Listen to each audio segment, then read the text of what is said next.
There's that Mondstatian staircase that I do so adore starting the game too. Hello everybody, we're gonna play some Genshin today. Just as soon as I make sure everything is up and running here on my end. We have an event that's ending in a few days. I don't think it's a major plot event of any sorts. Then we have the new Archon quest that had released, and I would like to get that covered. Especially since its start is in the middle of Sumeru. I've spent the past few days hoping to, not... One second. It's hoping to not,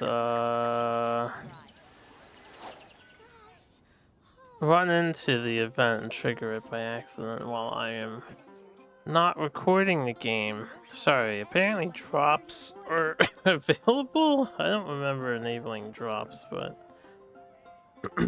drops are enabled. That's fine. That makes people happy, right? So we're gonna get started. We're gonna play some... Let's see. I'm gonna do Add Astra. a usual spiel here, as I haven't played yet. So I usually get started way later at that. And let me set a few things. Okay.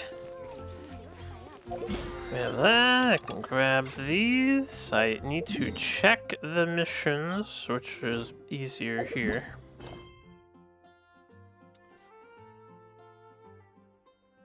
Okay, this could be one that leads to an achiever, so I'm gonna want to do this one. I'm not sure which one this is. Let me open my noties here. I'll do this one daily and then go straight to the event. Excuse me.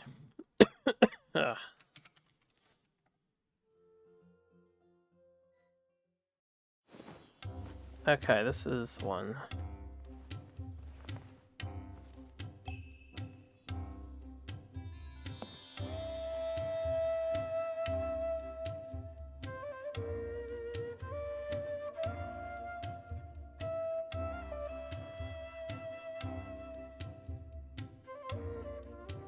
It's a good thing we have notes on how to do this. We get to talk to Savvy. I haven't heard this in so long, this song. The Port Ormos theme song? Hells yeah.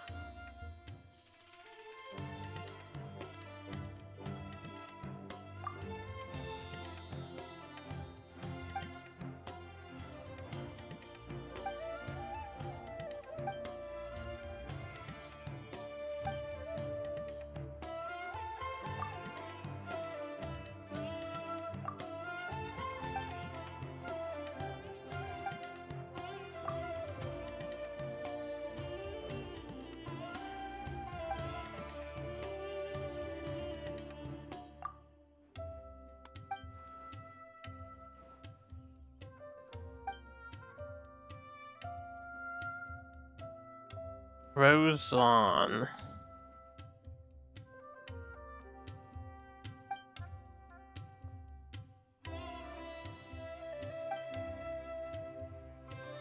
She writes a note for you. Well, we already have notes.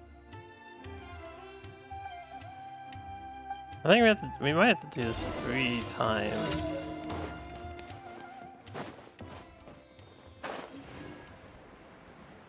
Kitty cat, where's the kitty cat?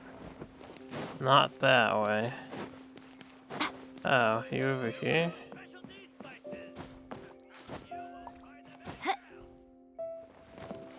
That's the elevator? Yeah, that's the elevator. You would think it's down here somewhere. Ah, there he is. Oblivious much? Alright, we need a third option here for this one.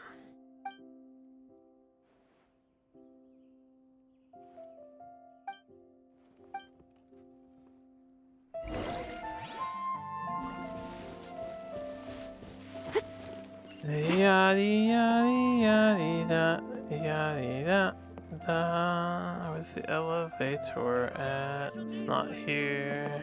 I guess I'll teleport. I don't have time for waiting around.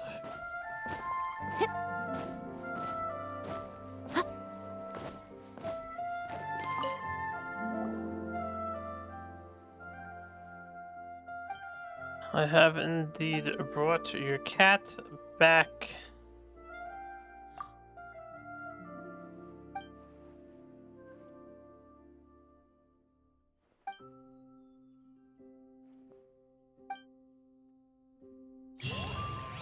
Okay, I do have to do all 3 of these then. So let me mark this one off.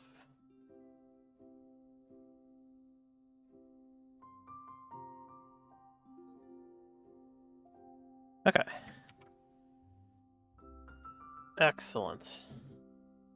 Now that I did that, we don't have to worry about the rest of the stuff, though. We have this event ending. This is the main reason why we are doing Genshin today. I was going to do Genshin yesterday, but I didn't feel like streaming. This isn't Liwa? So I didn't bother streaming.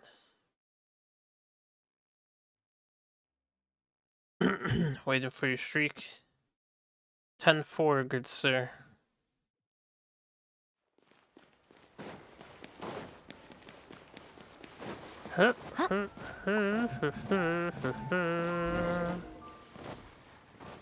Yeah, if there's no dialogue here, I don't think this is a major event, so we'll still do it to get it done. My screen is a bit of a line on the far right. Ooh, I can fix that. Watch this. Boom. Line be gone. Thanks for letting me know, though.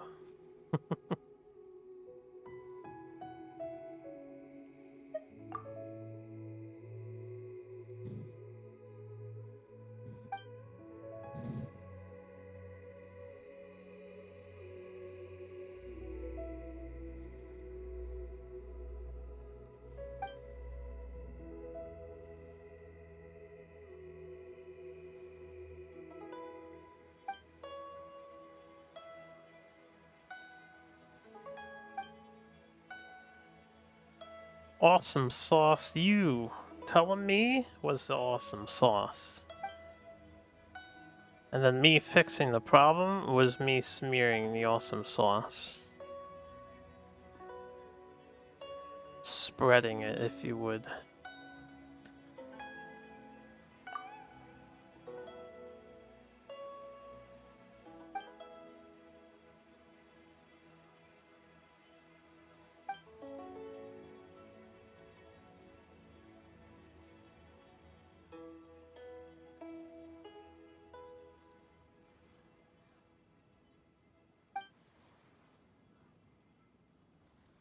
Tabletop gaming. This guy has my interests. Possibly.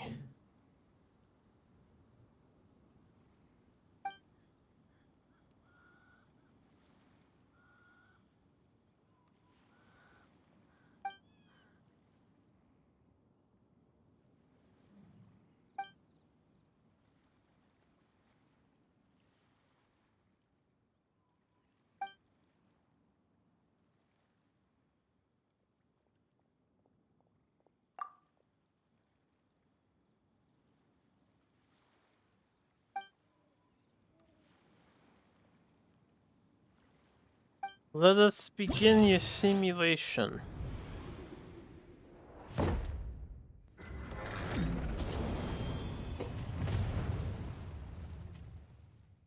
Neutral security enhancing simulation. Assault scenario. Oh, fuck, there's actually a lot of these. It's a good thing I got started today and not tomorrow. No need to put this off for any longer than we were. Alright, I don't really care about the speed limit, but they're earning some sort of extra thing, so I might care about the speed limit. Well, I'm at the challenge, right? I should probably talk to these characters too. It's like a combat unit before you in your base station area. You select on combat units. You can jump to cancel your selection after combat units have been deployed. They will automatically engage the enemy. Leadership skill usages will be replenished over time. I have up to 2 usages at once. Tap these skill immediately. Hold the aim skill while aiming. Sprint or jump to cancel. Different types of combat units suppress other types of units. AoE damage units have a significant advantage against squad units. At the same time, melee units suppress ranged units. Ranged units suppress flying units. Flying units suppress melee units. Okay. Doing Fire Emblem here. Melee units are more resilient in battle, able to absorb more damage and protect other units to an extent. Power algorithm. Right.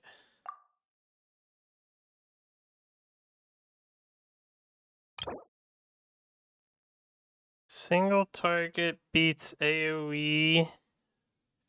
AoE beats team, and the team beats single target. Melee beats range, beats flying, beats melee. Synthesized intel. This is just telling me what they all do. Can I see what we're opponent details? We're up against a lot of electro shit. So obviously I want electro slime. And then I'm gonna need something to counter. I guess I'm just taking all of these, aren't I?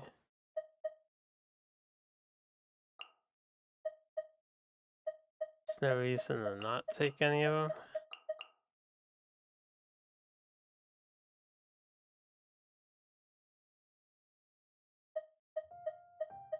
We have all AoE and all team-based units. Sweeping Whirlwind.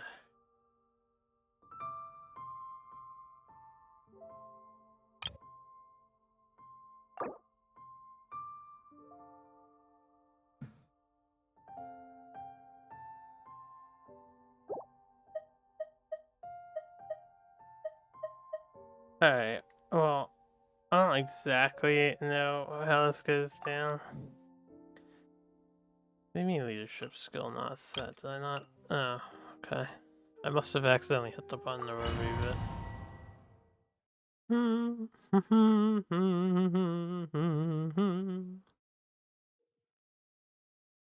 During a stealth scenarios, your goal is these combat uses through the opposing base. In a short period of time after stronghold mechanisms is destroyed, it will be reset as the opposing side's stronghold mechanism units can be deployed near your own stronghold mechanisms. Oh, your units can be deployed by your own stuff.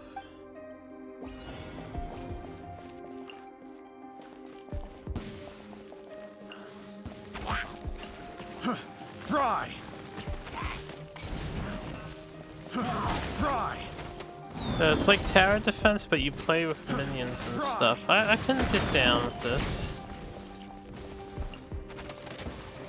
There's a line defense game in this case, I guess. Let's end this now! Let's end this now! Yeah, that guy's too strong, man. It's too strong. Will Fry! Fry!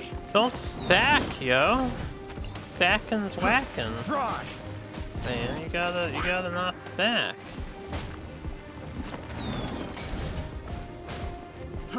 Fry! Yeah, fry! Kill it. I didn't even use my skill. Okay, we'll get the rewards later. I understand how this works.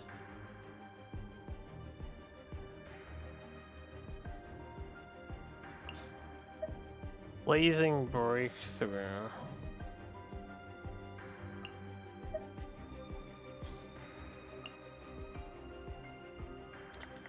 So these guys are all single target. They're all weak to teams. Single target beats these AoEs. So I guess I just want a bunch of teams. And possibly this guy.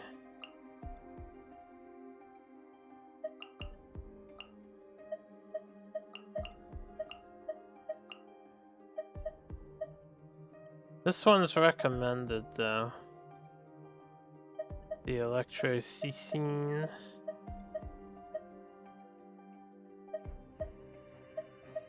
They do have ice and water, so I want the Pyro Slime.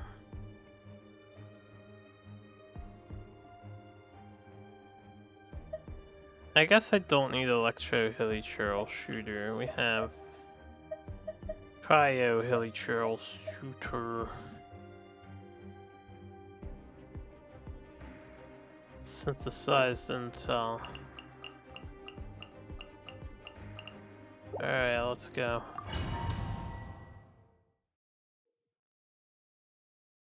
When there are only units from a single faction nearby, a stronghold flag will be captured by the faction after a certain period. The faction controlling the flag gains deployable units 25% faster. When you control the flag, you can deploy units nearby.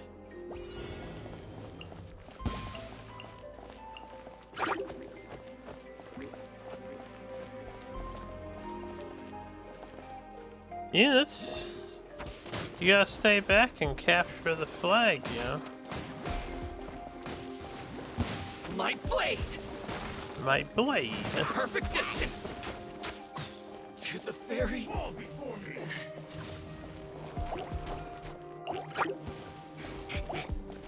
You win.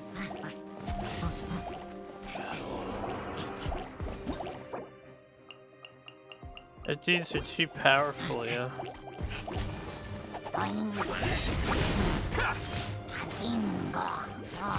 Going somewhere?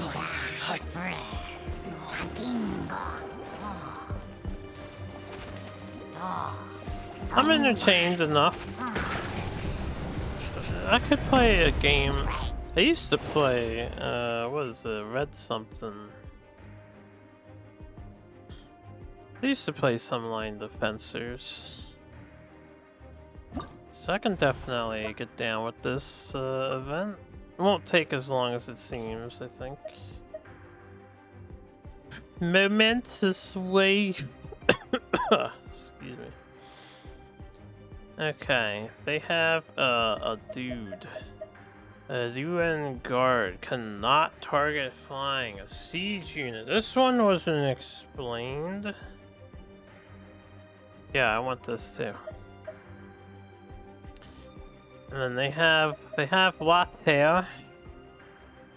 They have AoEs, so we want single targets. They have one team thing, but that's fine. We want this guy and this guy, because they're so good. They're gonna be good, right?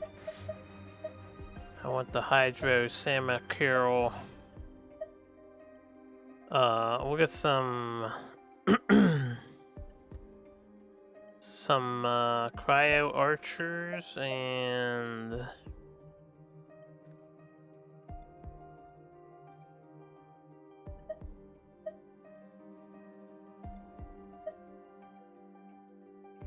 maybe the cryo specter.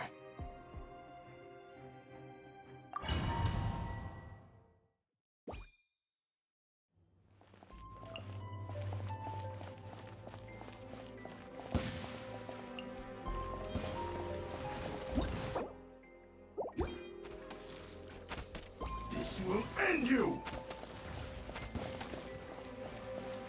Fry!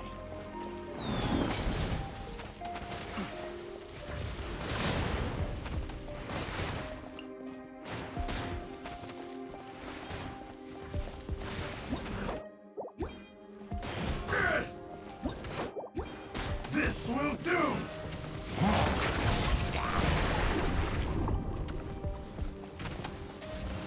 Fall before me!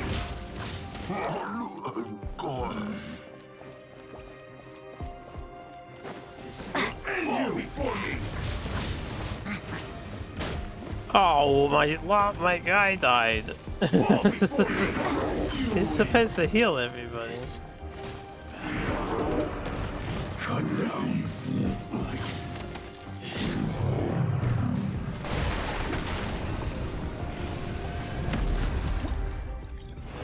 Well, that was easy anyway.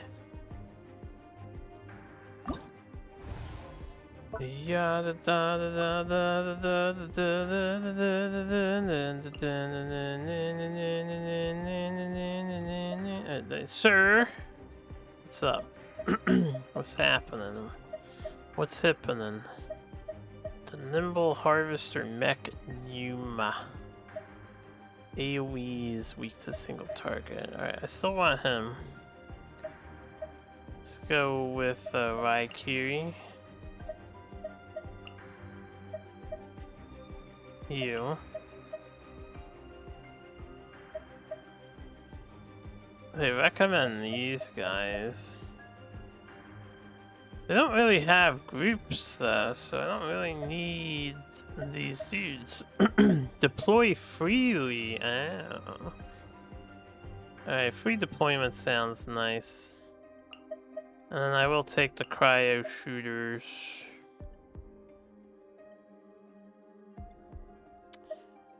And I'll take the electro boyos. I don't have fire on the team. I don't think we need fire on the team. Set SMT 5 on hard. It is hard. Shin Megami Tensei is pretty good. Alright, Sarge, you have a good one. Thanks for stopping by. Collecting your streak. I think Momentous Wave seemed fine.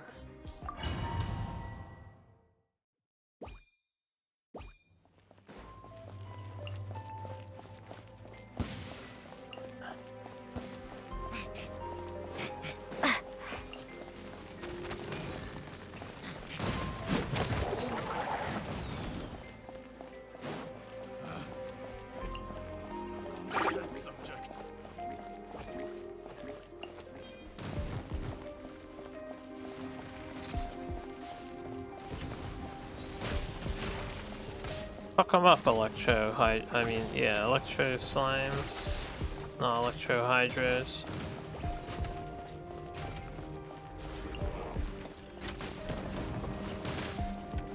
This will do.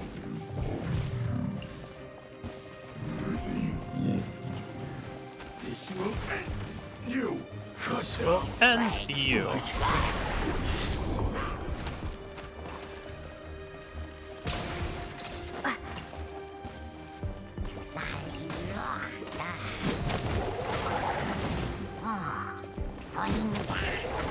Yeah, I was hoping this guy would heal, but...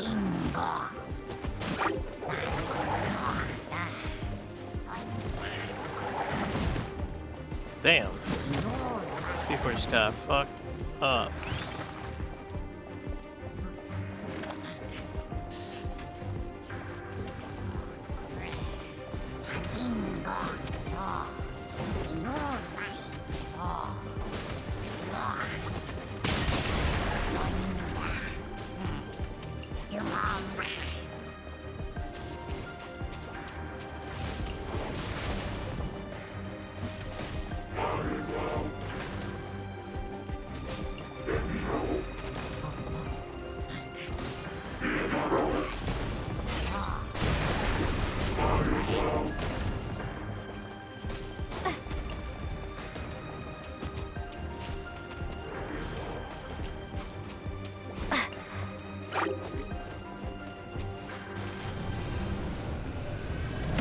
So far, so good. Alright, number 5. What do we have here? Another even mix.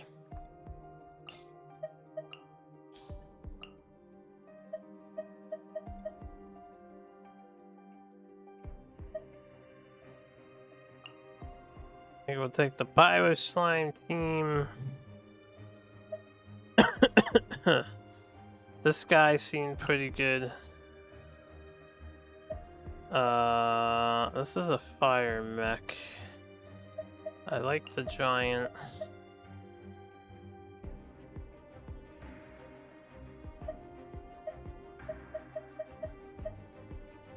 I mean, they recommend the mech. So I guess I'll take the mech.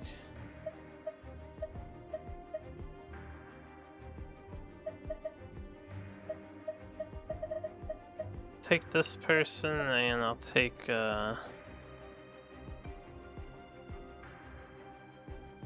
should use another solo. Ice. We have ice. We have fire. Do we have like a water solo? We have a thunder solo. I know this guy doesn't seem that great. He doesn't heal. I was hoping he would heal.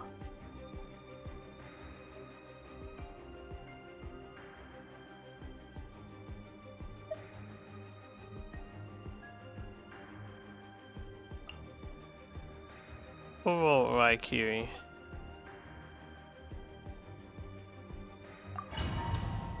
Yaddy yaddy yaddy yaddy yaddy. I'm putting way too much thought into this game.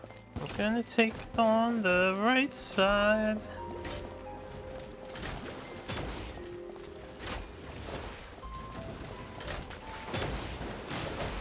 I don't know if I can hit the flyers with this.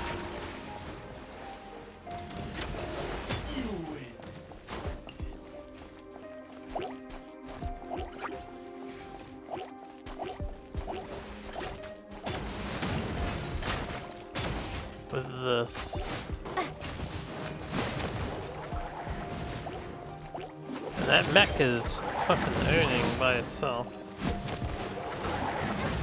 Let's end this now!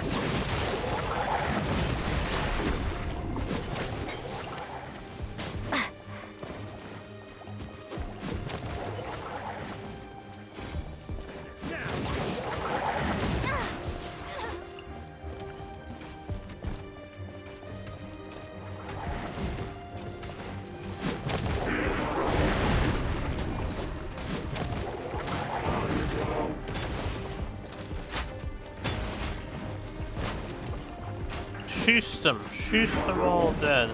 We'll meet again.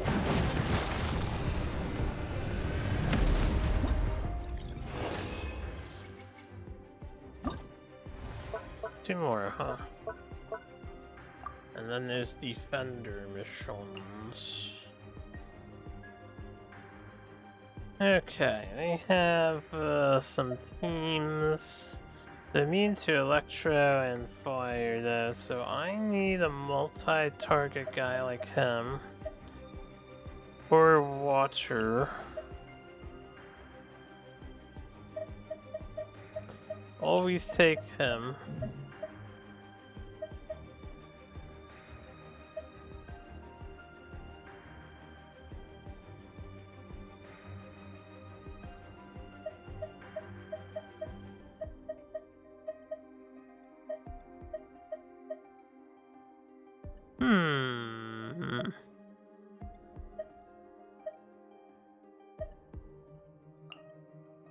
Try that person.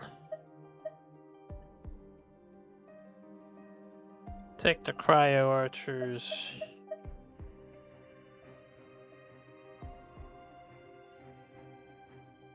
And I'll take the cryo this thing. I have a water cryo squad.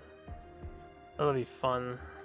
And then just in case, I'll just roll with wind.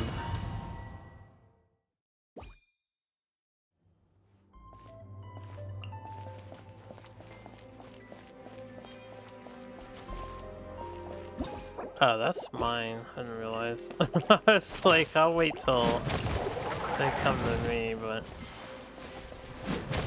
Ah, that's the water spirit. I guess it picks a random water entity. This thing is immune to waters.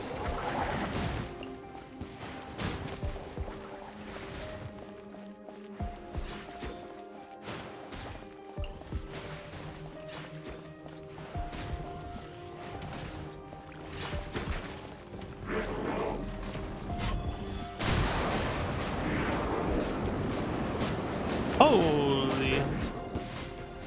That was way too good.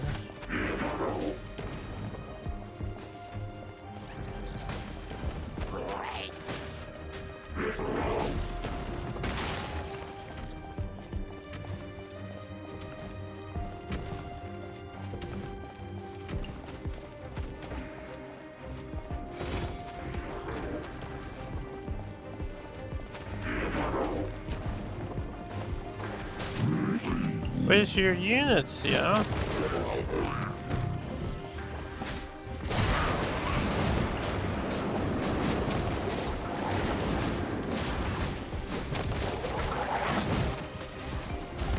My cryo archers are shooting at the cryo immune entity.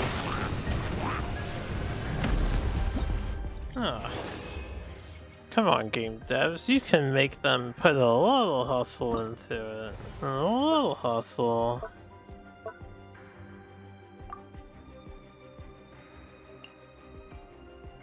Alright. Let's do, yeah, she seems good. The robot's pretty rad.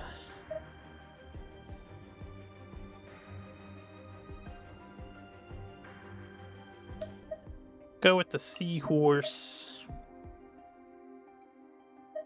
This guy has got to. This guy has got to. And then for a squad, just cryo. Cryo.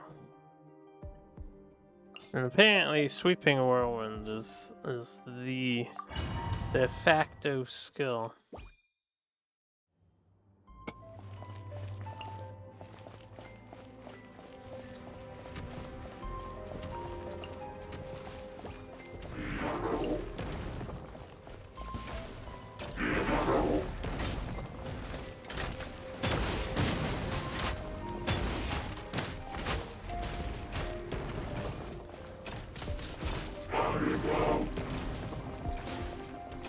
I thought that seahorse would have been immune to lightning, but I guess not. This thing seems pretty good too. It's very dodgy.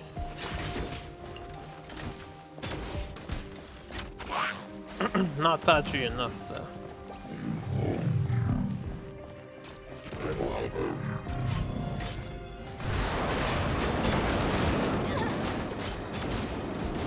This whole arena is spawnable? Or just... oh, that guy is spawnable anywhere, right? Yeah.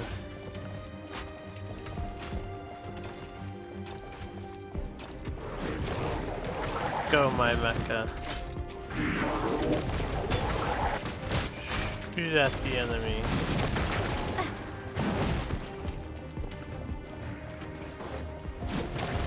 Send this now! Send this now! Send the snail! Send the snail! Send the snail! Send the snail! Yo, double mecha. Let's go. We'll meet again. Meet again. No, we won't.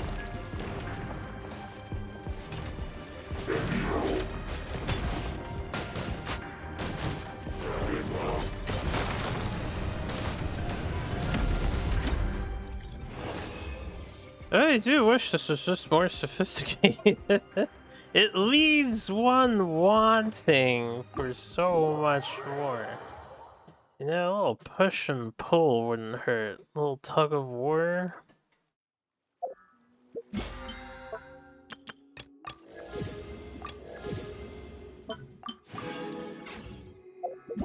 Easy primos, though, I suppose.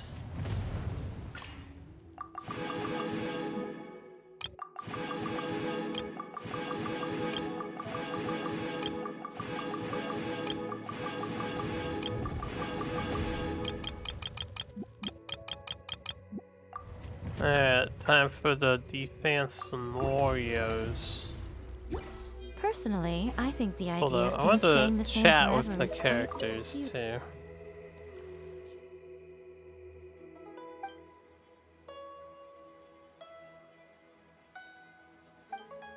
How are you gonna analyze anything that you just witnessed? Like, whatsoever. That just don't make no sense.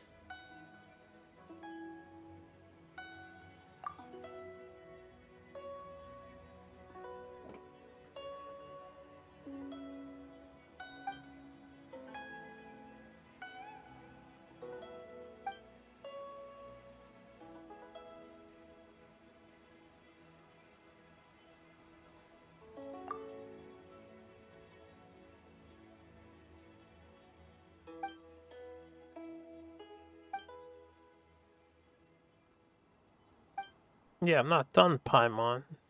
We're not done.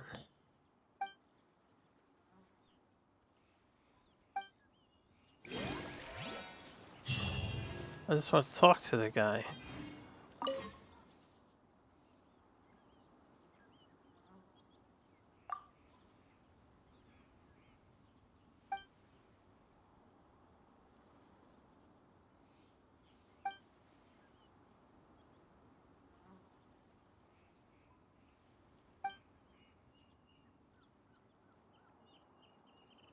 I have a small craving to return to Monster Hunter, since I was watching all the latest preview footage Max Dude was sharing.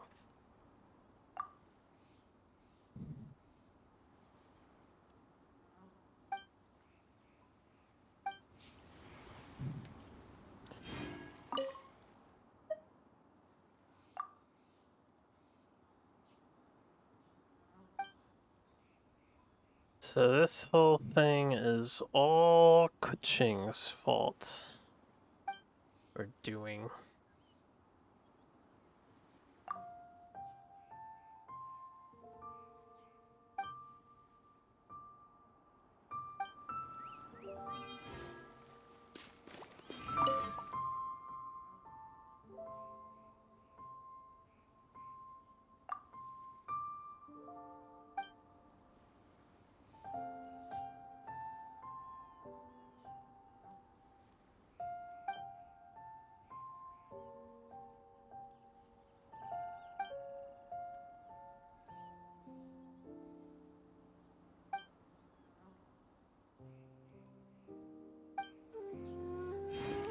What the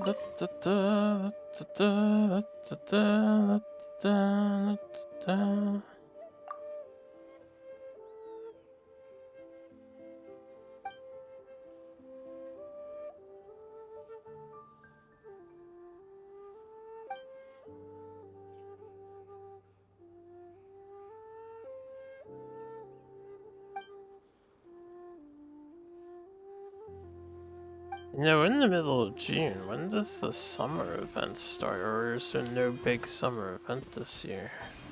There's no, like, Klee Island Getaway or Official Fantasy Wonderland.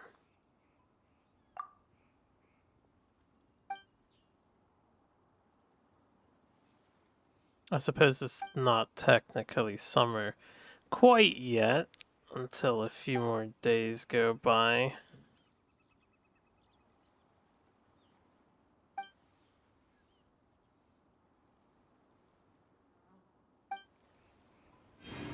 Yada yada yada yada yada yada.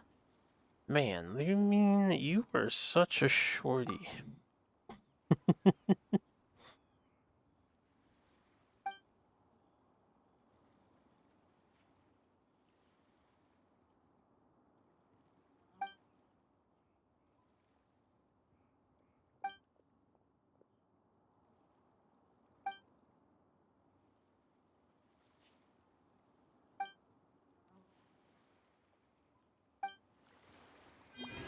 Alright, let's finish doing this stuff. Defense scenarios. So we just have to keep the defense level high.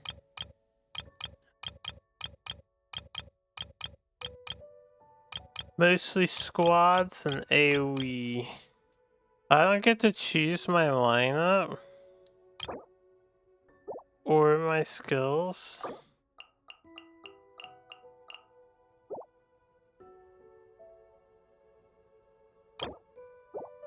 What the fuck?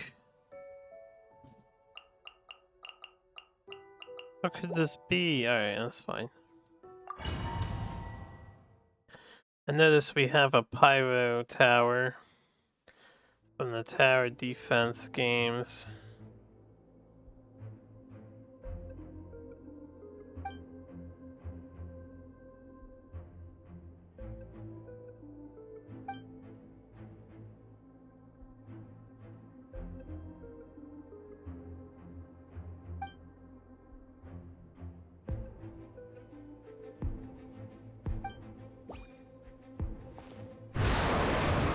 Whoops.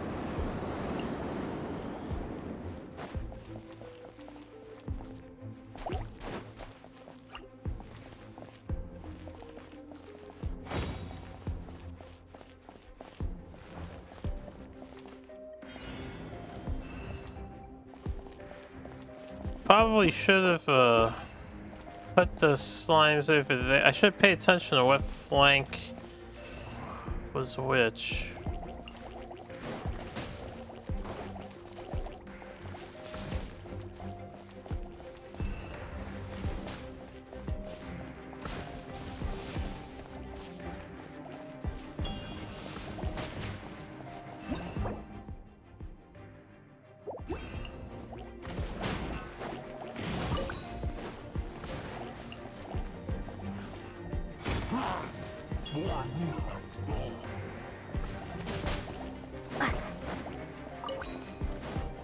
So I have to collect kills in order to deploy stuff.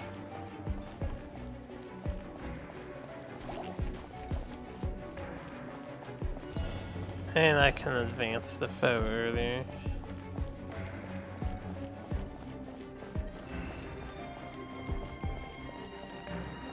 Man, I haven't heard this rune's music in a long time. They're immune to their axes? I didn't realize they're like fire axes.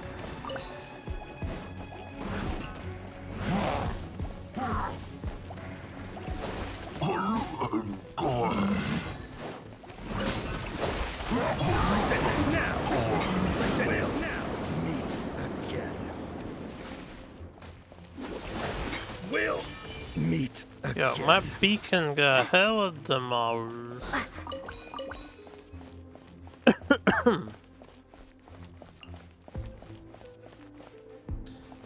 Keep this guy over here, I guess.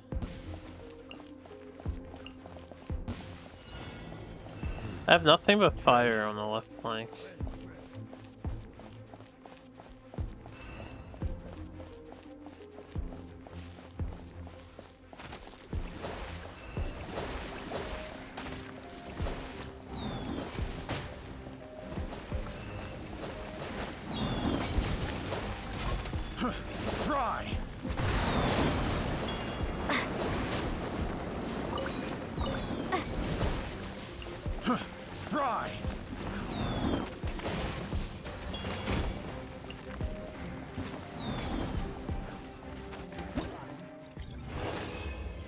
That was a really long time ago. Even I was there.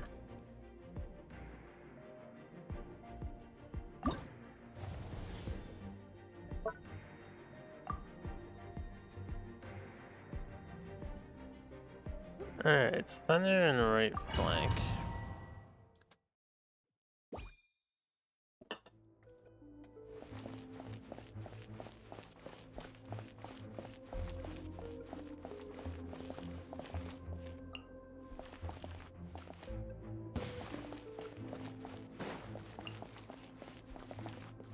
That guy can probably handle the right flank. This is a bomb. The center flank is more than likely gonna be the main enemy flank here. Fall before me. The perfect distance. Fall before me.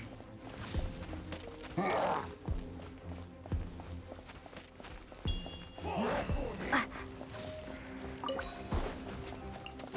You win. This.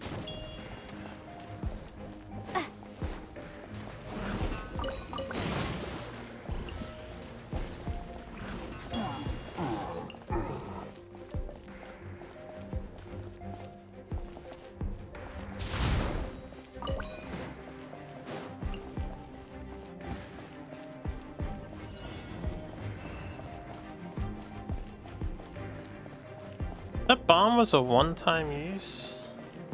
That's some bullshit. Fall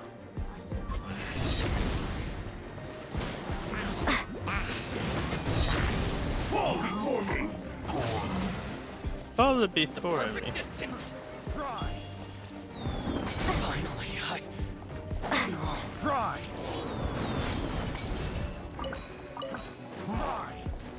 ferry?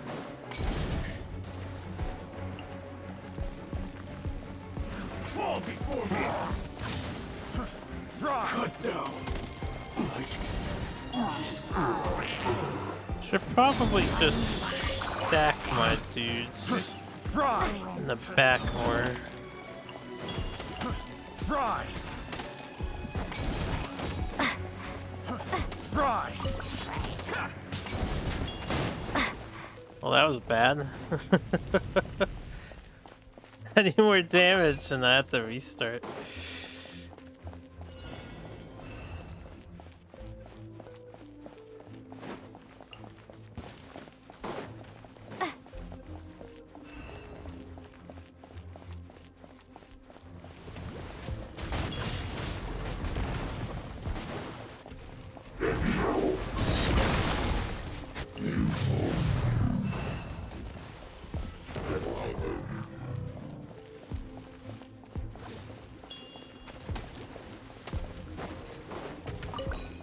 Fall before me!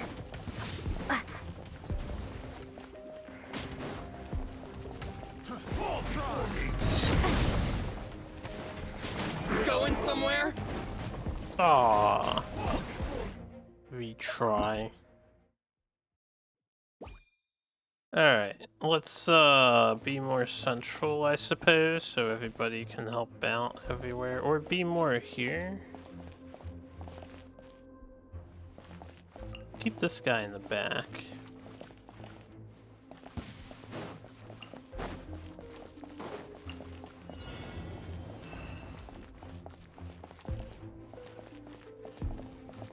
This guy can switch sides as leisure.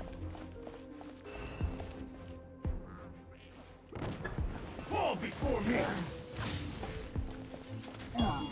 See, that's much more synergistic now.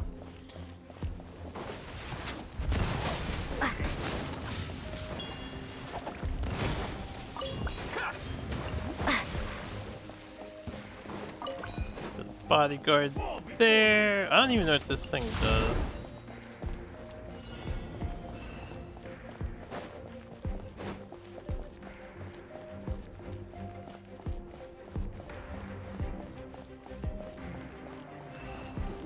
Fall before me! Fall before me! Fall before me! Fry!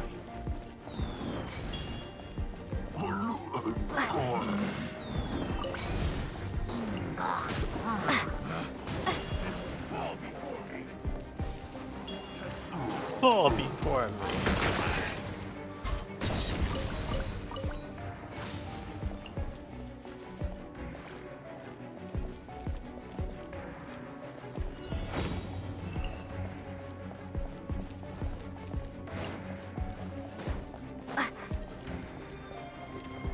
Yeah, yeah, yeah, yeah, yeah, yeah. Fall before me! I now know what that thing does. Fall before me! You win! This cut down like this. Fry! Going somewhere? Fry! The perfect distance!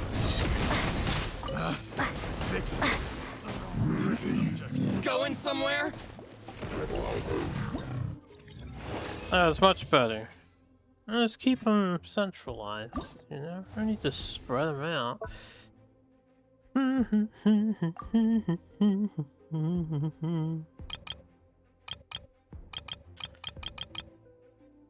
Blazing breakthrough.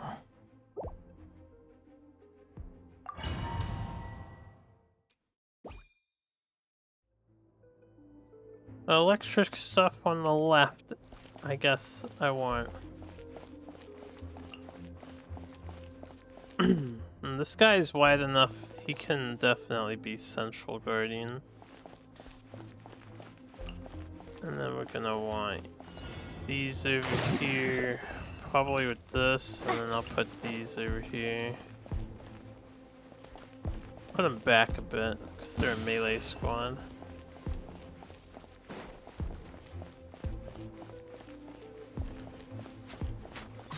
Oh, back too far.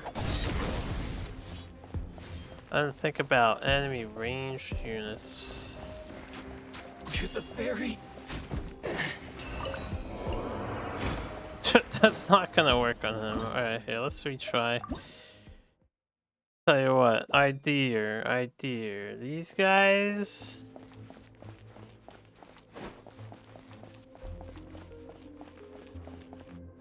It can be more on this side. This dude.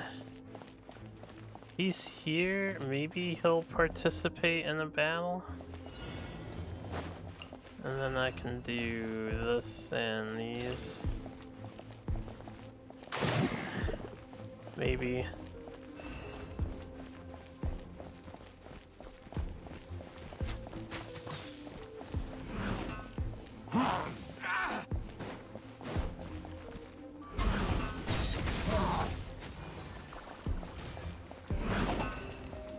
Finally, no.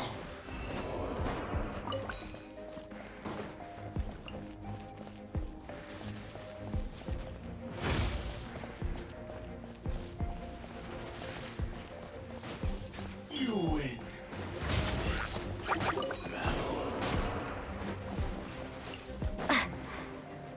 Have them help him out.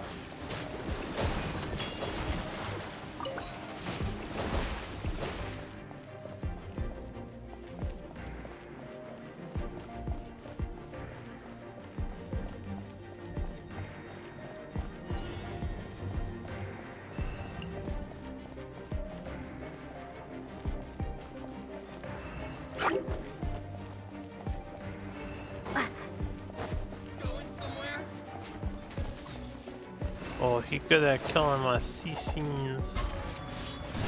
Light blade. To the ferry.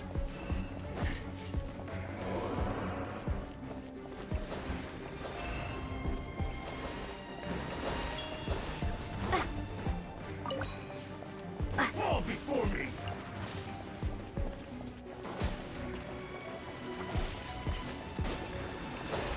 You win this battle.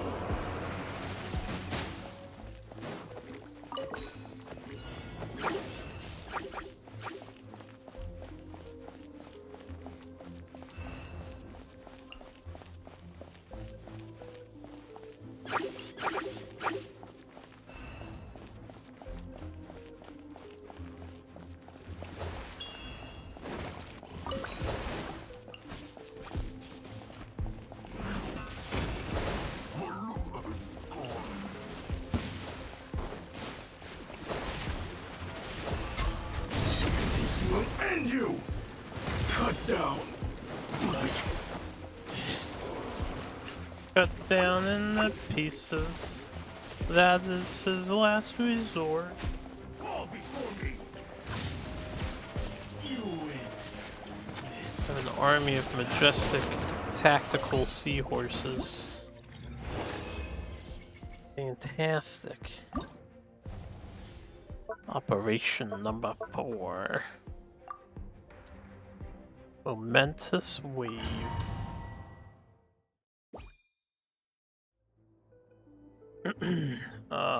Give me a moment here. The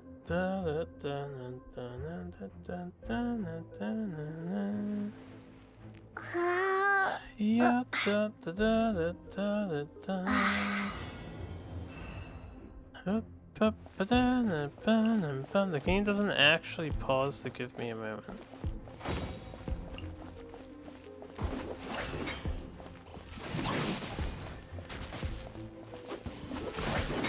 Let's end this now. We'll meet again. Figure we just put everything out there.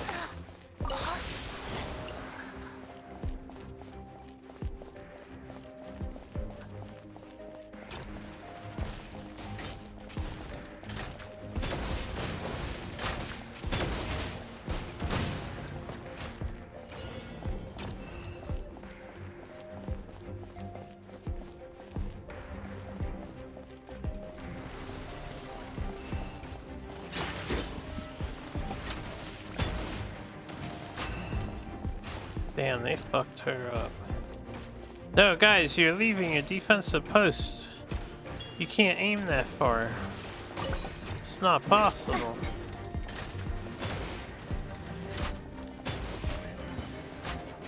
Again. We'll meet again. All that from wheelie dealy. Yeah, put this one up front. Somebody's gotta be a defense.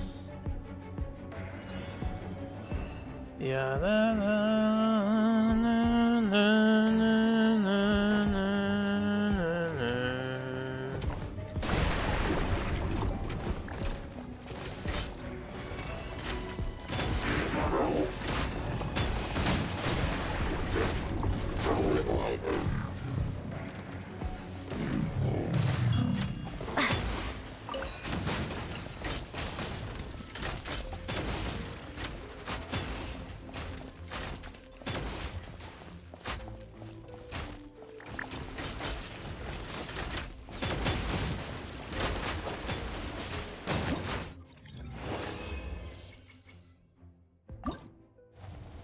Excellent work, my mechas. Excellent work. I just want to play some tower defense. Center.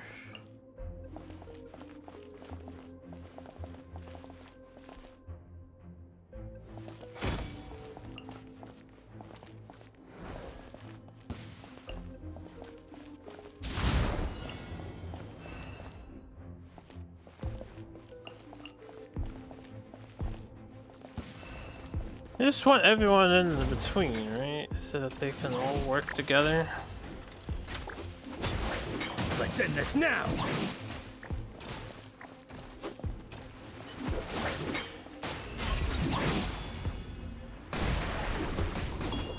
That guy is super gonna die.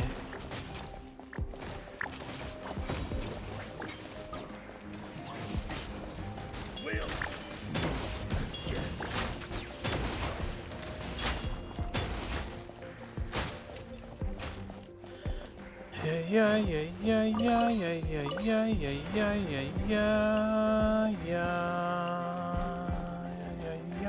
yeah, yeah, yeah.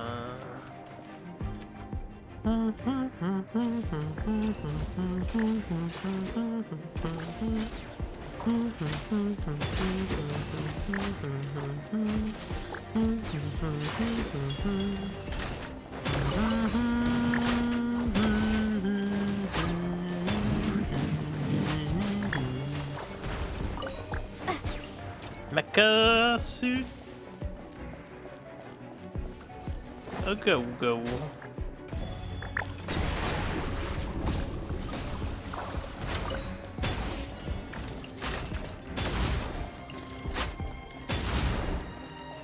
Yeah, da, da.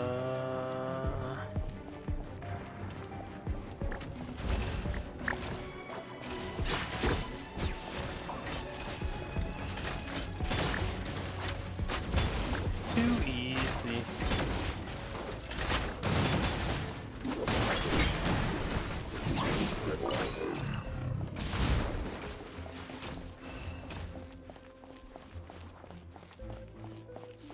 Go, my brave warriors. Oh, they killed it. They can kill your recruitable. Oh wait, no. I thought that was the thing to pick up. That was just a trap. Never mind.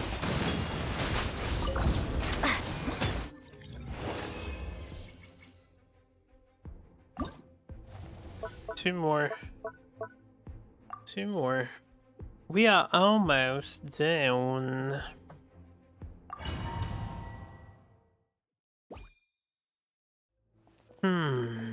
Okay, now these are spread out. Left flank. We're gonna want this guy to hold on the left and to be combined with this.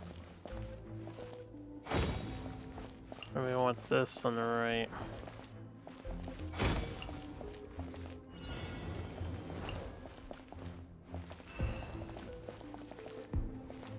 You can maybe help at both these things.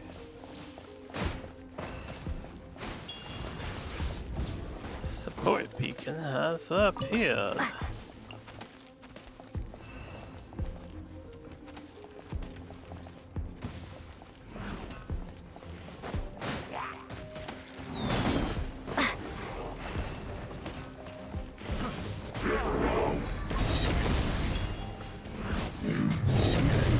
I don't like you. Never liked you.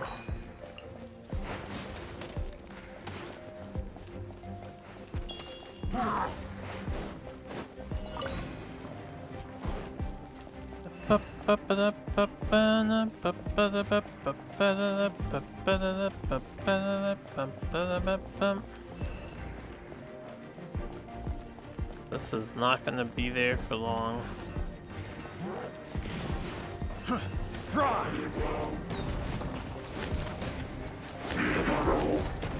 He's going for my siege tower. Doesn't even care about the frontline bodyguard we got over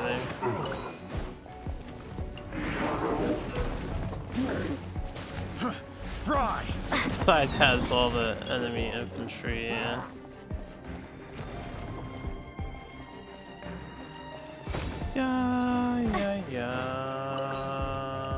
Dun-dun-dun-dun-dun.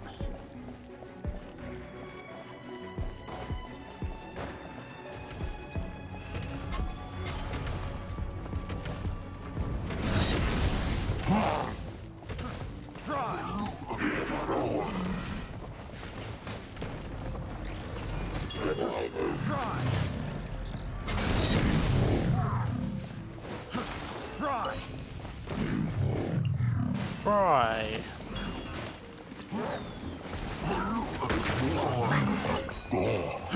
Fry!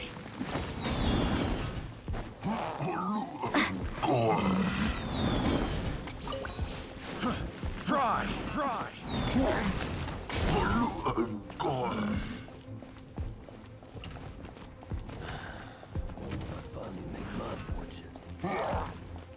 Not the way I thought I'd make my fortune.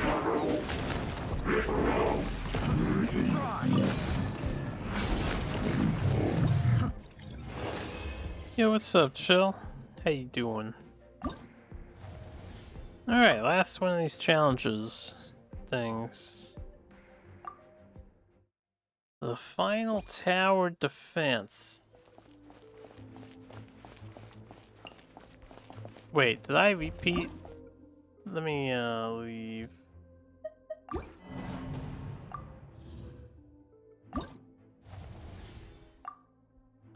They just started with the like same enemy wave. Oh no, I did repeat. I repeated 6 by accident. That's what I thought happened there.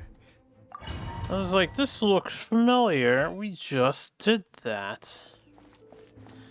Left, a center, or right? Well, center has to be this guy. Their range, they attack from a distance.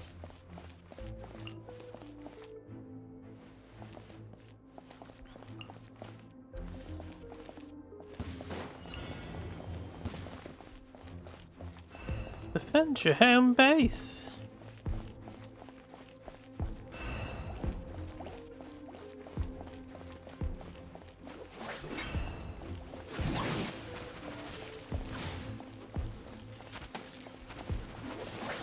Let's end this now. We'll meet again. I don't know about that, man. Yeah, da, da, da, da, da. Oh, I shouldn't have put that there. Because they're gonna be flying enemies. Fall before me!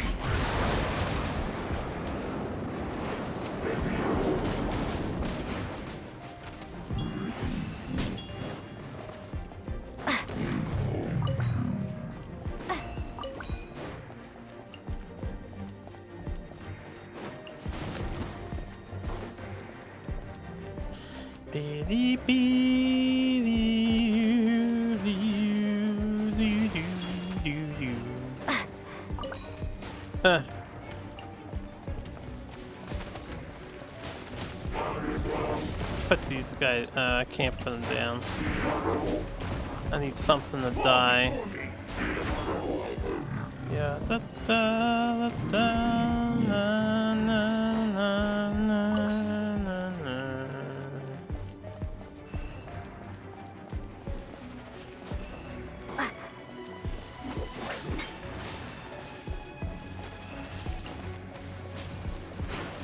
Fall before me.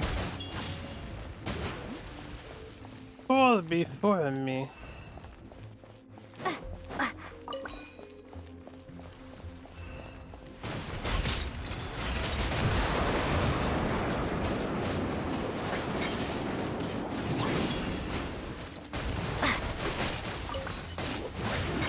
We'll meet again.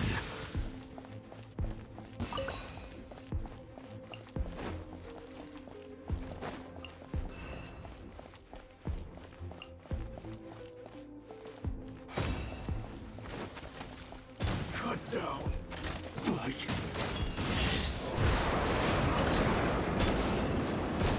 Holy range, yo.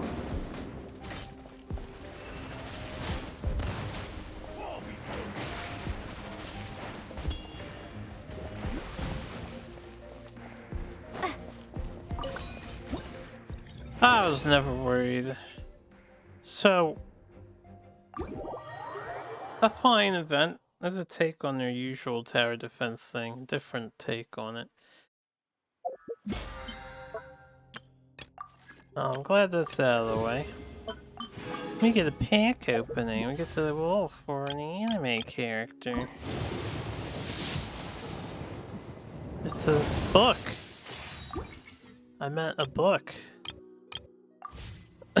Alright. And I get to claim all of my stuff.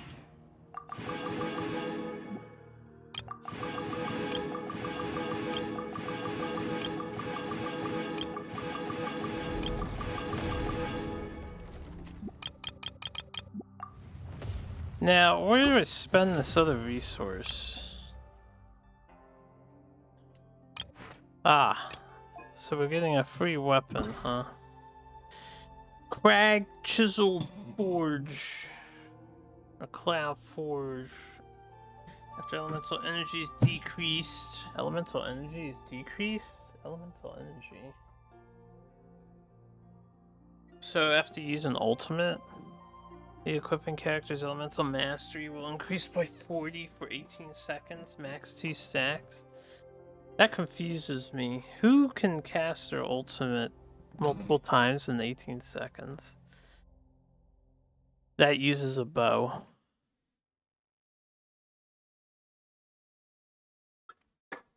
I don't know. An elemental mastery bow.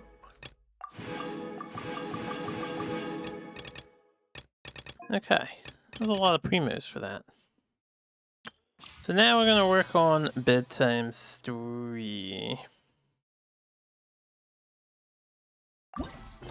The next main story intermissionary quest. Although before I do that, we can finish the commissiones for the day. And pick up the commissiones for the day. And then it's story time.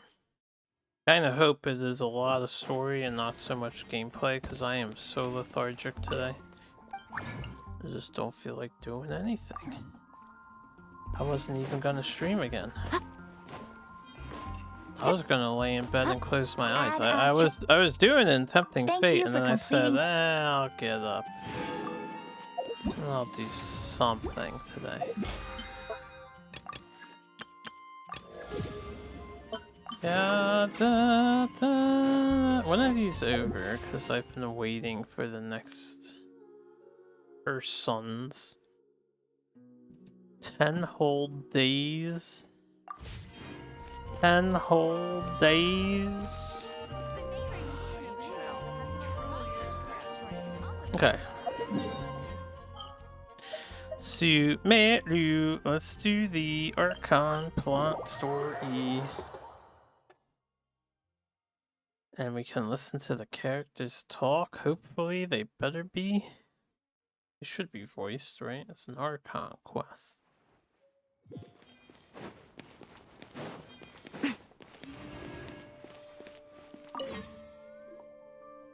Perfect. It's you two. I have a commission here that has your names written all over it. In fact, I'd even go so far as to say you're the only ones for the job. The only ones for the job? Huh. If our help is really that important, it's probably some Archon class commission, right?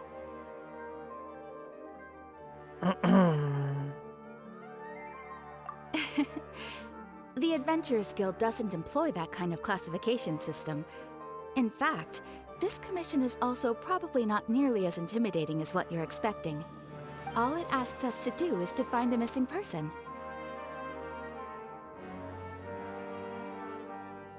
Huh? Then why did you say we were the only ones for the job? I came across this commission while reviewing our backlog not too long ago. It seems simple, but our records indicate that over a dozen successive efforts to complete it have all ended in failure, despite attempts by several accomplished and renowned adventurers.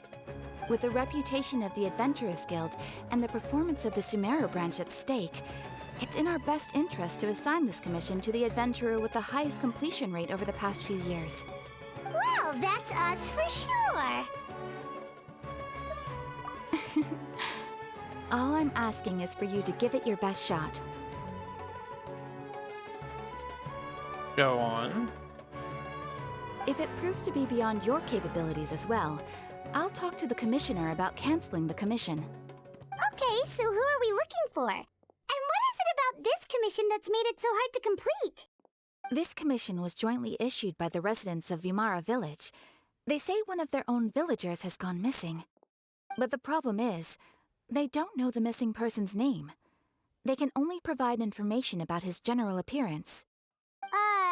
They're all from the same village, but they don't even know his name? If so many adventurers have failed to complete this commission, maybe this missing villager doesn't exist at all. Could it be some sort of a prank or something? Unlikely.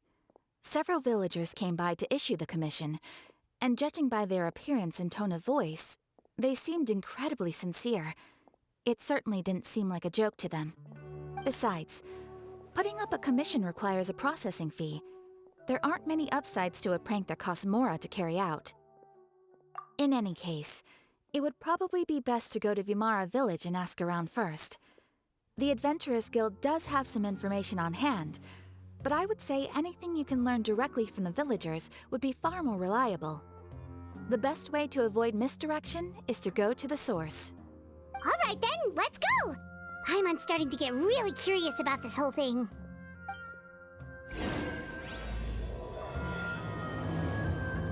To the sauce.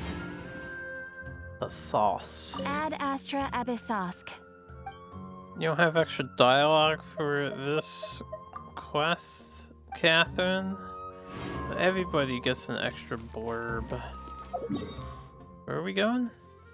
Oh, Vimara.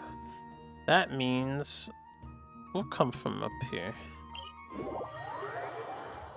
Might see Colette. And Tainari. I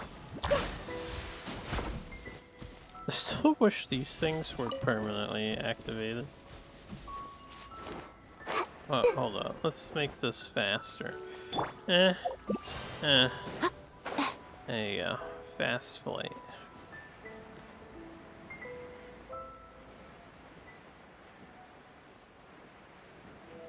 We made it to Vimara Village!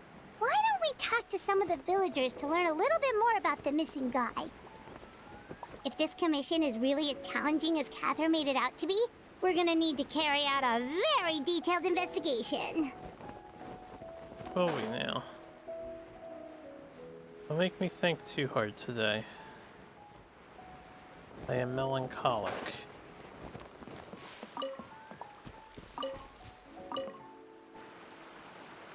Hello there. You looking to buy something? I do business in this area. Oh, no, we're adventurers.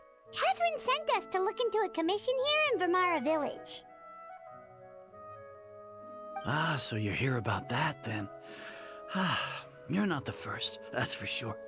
We've certainly made a lot of trouble for you all. To be honest, we aren't holding out much hope. Many adventurers have made their way out here, confident they'd be able to help us, only to leave soon after with nothing to show for their efforts. We've pretty much had it up to here in questions, and the area around the village has practically been overturned in search of clues. But no one has been able to make any headway. So, this person we're looking for, what's his name? Where did he live? Does he have any relatives? I don't know. I really have no clue. I couldn't tell you.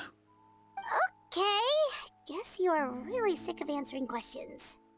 I'm sorry, I didn't mean to sound short with you. I was actually just giving you my answer to your questions. I know it may seem like we don't have anything to offer by way of information, but I promise you, we all have a very strong impression of him. When you live in the same village as someone, you develop a lot of memories together, you know? We just don't know the specifics. Maybe we did at one point, but that information is long gone by now. At least that's what everyone in the village seems to think. We've all exchanged what we know, and that was the only logical conclusion. All right, specifics aside then, what kind of person was he? Young guy, in his early 20s probably. Incredibly kind sort of person, always willing to lend a helping hand. I'd chat with him when I didn't have any customers. I even saw him stick out his neck for others on more than one occasion. Very interesting guy, that one. Now that you've started talking about him, you don't seem nearly as down in the dumps as you did before. Seems like he left a pretty good impression on you. But of course, everyone in the village is pretty fond of him. We wouldn't have issued that commission otherwise. There aren't many young people like him nowadays, so genuine and pure. To think that he just up and disappeared one day. I just hope nothing bad happened. Could he have just moved away without telling anyone? No, he's not the type to leave without saying goodbye. And anyway, moving away without being seen by a single person in the village? There's no way he would have been able to manage that. No way. All right, thanks for the information. We're gonna go ask around some more. That was a weird camera swap. That was a very weird camera swap. I really hope he's okay. Please, we're counting on you to find him. Yeah, huh?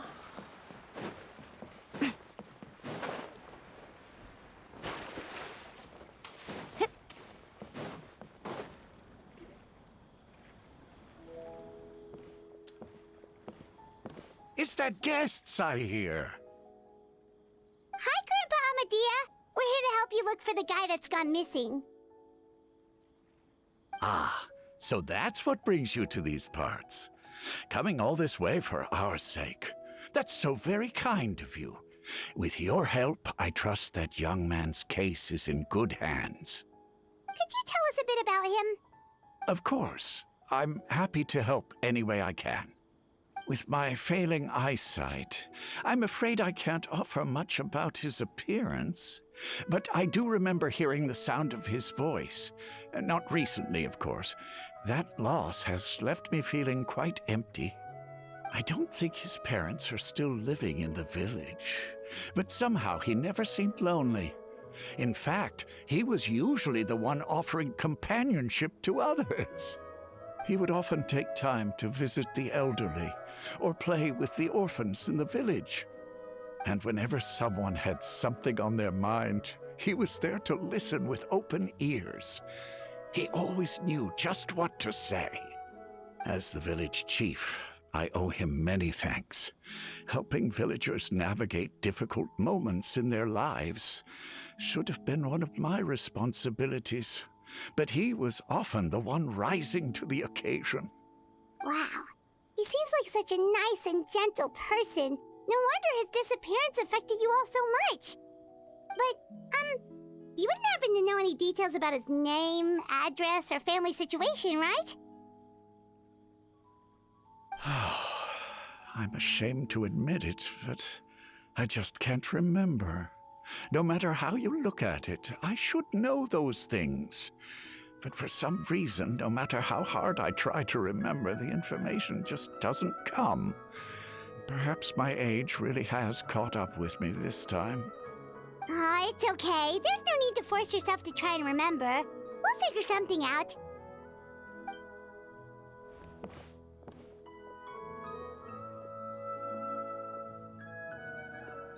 Well, Traveler, what do you think? Paimon thinks so too. Like, the name thing. It's so weird that no one remembers his name. And nobody has been able to tell us anything about his family or where he lived. It's like this guy's been erased from reality or something. Wait, so you're saying it's not that he's been erased, necessarily, but more like he never existed to begin with? Okay, Paimon's gonna need some time to process that one. Someone who only exists in people's memories? Come on, Paimon. What territorial region do you think we are currently in? You two are the adventurers who just arrived, right? You're here for the Vamara Village Commission? Yep, sure are. We were just looking into the case. I'm so glad to hear that. Thank goodness you haven't given up. I've been so worried the Adventurers Guild might cancel our commission. My name is Atosa, by the way. I grew up here in Vamara Village. Anyway, I just wanted to say, please keep searching for a missing villager. I'm begging you. You have to find him. Yeah, no need to worry. We'll give it our best shot. So, were you close to the missing villager? Are there any leads you can give us? I'm not sure this counts as a lead, but follow me. There's a place I'd like to show you.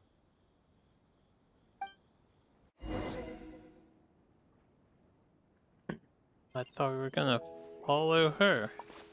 Oh, you know what I didn't do? I didn't talk to the guy again. Wonder if I still can. Where is he? He's up here. While you two are out searching, I'll also try and see what I can remember. If I think of something, I'll be sure to let you know. I'll be sure to let you know. Yeah, da, da, da, na, na, na, da.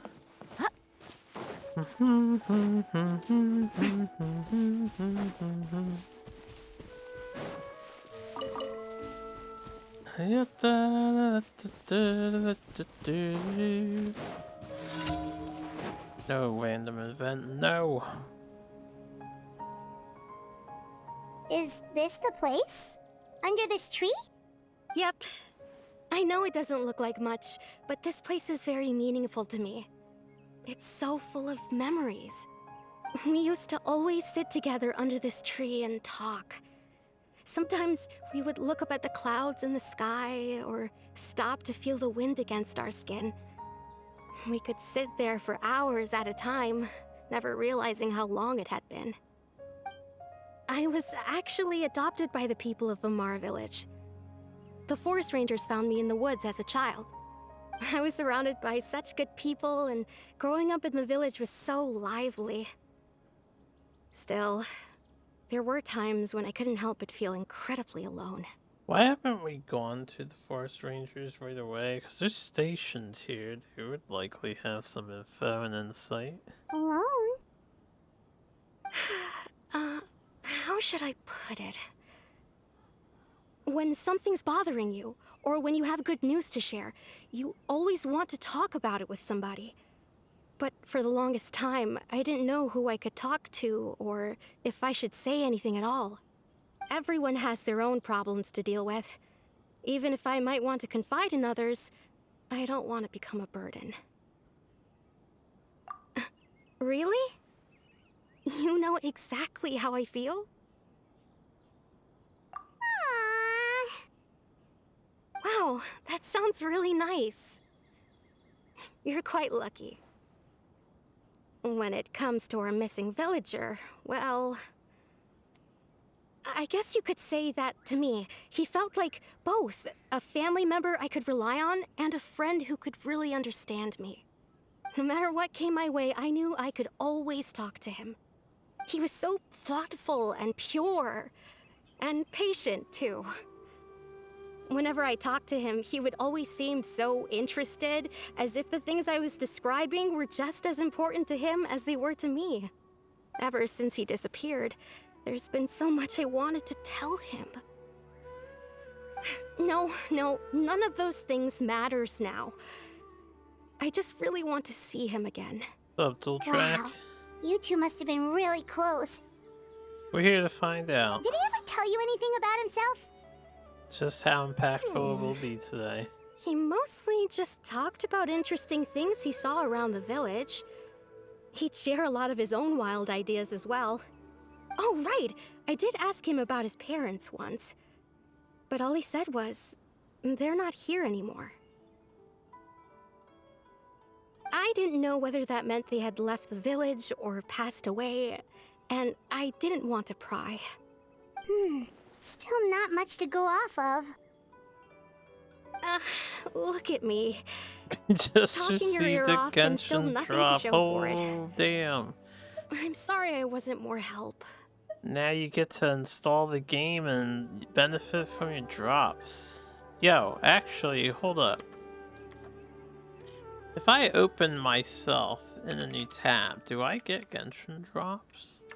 I'll take some free shit. I don't even know what it is, honestly. Let me put my own channel on here and watch for a half hour. What's up, Zero? Oh, so I should have selected an option. The last time I talked this much in one go was when we were still together. Huh, come to think of it, every time we talked, it always seemed to be around dusk, just like right now. Time always passed by really slowly. Even when it felt like we'd been talking for hours, the sun would still be at the same position in the sky. Well, Do we? time always seems to pass slower when you're relaxed, right? What's wrong, Traveler? I don't see any notifications here about some drops, and I've been streaming for a while.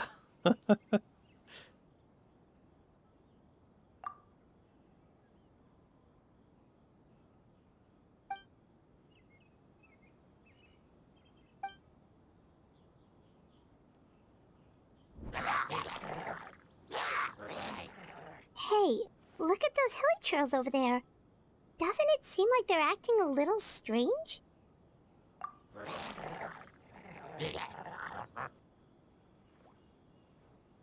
The Abyss Order. Could they be the ones behind all of this?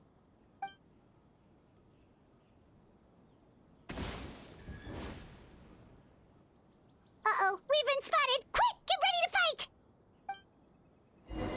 I'm trying to do something here. Right come now, on. right here. Illusion shattered. Oh, we got more friends. Make yourselves a move! Emerge right now. I'm always watching. Emerge right here. There is no escape.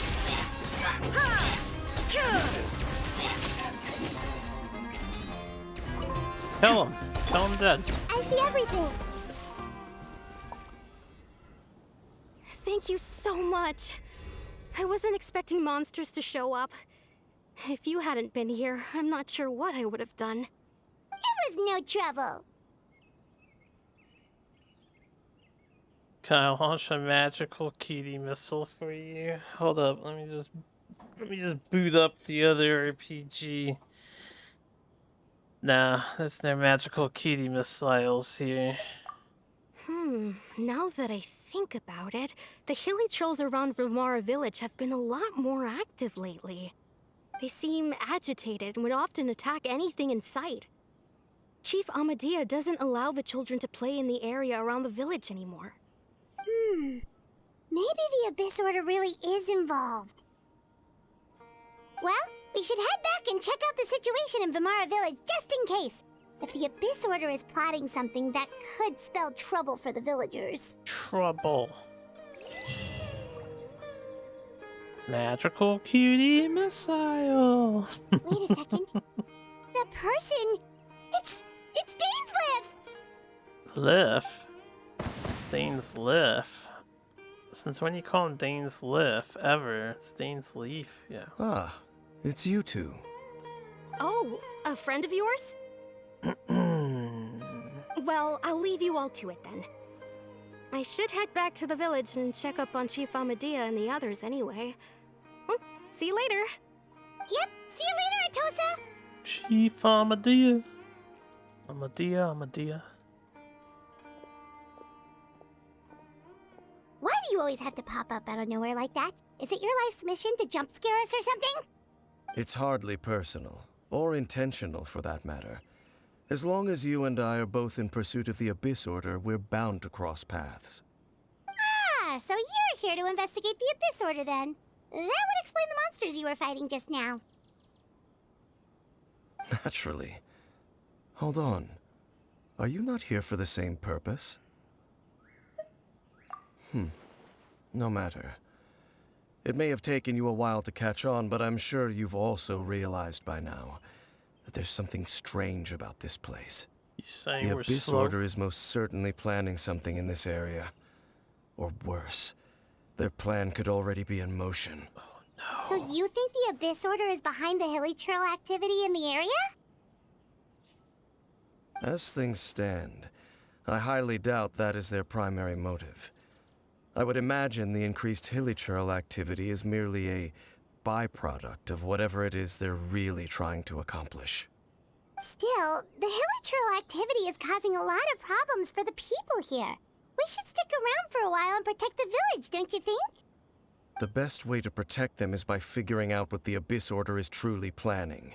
That is how we prevent further tragedy. And you shall have them. I never intended to hide anything from you. Don't worry. There should be ample time to talk.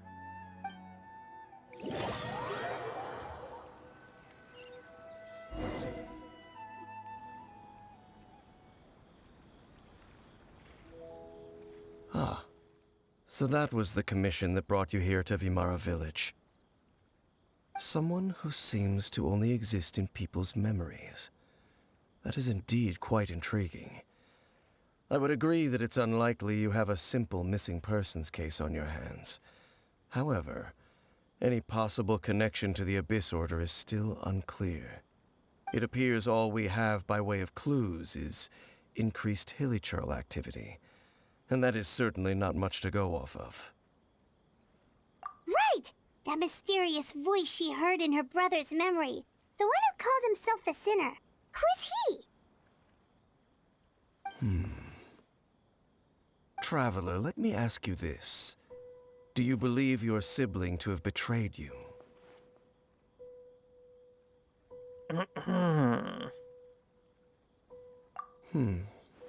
I sense hesitation in your words. After all, you still haven't figured out the whole truth of what happened. There's still hope for the two of you to reconcile. Irreparable damage has not yet been done. The sinner you wish to know about, his situation is different.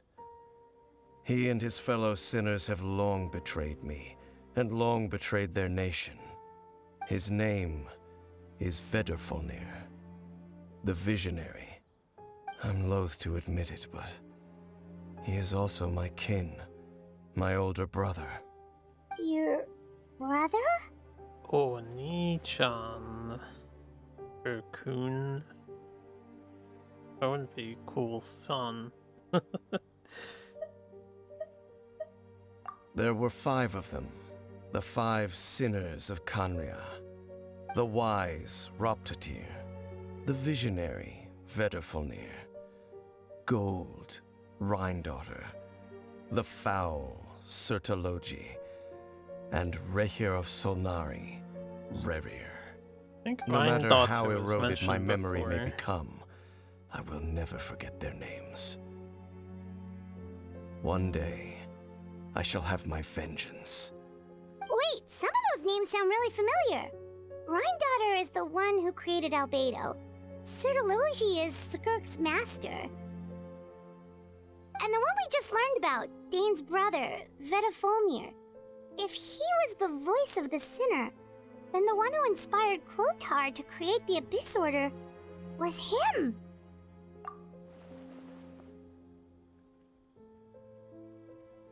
They were once people of great esteem in Khaenri'ah, those who carried the hopes of the nation.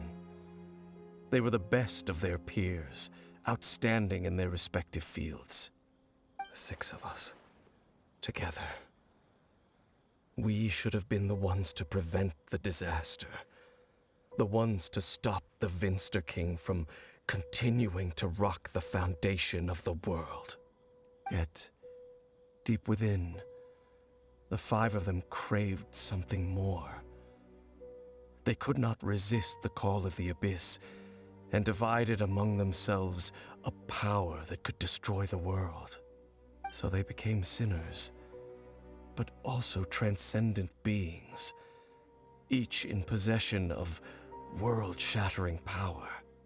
And when the cataclysm occurred, not one of them stood up in defense of their nation. Not one came forward to prevent the tragedy, and for that, they shall never have my forgiveness. Indeed, if they are not stopped, the day is sure to come when they will also betray the entire world. Of course, as I said, I never intended to hide anything from you. So, Dane, what have you been looking into all this time? I've continued to investigate the questions surrounding the Loom of Fate. It's been quite some time since the initial operation was launched. By retrieving the eye of the first field tiller, we were able to stop part of their plan from coming to fruition. Oh, Paimon remembers! Weren't they going to use it to corrupt Osial and make a god or something? Indeed.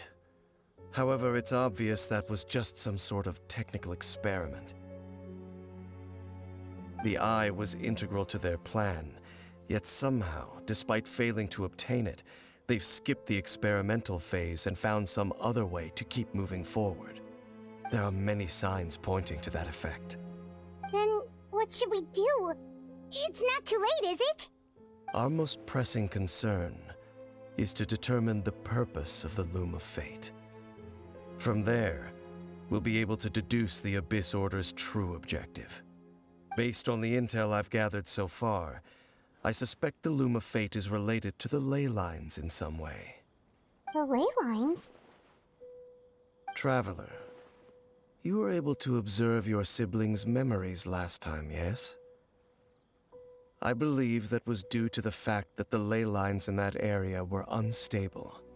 My recent investigation has shown that Abyss Order activity in a particular area is usually followed by a series of issues with the ley lines. Wait, then our commission here in Vimara Village, the person who seems to exist only in people's memories, could it be connected?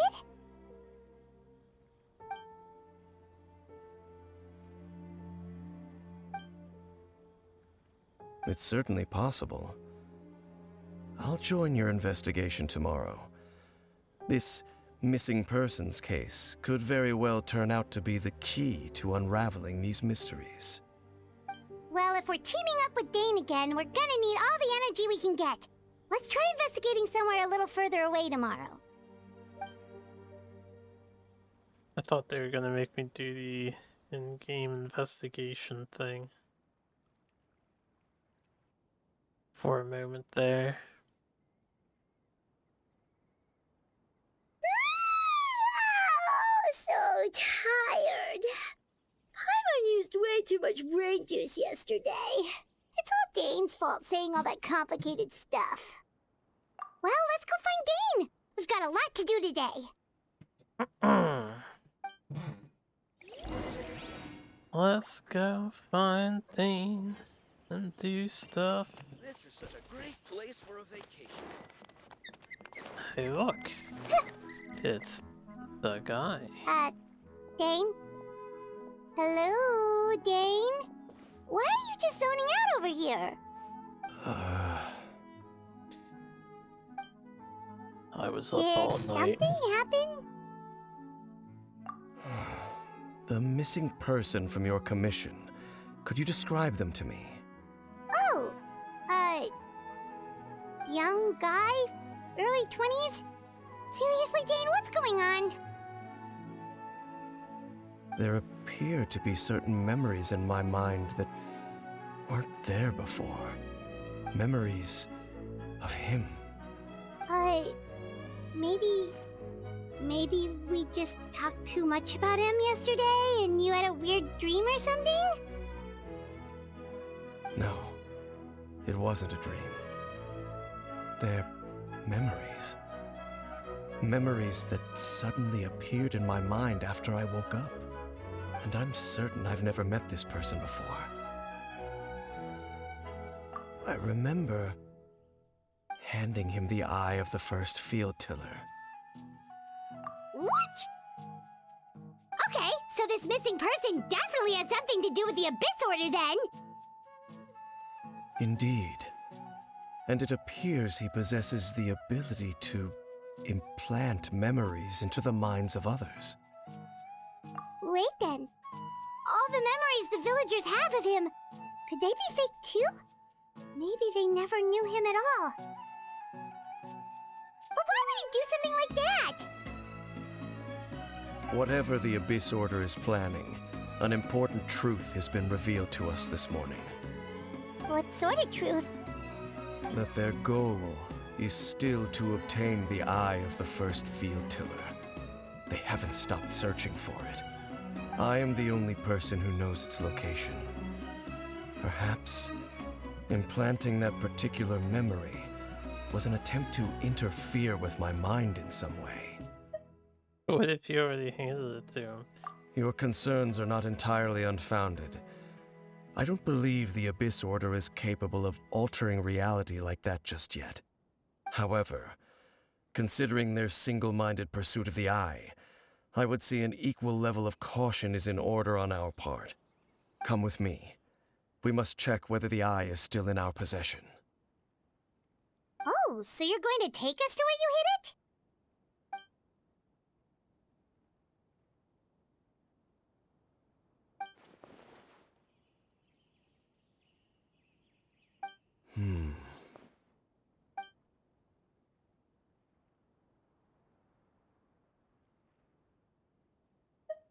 Of course. Maybe he doesn't know.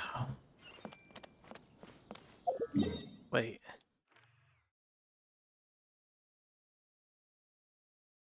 This is not a, short trip we're making here. This game is all about grinding. Why so much talking? Genshin Impact actually has very deep lore, spanning years of content, and this is the new story arc that they just released a few days ago. It's the next chapter in the main plot. The MC is voiced rarely. So you hid it way out here? Not an easy place to discover, that's for sure. She mostly doesn't let's talk. Go check to see if it's safe. Like, she literally doesn't talk, but she can talk, and she can be voiced. But she seldomly says lines out loud. Or if you're playing as the boy, he seldomly says lines out loud. We've no time to lose. Let's head inside.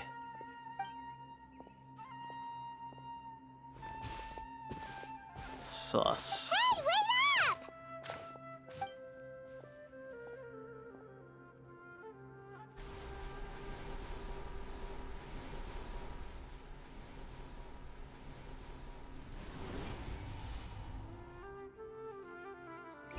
Hid the important eye in a little nook on the side of the wall.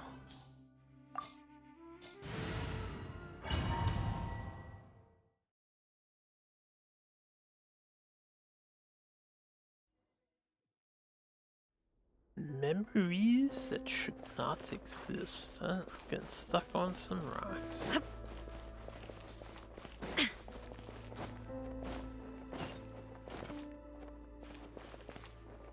I glide.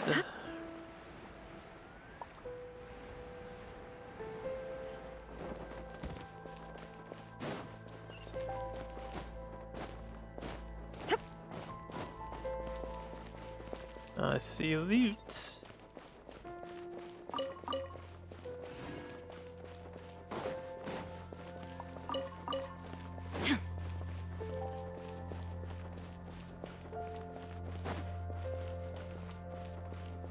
I see mushrooms. Everyone hold hands. Emerge, right now, right here. Allow me.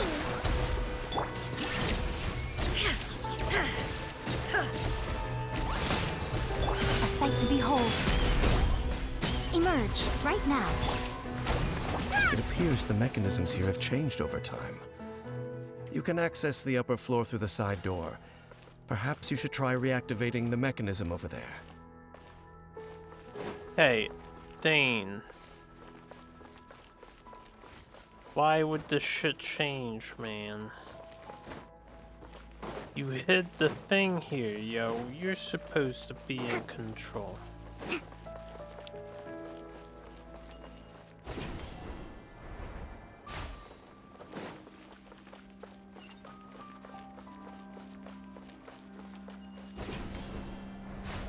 Hold up, any hidden chesties?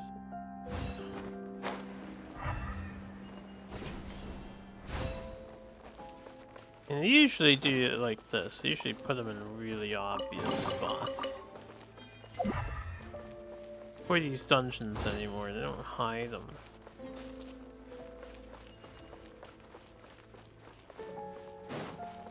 And make sure the player earns their payments.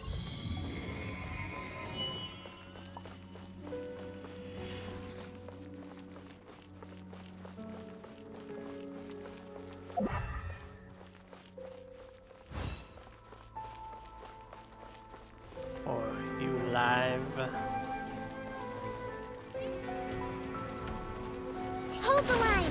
Right here, right now. Emerge.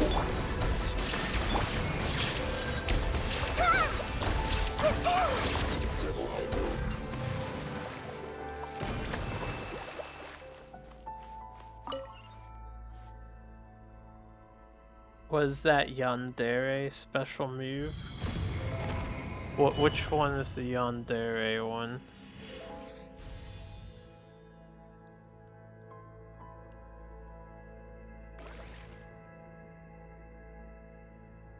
Which character did the move? Maybe I can enlighten. Make sure all the runes are pointing in the direction indicated by the light. That should unlock the mechanism. They want me to do what now?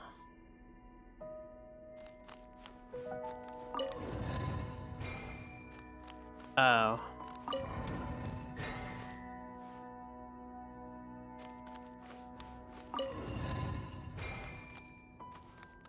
Ah, the door's open. Let's go. Our destination is just up ahead. Door of resurrection.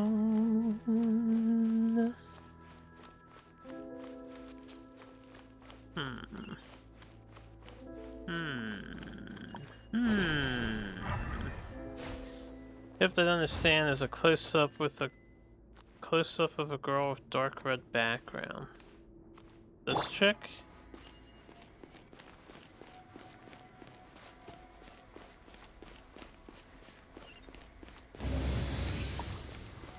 Her special move does lightning, so she drops Right these here. turrets and then she converts them into raw damage with her ultimate. And then she can redeploy them because she resets her cooldown timer. Looks like we can't go any further.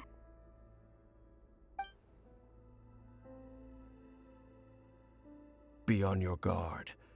I sense the presence of the abyss. It's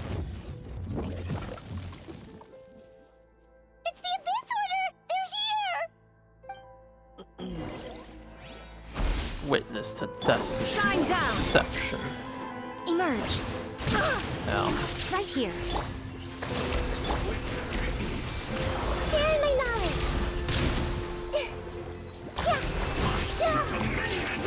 What happened to your HP, bro? What happened to my HP, I'm bro? always watching. Right now. Right here. Emerge. Illusion shattered. Now you shall perish. Ha!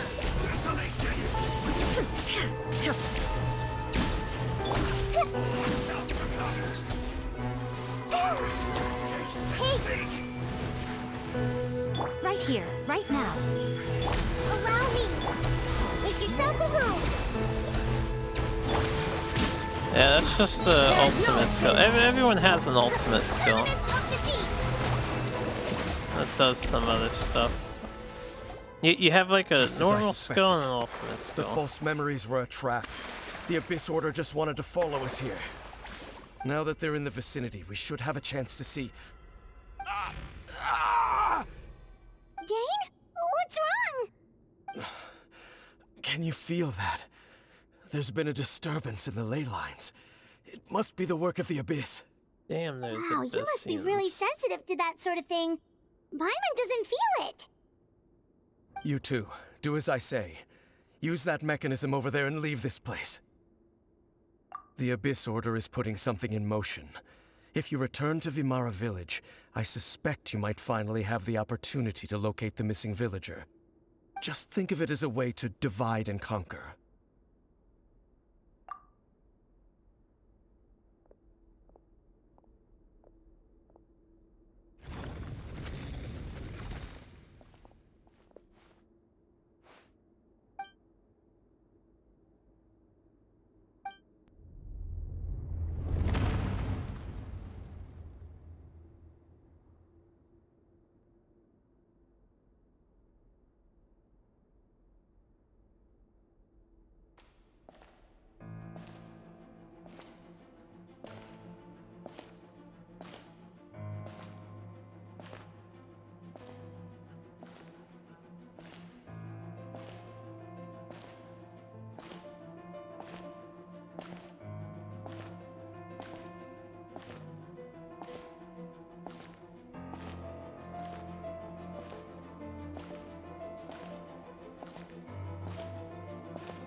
So Nichan.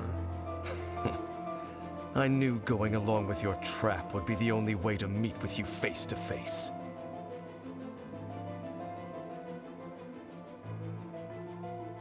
You risked your safety, and that of the Eye.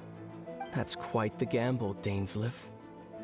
But I believe that I am the one walking into a trap laid by the Twilight Sword.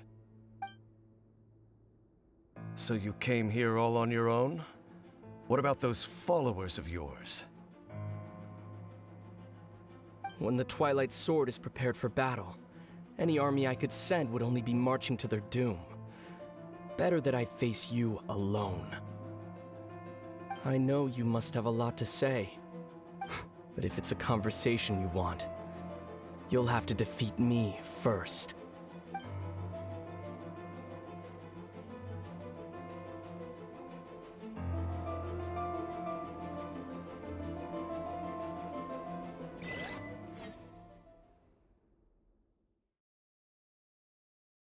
They won't let us play as him. He's not out yet. The Abyss Order's on the move. The ley lines are all out of whack. We better hurry back to Vimara Village and see what's going on. One of them is a Fatalis carrier. Yeah, you think Fatalis is gonna be in the wild, Scent Mine? Hey, look at those hilly trails over there. Weren't they acting super agitated just a little while ago? Why are they so calm all of a sudden? He will be, but white Fatalis. In the New World, they bade farewell to the shrouded sun. Shin Fatalis. At last, they no longer needed to dwell on their suffering, or try to differentiate between various thoughts of blasphemy. Such was the price they paid, and thus their souls became cleansed and pure. Did you hear that? What was that sound just now? It sounded so gentle. Could that voice be comforting the hilichurls in some way? Oh, this is weird. Let's check if this is happening anywhere else. I wanted to say Metal Gear. What was that sound just now? I'ma eat your fruits, nerds. Guess something like African savanna type setting with Looks like the albino same thing is monsters is a happening rare over legendary here thing, too. like a white The albino rhino. hilichurls are calm. You see, Sounds like you're playing Hunter we're Call of the still Wild. here. We've reclaimed an endless amount of time to love. Release your tears. You no longer need to hold back your sorrow.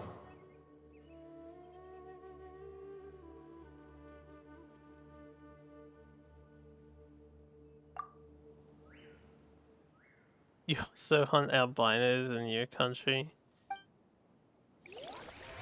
I'm sure your country would just love me. Let's move out. Over there. It looks like they're sleeping. In the end, he whispered softly. Sleep well, Father. Sleep well, my beloved people. When you awake, that which differentiates us shall be no more. It almost sounds like a poem or some kind of story. Well, now that the hilichurls have calmed down, Vimara Village should be safe at least. Let's put Albino? the situation to the side for Expect a now. lore Dan drop? said this might be our chance to find the missing villager, so we should head back to Vimara Village before it's too late. Firefox is telling me to download an update. No, I'm not really albino. Just regular vanilla. I'm not extra white choco.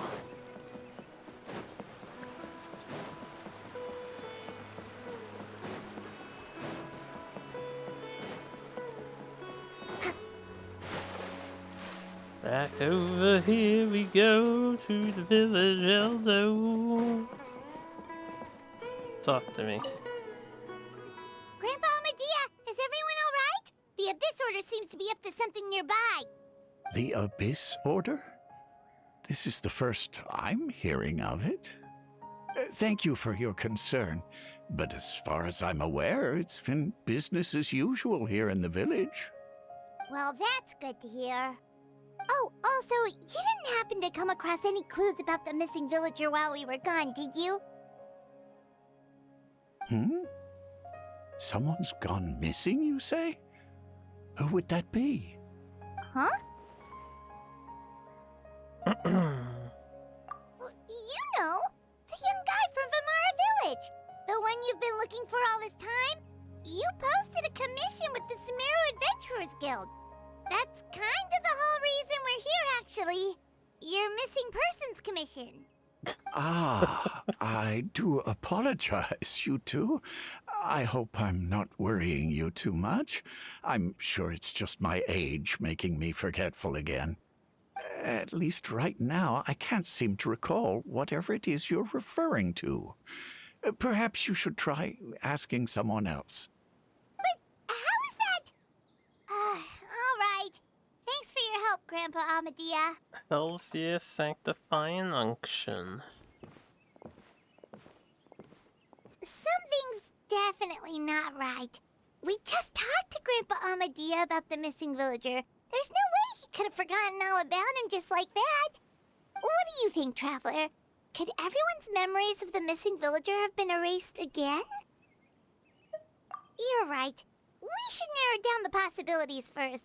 Let's go ask someone else then. Yeah, let's ask someone else. Let's not worry about Dane at all.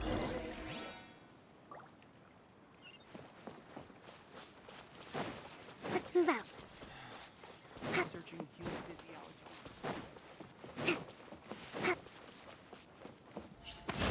Let's heal my character up in the cutscene.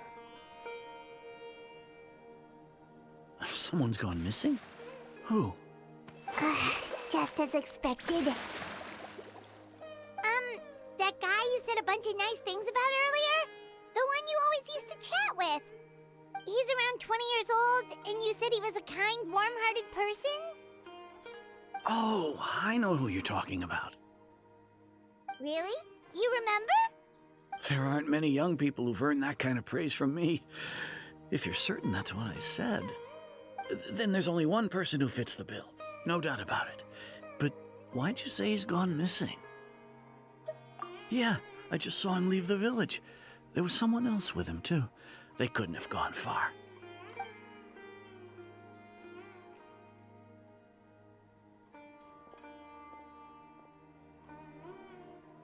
Strange. Bayram seems to remember him. And apparently he just saw him? Do you think maybe it's not that there's something wrong with people's memories, but that we've somehow returned to a time before he went missing?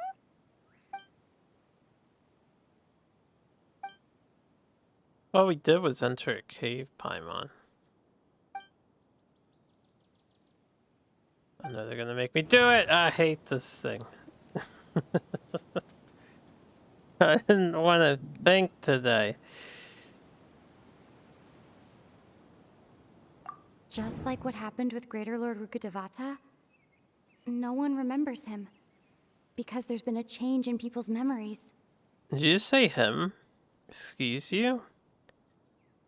Is Rukkhadevata a guy? No, Rukkhadevata is a definite girl, right?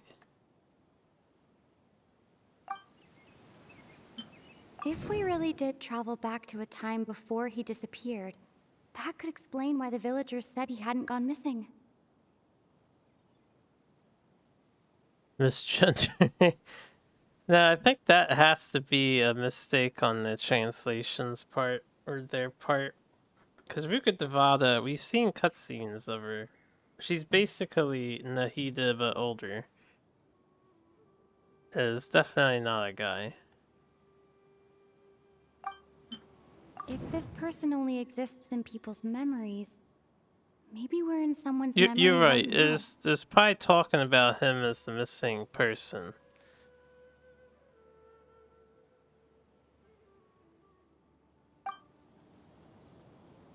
Right! Paimon totally forgot about the ley line disturbances. We're in someone else's memory. Just like how you entered your sibling's memory last time. Genshin canceled. No, I'm just too That would tired also to explain think why properly we with seem my to be in a time brain. before he went missing. It's a memory after all. Right. If he's someone who only exists in people's memories, then we're finally on the same turf. But didn't Bayron just say that he saw him leave the village with someone? Where should we go look for him? Who knows how long this ley line disturbance is gonna last? We might not have that much time, and we don't even know whose memory this is. Good idea! That'll help us narrow things down. We pretty much figured out that the missing villager has the ability to...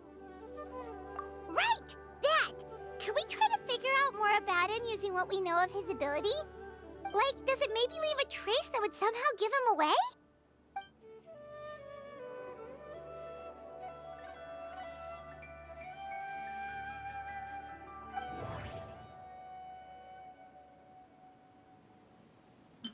If time was allowed to pass within the false memories, there's a higher chance they might conflict with someone's original recollection. That would make it much harder to avoid suspicion. I think it's this one because they talked about time not passing earlier. There's a difference between memories that arise from lived experiences and those that are implanted into the mind. Perhaps it has something to do with time. Yeah, it's pretty much telling you it's this one. We'll listen to All the three then. memories seem to be set in or near Vimara village. But I'm still not sure if they're restricted to this location. No wonder! All this time Nothing the sky hasn't happens. changed a bit! Nothing That happens. must mean time isn't passing! That's the tell of the fake memories!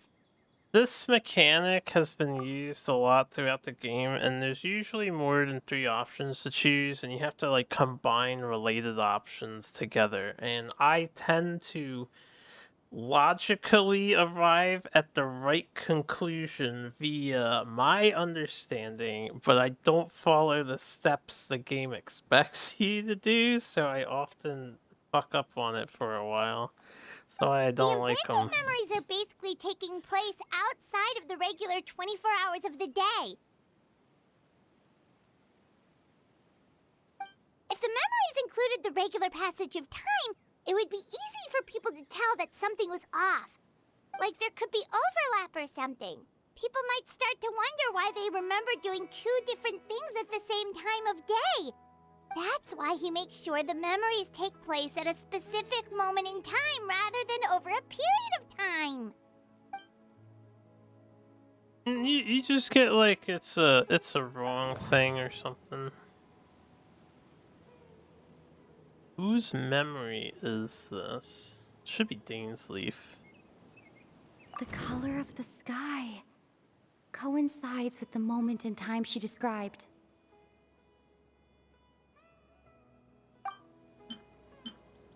Dainsleif had memories implanted into his mind. Could it be that it's happened more than once? We thought Chief Amadea forgot about the missing villager, but it turns out we're at a moment in time before the village issued the commission. No. Oh, it's not That Dane's leaf. doesn't seem right. I need to think about this some more. That's all that happens when you get it wrong. Now imagine you have like 10 options and you have to start picking 2 or 3 to combine together. Okay, we're in the girl's memories. That's exactly what Atosa described! Oh, come to think of it, every time we talked, it always seemed to be around dusk. Just like right now. I mean, Time I remember always her passed saying by that. really slowly. Even when it felt like we'd been talking for hours, the sun would still be at the same position in the sky. But it doesn't mean it's her memories. Yes, that has to be it! This is definitely Atosa's memory. The first statement simply stated that the passage of time doesn't happen during the memories, so she, it makes sense that she confirmed that's true. It doesn't make sense that it's her memories. So that's an extra jump there. Yeah, no problem. I demonstrated on purpose, right? Yeah, that's where they'll be. Yeah, to the tree. That's where to be. Does the old man say anything else? Where is he at? Actually, they moved us somewhere.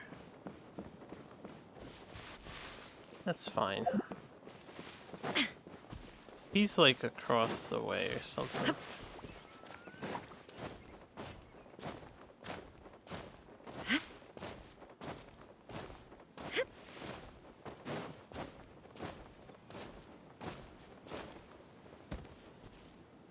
So, you see, Granny Jahiet was a mercenary when she was younger. She just talks like that out of habit. She's not trying to scare the children on purpose. Oh, there I go again. Always talking about my own things. Do you maybe have anything you want to share? It's okay if you don't. You could also just talk about what you think of me? Oh, I think you're an incredibly strong and thoughtful young woman. You'll meet many amazing people and live a very happy life. You won't miss someone like me. Huh? Are those your friends over there? Damn, she ignored what he said.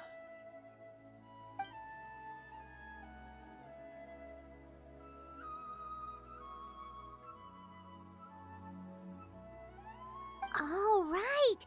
This version of Atosa hasn't met us yet. Friends? I guess you could say that. It must have taken them a lot of effort to find me. So, I should see what they need. I'm sorry, Atosa. We'll have to continue this conversation another time. Another time, huh? Yeah, okay. I'll head back to the village then. Talk to you some other time.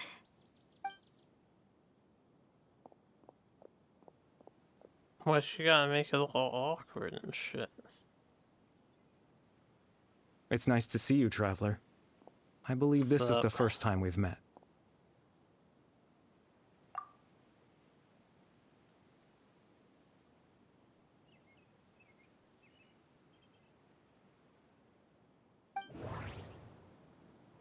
The founder of the Abyss Order. The man who broke the curse of immortality. Born into abject sorrow, he shall now become the Loom of Fate. I wasn't paying attention enough to know who Dane's this is. brother. One of the 5 sinners of Conria. The one who stole the power of the Abyss. That should be ruled out. He doesn't have Dane's features, although he has the eyes. I don't remember who these people The are. founder of the Abyss Order. The man who broke the curse of immortality. Clothar, Albert, Born into abject sorrow, he shall now become the Loom of Fate. You're Caribert Alberic. Oh. You know me? That's quite the surprise. I don't believe I've met you before. Nailed it. Oh, I see. It was the memory, wasn't it? Your sibling's memory. You saw the me from back then. This is Atosa's memory. I came here to say goodbye to her. But I suppose I'll just leave her a message instead. Come, let's find somewhere else to talk.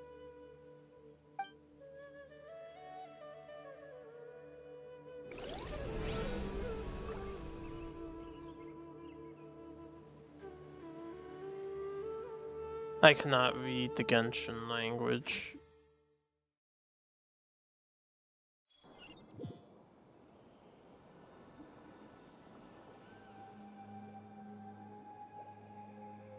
I'm sure this is actually translated somewhere online.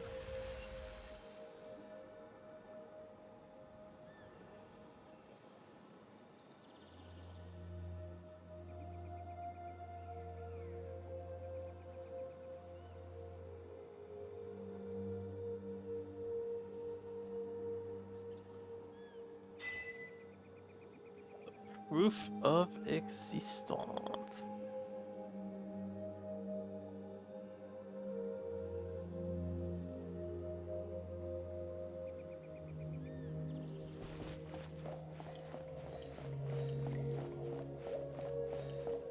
How magical.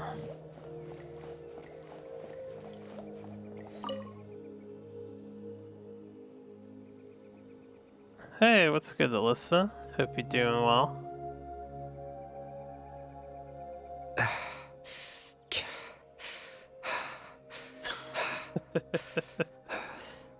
Kevin's having a hard time over there. I suppose you could call it the realm of my consciousness. I'm someone who no longer exists in the real world, after all. As you well know. Glad to hear you're good. It's nothing. I still have enough strength to play the part of a good host. I've always hoped that I'd get the chance to talk to you like this, and now, the time has finally arrived.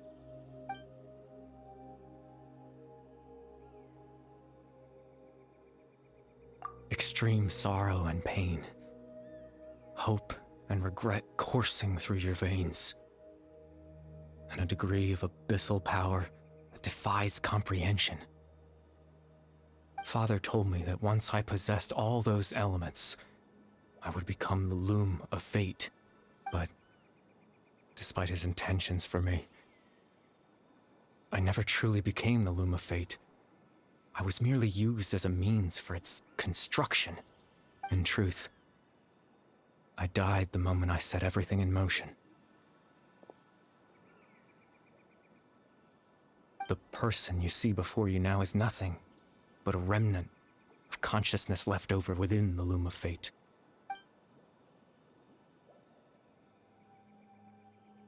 As for your question, the loom of fate is a device capable of weaving ley lines. In its primitive form, it can only be used to create and implant memories. But as more of it is completed, its power becomes stronger and stronger, until finally, it has the power to weave real ley lines of its own. Once fully completed, the moment it gains the power to weave ley lines, it loses the lower level ability to influence memories. But it also becomes a tool that can change the entire world. Yes, I have the ability to control the loom in its semi-completed form. I suppose you can think of it as a form of compensation. After all, its existence cost me my life.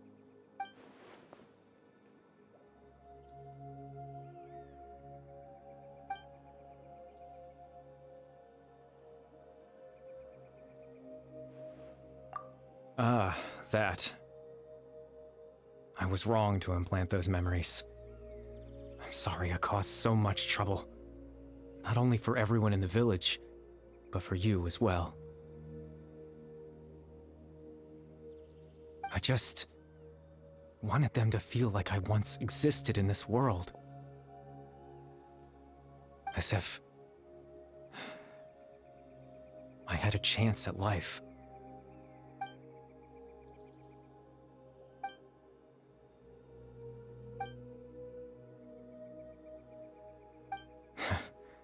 I know what you must be thinking. Why would I do something so meaningless? But I just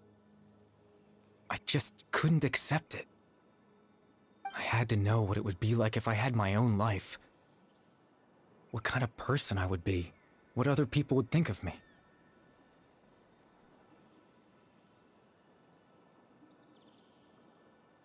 Well, that didn't seem synced up Chief well. Amadia, Baram, Granny Jahiyat, Atosa. What would it be like if I could live alongside them? No cataclysm, no curse. Just a quiet life in a peaceful village. I was curious, so I selfishly tried to have my own life. Even if that meant piecing together the version of myself that could have been. One memory at a time. I know it sounds stupid. After all, my life ended a long time ago. Any chance at living was stripped away from me when I was 8 years old. My consciousness left to mature in an illusory world of nothingness.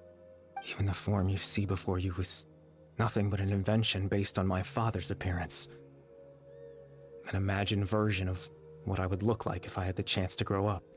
He must be a turbo ultra genius if he was only 8 years old.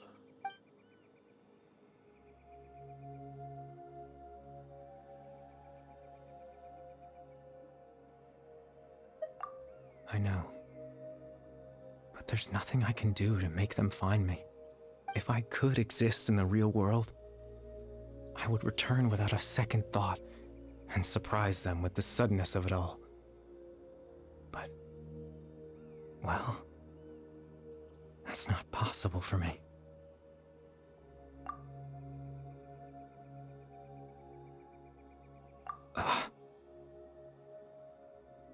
I know.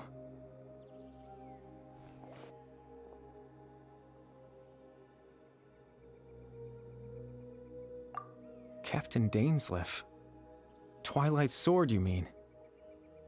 No need to meet up with him. Things should already be settled on his end. Exactly. As someone who could only exist in people's memories, the fact that I'm able to talk to you in my consciousness like this can only mean one thing. The loom of fate has already been completed.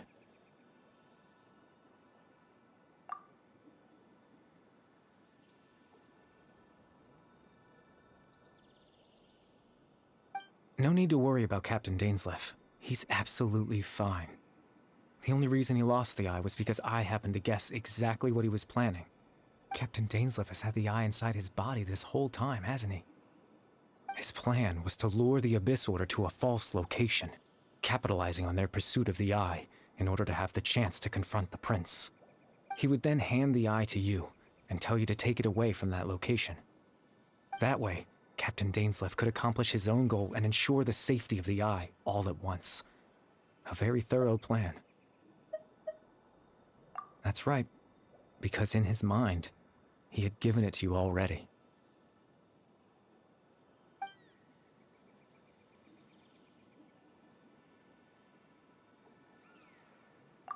Before you two entered that false location. Traveler, wait. Hmm?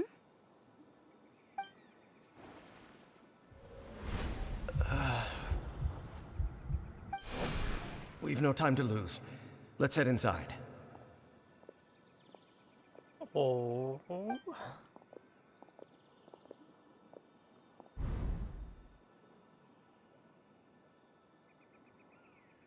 That was when I implanted the memory of him handing you the eye. Given the tense situation at that time, Captain Dainsleif failed to notice anything out of the ordinary, and took that memory to be real. I'm sorry, Traveler, but I needed the Loom of Fate to be completed. And to do that, we had to retrieve the eye.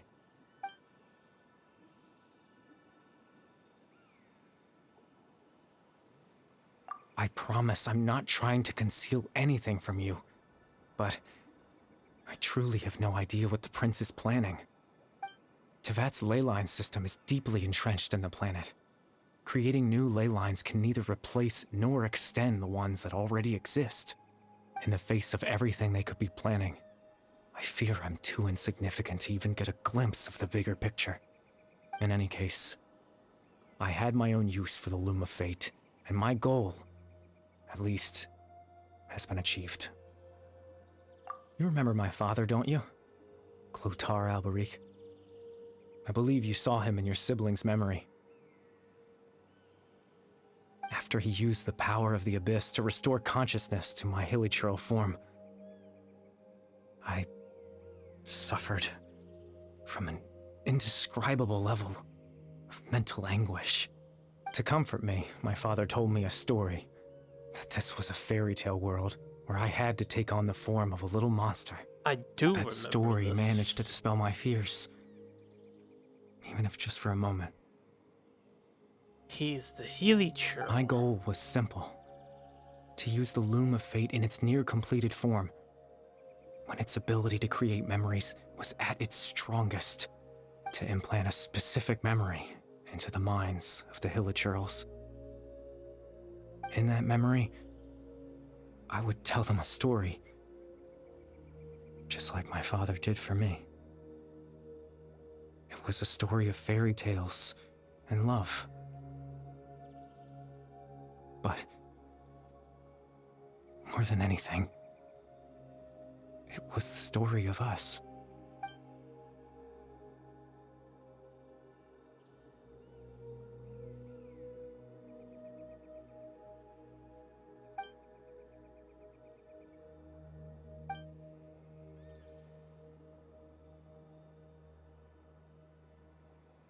I can't change the world.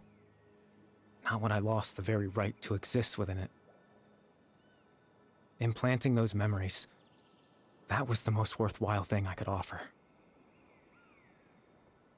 All that's left of my existence is a wisp of residual consciousness tied to the Loom of Fate. In truth, that trace of my consciousness should have dissipated long ago. My goal was the one thing that allowed me to hold on all this time. But now, the bedtime story is finished.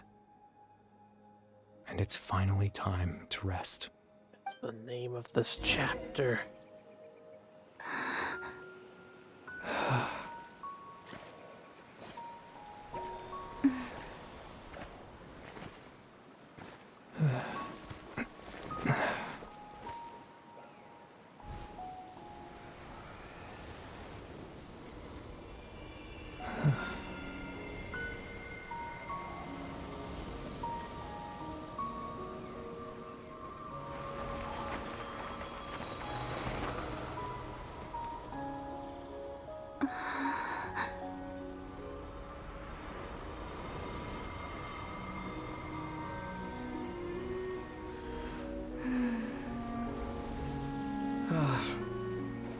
Looks like I was too late to see Kari Bear one last time.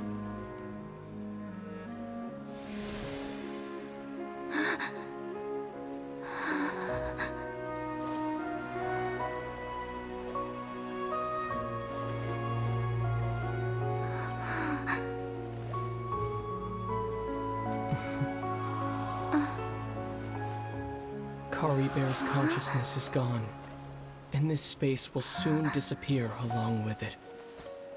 Neither of us belongs here. That's why we're not tangible. Were that not the case, I'd love to hug you too. Well, how about a conversation?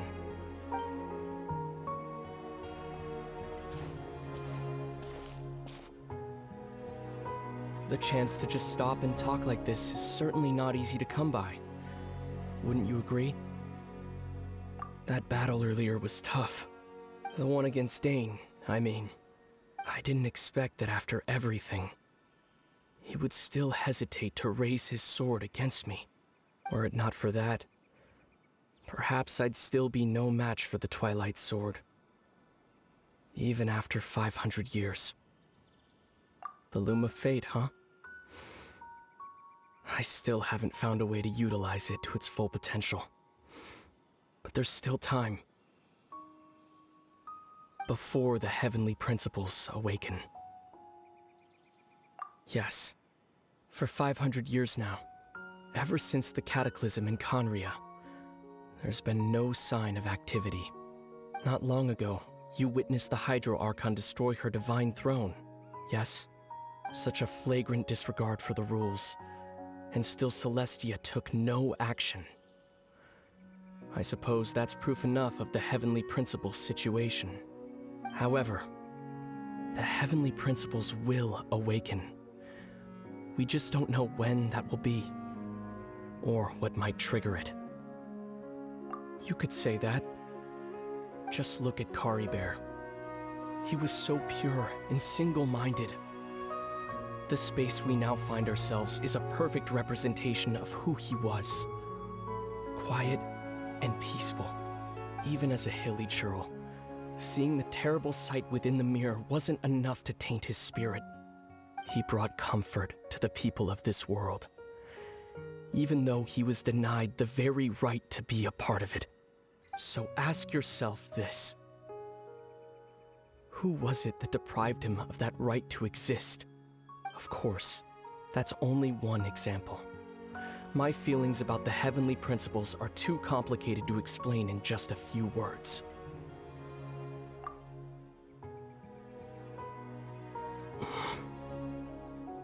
Lumine?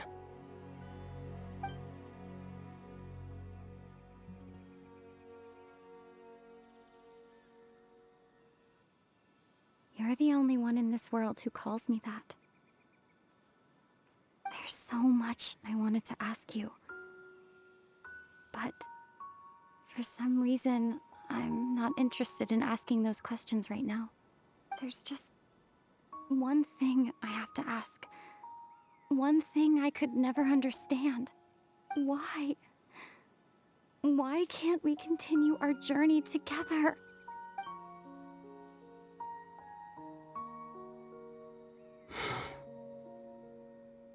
At the end of my journey, I arrived at a place known as the Sea of Flowers at the end. Do you remember? A long time ago, when we traveled between worlds together. You told me you wanted to find a place in the universe where that one flower was in full bloom. To have a place like that suddenly appear before me? Well, would you think of that as a coincidence? You mean? I miss you too, Lumine. But as this war continues to rage, and as I continue to seek that final answer, I don't even know how to face myself sometimes. Let alone my own sister. What's going on? This space has lost its tether. I doubt it'll be able to exist much longer. In fact, aside from our ability to physically interact with each other, There's something else you should know about this space. With Kari Bear gone, we won't be able to remember anything that happened here. Everything in this space will be wiped from existence, including all memory of our reunion. You're only telling me this now?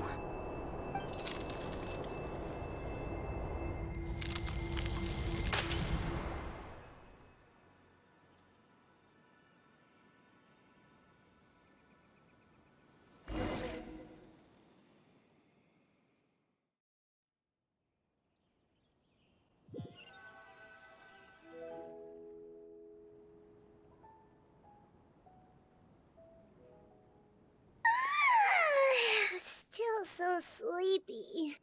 Paimon's head feels all fuzzy. Oh, Paimon woke up a little earlier than you, so Paimon will fill you in. The villagers said that they saw us sleeping near the village yesterday. They couldn't wake us up no matter how hard they tried, so they decided to just bring us back here. Oh, and Dane came by just now. It looked like he was injured. He didn't say anything, though. Just made sure that you were alright and left. Kinda seemed like he had a lot on his mind, but that's Dane for ya. Let's think for a second. We were in that memory, and we saw that guy you called Kari Bear. He was the missing villager that we've been trying to find, right? And after that, Paimon doesn't remember what happened. Wait, really? What a score!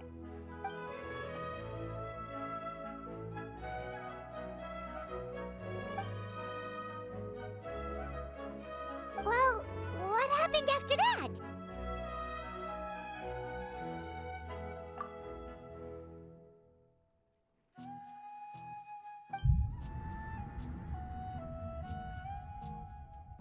Ah, there you are.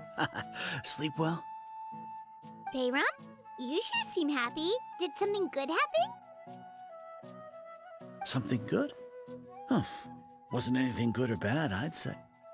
It's just that, well, the village organized another search party yesterday. It didn't feel right to leave all the searching to the adventurers. So there we were, searching away, when suddenly this one guy said it all came back to him.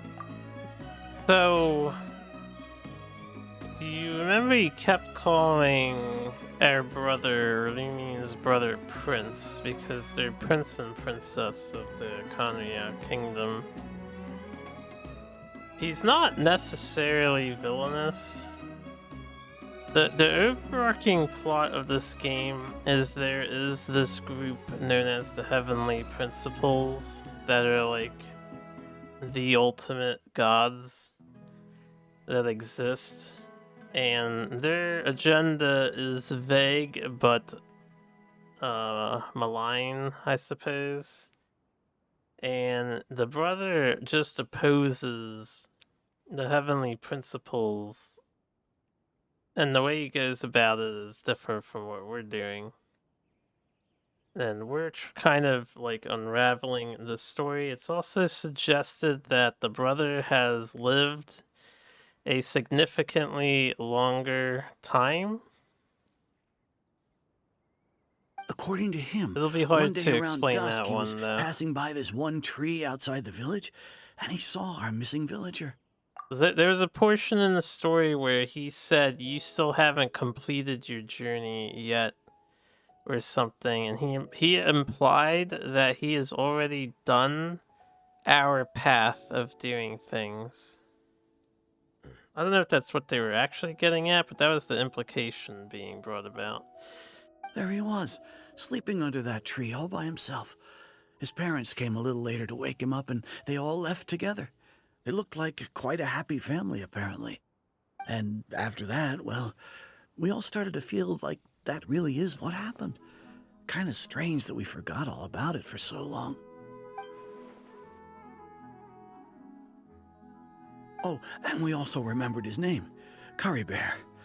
Now, that's not a name you hear every day. Would have been helpful if we remembered it sooner.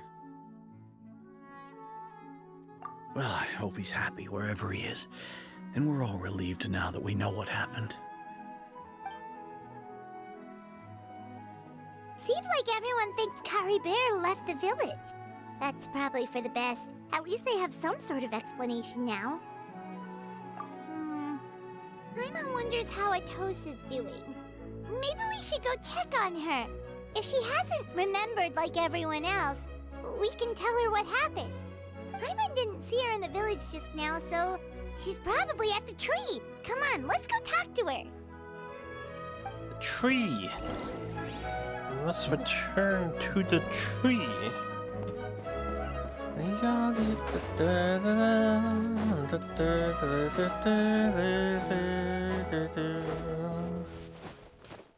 If this is wrapping up, it wasn't too long, I'll do the other thing that we have to do. I'm gonna just need to refill my drink though.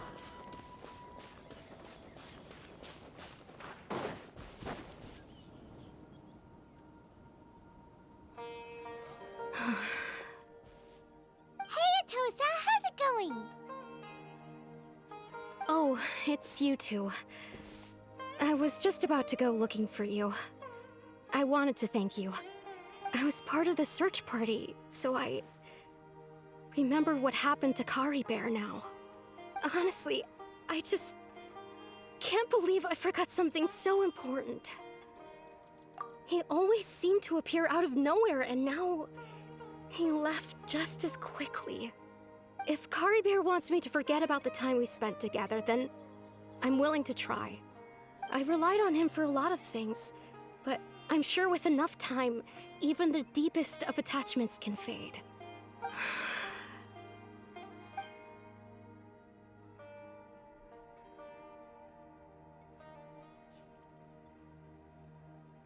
Okay, I'll admit, I'm just putting on a brave face. I was dumped, wasn't I? Otherwise, why would he just leave like that without saying goodbye? You don't need to comfort me. I'll be okay. It's just like Kari Bear said. It's the things we overcome that make life more precious. And you know, if he has a heart, maybe he'll come back and see me one day. Anyway, thanks for all your hard work, you two. That's depressing, isn't it? I promised I'd help Granny Jahiet with something, so I should head back. If he has Goodbye. a heart, he'll come back that and see should be me it, someday. right? Everyone's lives can go back to normal now. Oh my. Right. Weren't you about to tell Paimon what happened after your conversation with Kari Bear?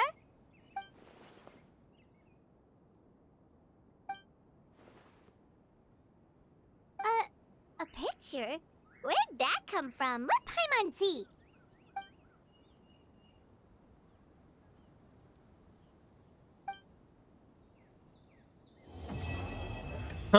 Unnecessary drama. Just like the idea. Well, I mean, the guy kind of deserves it, right? Because he implanted memories in her to begin with and was hitting on her. And now he's already dead. It's pretty fucked up on his part. Hells yeah, free stuff. Alright, yeah, since it's early and I would like to catch up on things that I need to catch up on, we can do the other main story I've been slacking about. Oh fuck, I forgot there's two of them. Alright, we're gonna work on Cyno today. Part 2, the first Act 2 quest in the game. Wait, have expedition rewards. I guess I'll pick them up. Huh. We haven't seen our Sumeru friends for a while now. Paimon wonders how they're doing. Let's go to Sumeru City and catch up with them. I really hope this is casual. Ad Astra Abyssos. Not work mode, but casual mode. Mahamatra. That is best Mahamatra.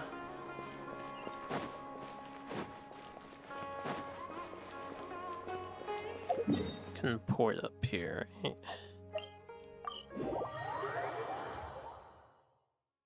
He doesn't deserve that because he's just a character. What do you mean? Wow, Well, the academia sure is busy during the day. But where should we go looking for people that we know? Traveler, Paimon.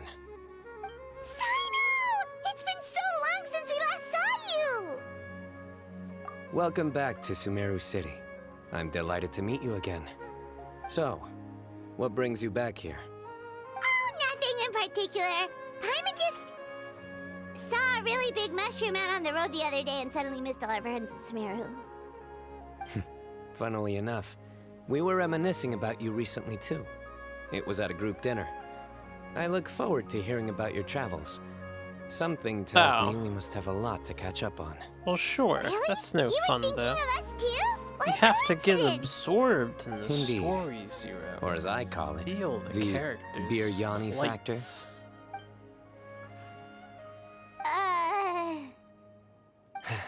You really want me to say the rest? Okay. It's always nice to meet Stu again.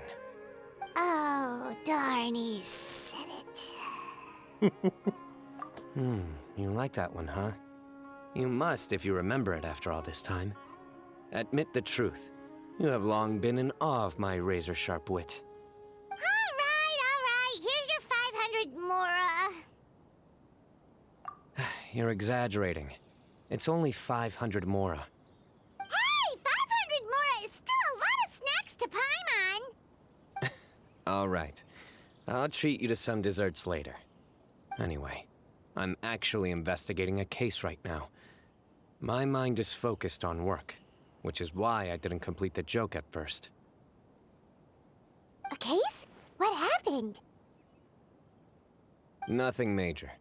But after finding out who was involved, I decided, on reflection, to handle this one myself. Need any help? We only came here to hang out, so we've got the time. You may as well take us with you, and then when you're done, we can, you know. Such enthusiasm. Are you worried I'll forget about treating you to some sweets if you're not around to remind me? What? No! All right, was it really that obvious? Obvious enough. Still, it's a fine idea. You are the heroes of Sumeru. It makes perfect sense to work together. All right, follow me. Lead the way, homie.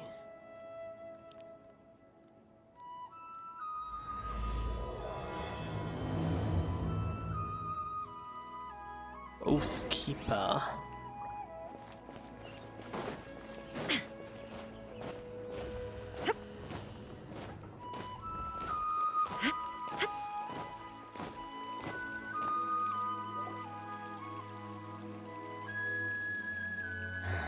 Do you see him?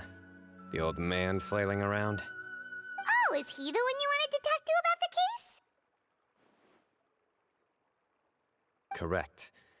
His name is Cyrus, a former Spontamod sage. He taught both me and Lisa. Huh? Cyno's teacher is in trouble? It's ridiculous. I'm just an old man who enjoys a spot of gardening, shopping, and wine. What sort of person targets an old retiree? Professor, I've brought some friends.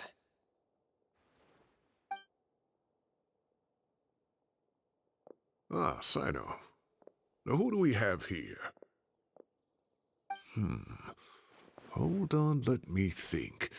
A flying fairy dressed in white? A youth who does not seem to hail from this land? My goodness. You must be the legendary traveler in Paimon. I've heard all about what you've done for Sumeru. Wow, looks like we're really famous. I've told him about you before. You are my friends, after all. That's right. Let me summarize the situation.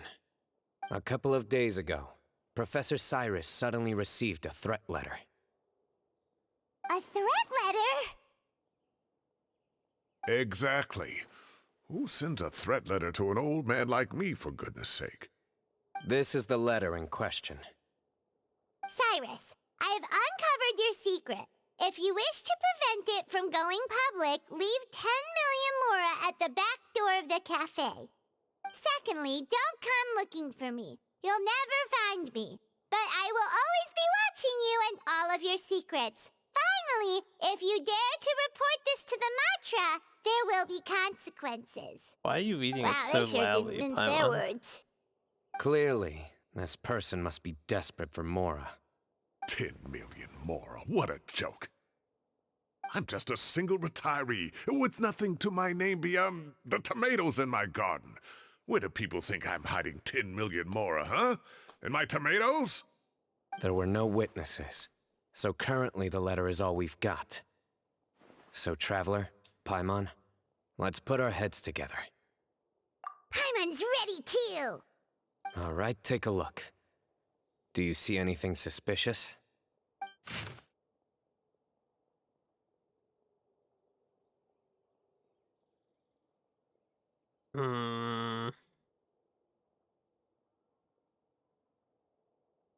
There's an image on the letter and it's stuff.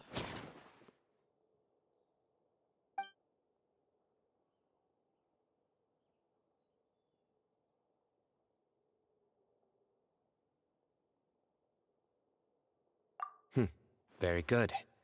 The paper has a rather rough texture. It's not the typical kind you see in most books. Another thing is, some of these strokes look kind of blurry. Could there be an issue with the ink? Possibly. And I bet the paper has something to do with it. Most of the paper around here is much smoother than this, and the ink is absorbed quickly so it doesn't run.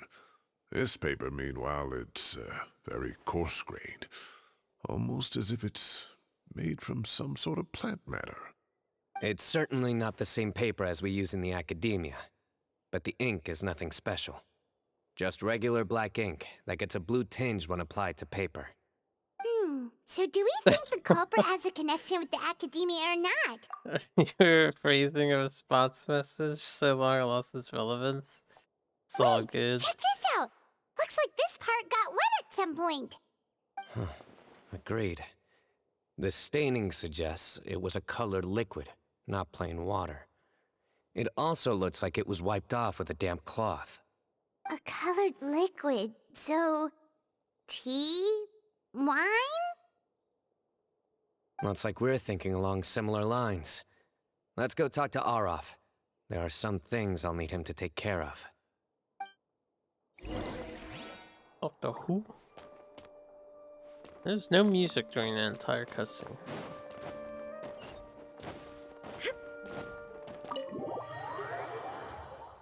Let's enter the house of Dane.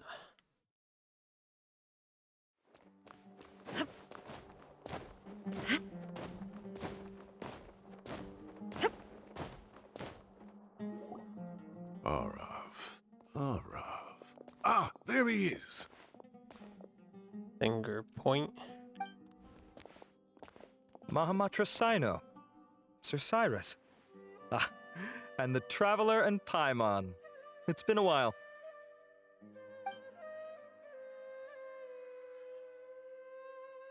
As such, I'm inclined to believe that the culprit in this case is a student at the academia. Somebody young and strapped for cash.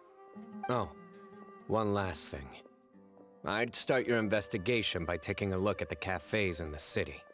Oh, of course! You think the culprit spilled their coffee on the ladder, huh? They do look like coffee stains to me.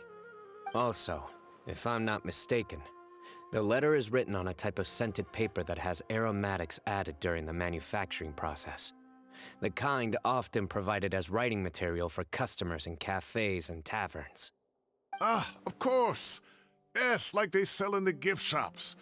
I remember now. Zaha Hadi bought some a while back. She said she was going to use it as wrapping paper for a vase. Understood. I'll assemble a team to investigate the points of interest immediately. You have my gratitude. One last thing. Send some Matra to guard the entrances and exits of Sumeru City. And change into plain clothes. Don't let them see you coming. Will do.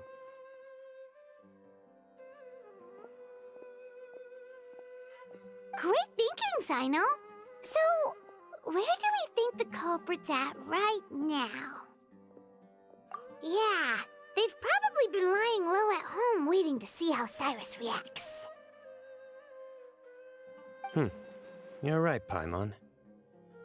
Really? Which part? The culprit's approach. Whatever happens, they need this Mora. But just because they warned Professor Cyrus not to go to the Matra, doesn't mean they know what he'll do next. So, like you said, they need to wait and see. And crucially, the culprit said they'd be watching the Professor's every move. Huh? Wait, are you saying...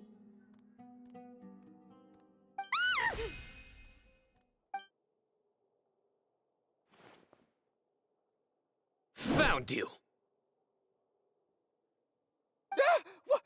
What are you doing? You wrote the threat letter! I don't know what you're talking about. What threat letter?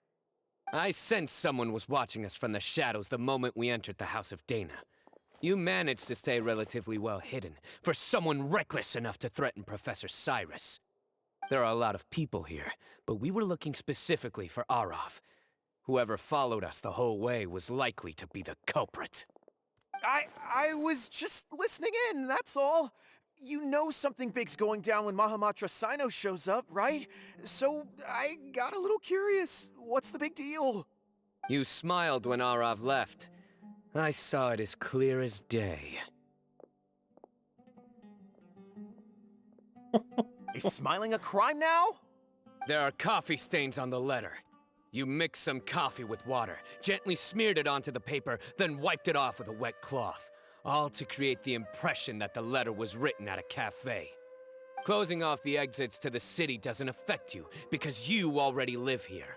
And as long as the Matra were focused on the cafes, you would be free from scrutiny. The cafe was a red herring all along. You had to be somewhere where you could monitor the Professor's movements. You can't pin this on me! I haven't done anything! Really?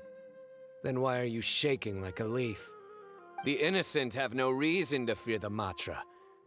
But you, your heart's racing, and your eyelids are twitching. You're a terrible liar. I would never... Don't try anything or you'll pay the price. Now come with me.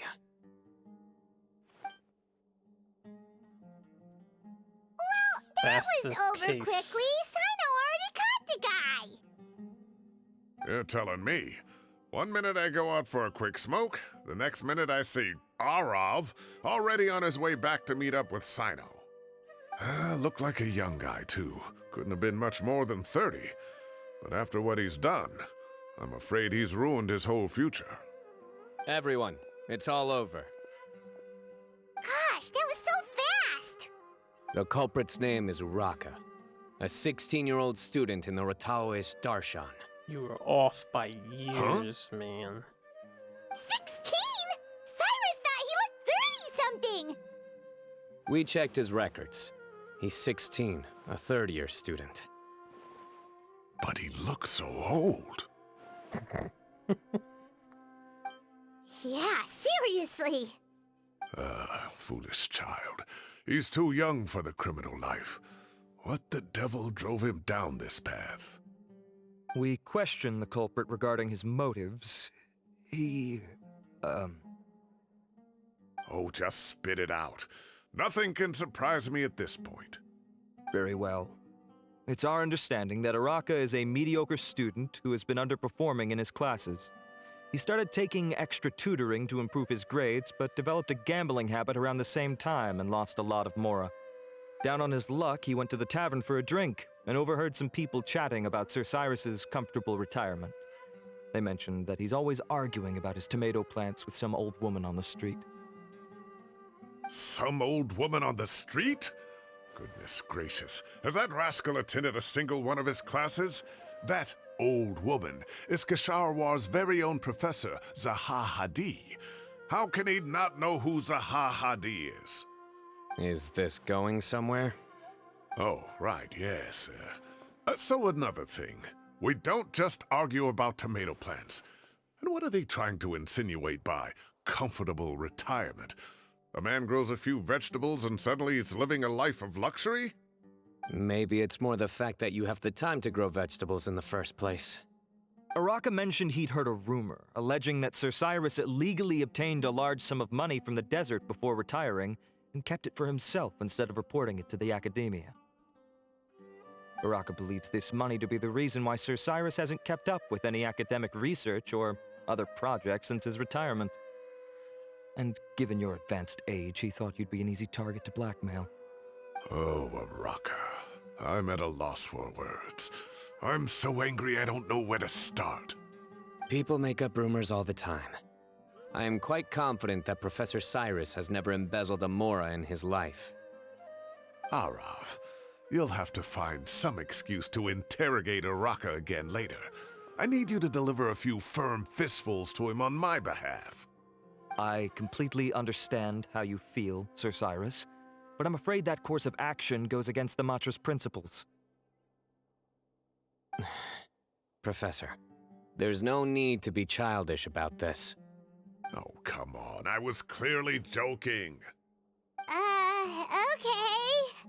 Where does this go from here? The Academia will determine the appropriate disciplinary action against the student. And as for the individuals spreading rumors about the professor's obsession with tomatoes You have a good one, and guys. some old woman on the street, there could be a slander case here. The Matra will continue to investigate. Who said I'm obsessed with some old woman on the street?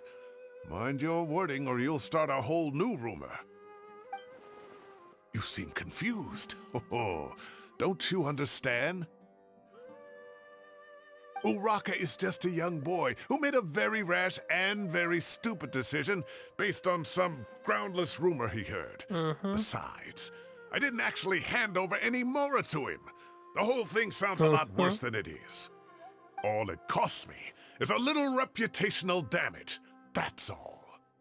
Please rest assured, Professor, that the Academia will issue a fair and reasonable punishment. Yes, I have no doubt about that. But as a former educator, I'd still like to have a serious conversation with the boy's parents. Their family lives in the city, yes? Correct. We looked into the family. Both parents are merchants and they're often away on business. They've never taken much of an active role in their children's lives. Oh, what a mess. You don't have to seal the evidence away yet, do you? I'd like to have that letter back for the time being, if possible. I need something concrete for when I talk to the family tonight. We have to show them how serious this situation is. The relevant authorities have already reviewed the evidence and are now discussing Araka's punishment. You can hold on to the letter for now. Just make sure to return it within a couple of days. Oh, so you'll be able to close the case in 2 days? Give or take. Cases like this are quick to resolve. Very good. Well, thank you for all your help. Perhaps we can all go for a meal together. Oh, my treat, of course. My apologies, Sir Cyrus, but I have a prior commitment. Enjoy the meal, everyone. Ah, I see. Well, that's a pity. But Cyno, you have to come. You found the culprit at record speed, and I owe you for that. Ah, and isn't Tighnari in town at the moment? Bring him along, too. Wait, you mean Tighnari's in the city? He is. Tighnari's master, Sir Nephis, called him and Kale to the Academia to help out on a project. They should be at Nephis's office at this hour. Though I must say, I'm surprised you're extending an invitation to Tighnari. Did you do something to offend Sir Nephis? Don't be outrageous. Nephis offends me all the time. It's never the other way around. Anyway, hurry up and fetch Tighnari. I'll head over to the tavern with the Traveler and Paimon. See you there. Go on now. Don't keep us waiting. Surely there's gonna be more to this, right?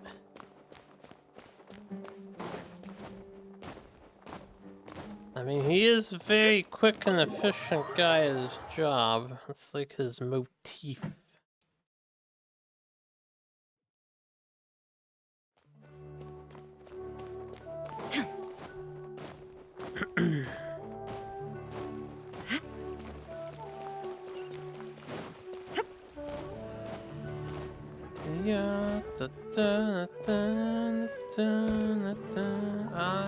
Out of stamina.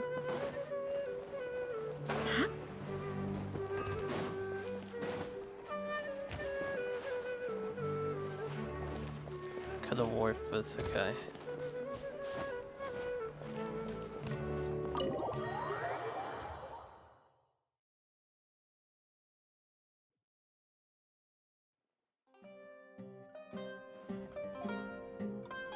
Not to brag, but we never had problems like this at Ratawa Hist back when I was still teaching. And if you don't want to take my word for it, you can ask them. They were students at the time. They'll tell you what it was like, won't they? I was out in the forest at least 4 days a week back then, thanks to a colossal workload from Master. It wrought havoc on my poor tail, so I didn't exactly keep up to date with what was going on at the Academia. Most of what I know, I heard from Cyno after the fact. Professor's become a lot more laid back in his retirement. He used to be far stricter, and was especially known for being extremely principled. Wow. It's hard enough to stay true to your principles as a normal person. I can't imagine doing that as a sage. It's a pity Kale wasn't around at the time.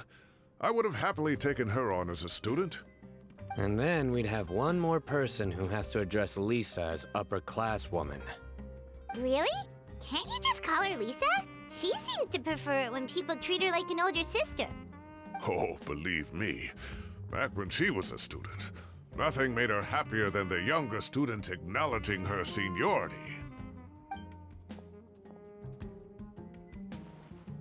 Whoa, more food? Are you sure about this? We don't want to take advantage. Oh, don't worry about it. Order whatever you like. And if it's not enough, order some more. After all your help today, treating you to dinner is the least I can do. I thought I heard some familiar voices. Ah, and Sir Cyrus is here as well. Oh, Kaveh, it's been a while. Zahahadi was talking about you last month. How have you been? I've been all right, thank you. You're looking very well, sir. I'm glad to see it. Have you eaten yet? Care to join us? That's awfully kind of you, but I had a late lunch, so I'm not really hungry just yet. I'll have dinner a little bit later tonight. I just came to Lombard's to buy some wine, and when I heard some voices I recognized, I thought I'd come and say hello. So what's the occasion, anyway? Some sort of celebration?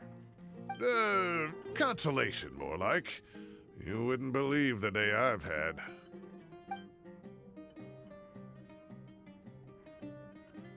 Sounds like things have really gone downhill since I was there. My whole time as a student, I've never heard of anything remotely like that. I can't believe how young the guy is.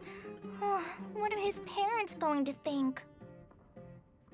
Young people are always more susceptible to making rash and ill-advised decisions. Their minds are still developing. It's just an unfortunate fact of life. But still, this boy has some nerve. Just look at what he wrote. Oh, it makes my blood boil. Wow, yeah. Jeez. I will always be watching you and all of your secrets. And then he just followed you into the house of Dana? If this were my son, he'd get the scolding of a lifetime. Oh. Luckily, I'm also an extremely principled person. Kaveh! Your order's ready, sir! Coming! I'll have to get going. Have a nice evening, everyone. I'll catch you all another time. Okay, bye-bye! Here I am. The coffee beans are in here too.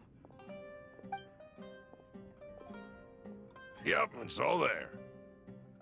I'll stop babbling away now. Let's eat before the food gets cold.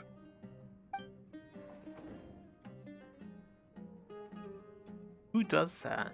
You eat the food while you chat.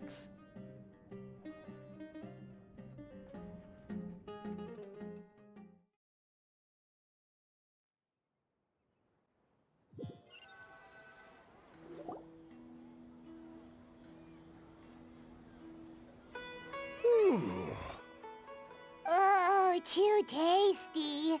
Paimon's belly is about to explode. Oh, mine too. I'll have to walk home to burn some of it off. Thanks for dinner, Sir Cyrus. Master Tighnari and I will bring you some homemade herbal tea next time. It'll do wonders for your sleep.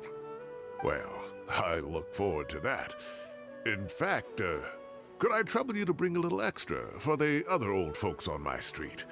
I'll be the envy of the neighborhood. No problem at all. I'll pack some up and bring it over. I'll see you all later. I better head home now and tend to the crops. Good night, Professor. Don't let those tomatoes keep you up too late. Hey, my tomatoes are serious business. I am not about to be beaten by Zaha Hadid. Anyway, I'll be leaving now. Don't stay up too late now, children. I bid you all a good night. Take care. Have a safe trip home. All right. Now, we finally have some us time. What do you mean, us time? Well, I was talking with Tighnari and Kale, and since we all have some free time, we thought we could all go camping together. Think of it as our way of welcoming you back to Sumeru. Camping? Oh, that sounds fun! Paimon's in! Right? It's been so long since we did something fun together. I can't wait!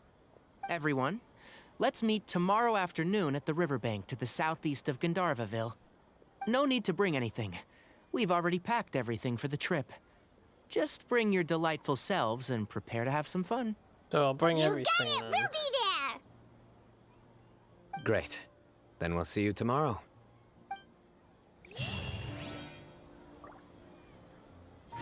Another round to chat with. I'll wait till the next day. Paimon, time powers, go.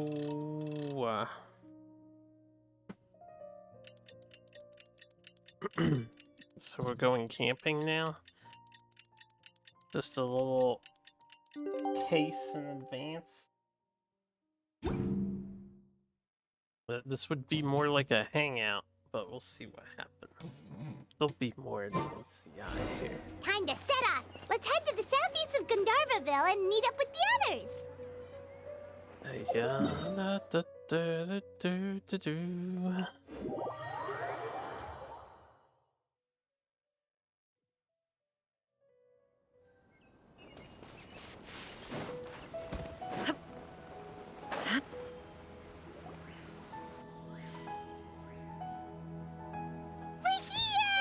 Wow, you guys are ahead of the game! You set up the tents already! They're like not even a single mile away from the village nearby. It's not camping. I'd say we're right about on schedule, actually. We were aiming to have them set up before you arrived. Traveler, Paimon, let's go fishing together. Whatever we catch, we can grill for dinner tonight. You got it! Dinner's on us tonight!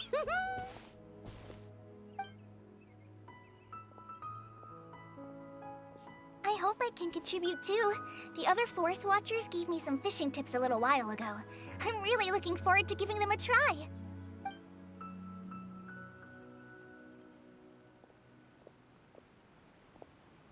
I saw some very appetizing mushrooms in the area, so I gathered a few for us.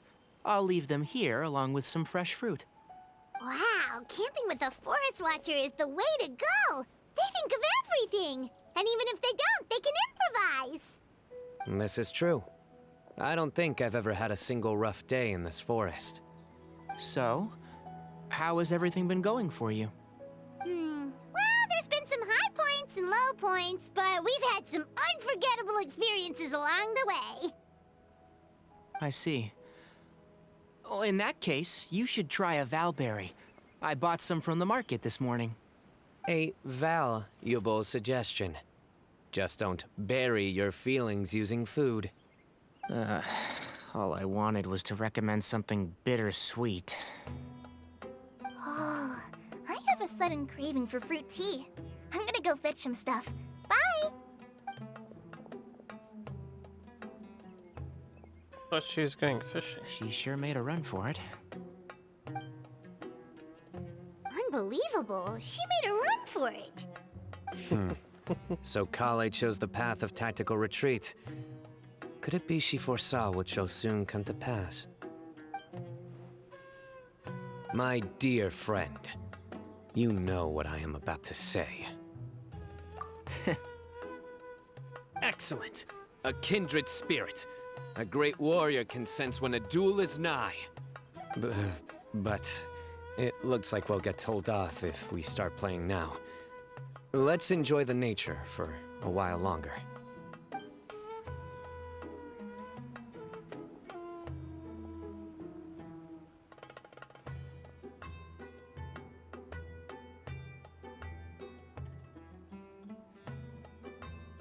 Traveler's so happy. Ah! We got a bite!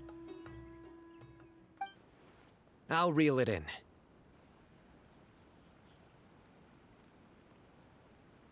Firewood, spices, snacks, and drinks. Everything's ready. Once Kale gets back, we can light up the fire and start grilling.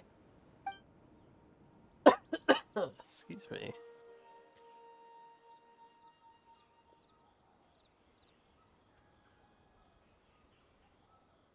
Thought the water was freezing over there for a second.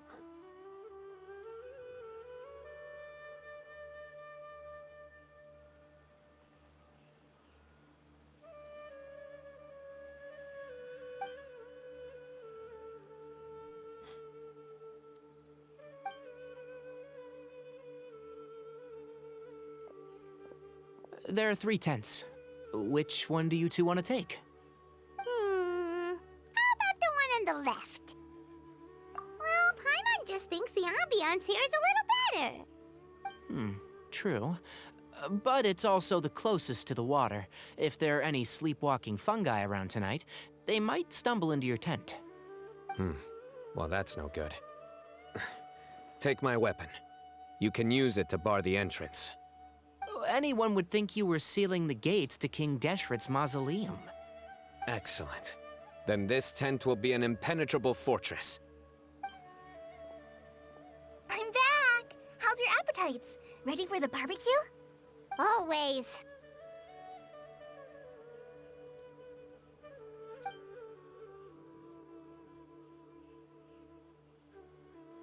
Oh, it smells so good. Paimon's drooling.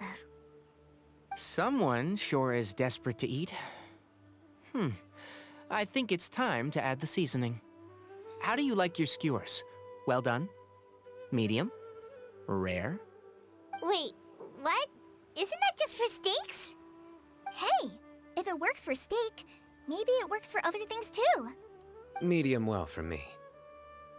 Okay, these are about ready now then. It'll be a few more minutes for anyone who wants theirs well done.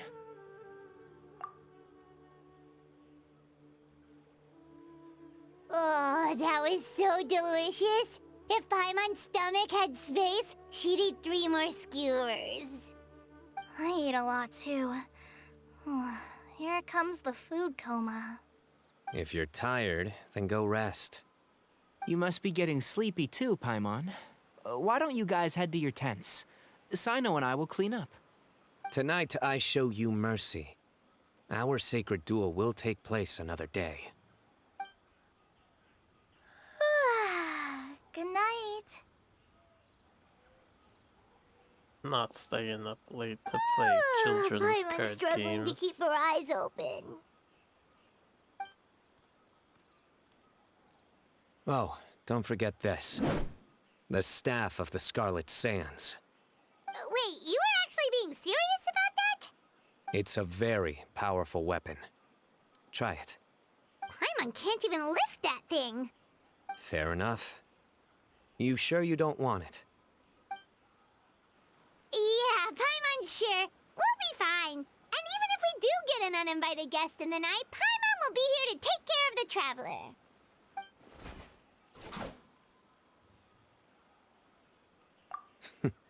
That reminds me of a parting king of invocations. I'll tell you about it tomorrow. But right now, it's time to rest. Sleep well, and sweet dreams.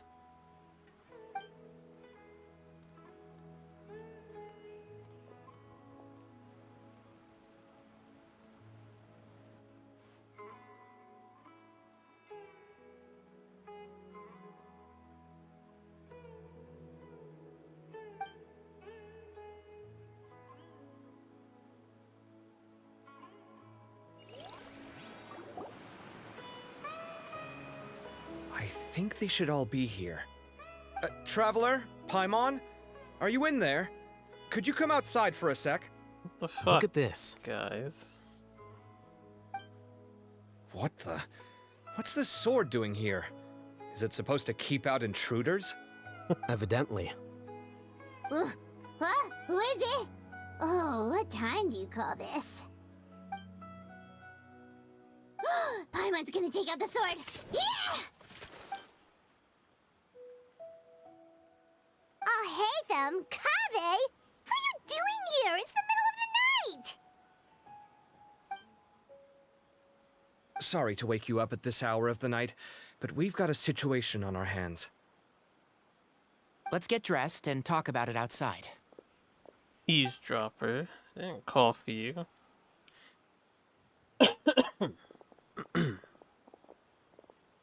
Something has come up. And since it pertains to Cyrus and Cyno, I deemed it essential to inform you all. Whoa, back up. Let's start from the beginning. There had to be.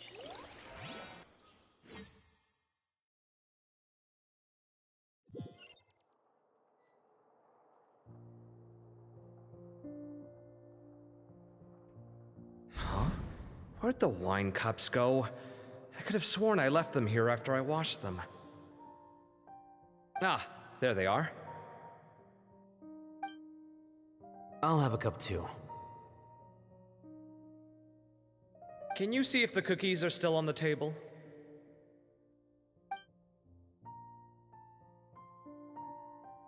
They are, and so are the fruits. Oh, this is so bland. I should have gotten a few bottles of what Cyno's group was drinking last night. Do tell. What were they drinking? Oh, right, I forgot to mention. So, I ran into Cyrus yesterday evening when I went to the tavern to pick up some things. He was hosting a dinner for Cyno, Tighnari, Kale, and the Traveler and Paimon. Anyway, they got a bottle of Lombard's new vintage for the table. At least, I think that's what it was. It looked pretty good. Sounds like they're all tangled up in this. You know what it's about, right? 16-year-old kid tried to extort Cyrus. He was asking for 10 million mora. I heard some people talking about it on the streets, yes. Didn't take them long to catch the culprit. The sages are probably dealing with the case by now. I wonder what Sir Nephis and the others will make of it. Oh, Cyrus showed me the extortion letter, too. It was crudely written, but the paper had this beautiful pattern on it that I've never seen before. Really caught my eye. Give me a sec, I'll sketch it out for you.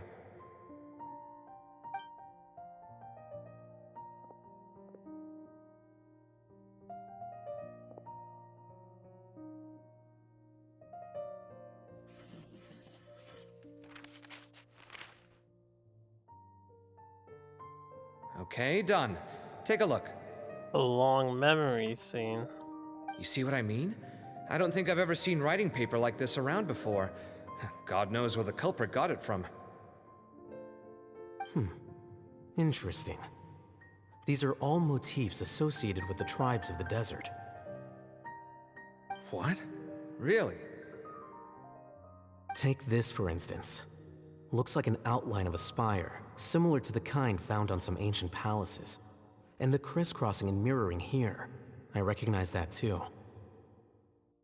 It bears a striking resemblance to an ancient emblem, one that hasn't been used in a very long time. Whose emblem is it? It's the emblem of the Temple of Silence.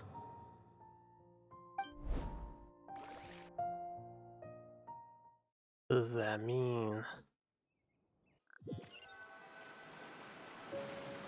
After discussing it with each other, we both agreed that something didn't feel right, so we went looking for you. This was a long way to come from the city. Alhaitham figured you were probably with Tighnari, so Gandharvaville was our first stop. Welcome But the back. Forest Watchers told us that you'd gone camping. Then, just as we were heading off to the campsite, we ran into Cyno. He said he was on a supply run. Streaming. We exchanged a few words, and then he ran off. Hold on. So what's the deal with that emblem you were talking about? The Temple of Silence, you said? What is that? Should we be worried? Something's up, huh? Give me a second. Let me get Kale. So Cyno already left.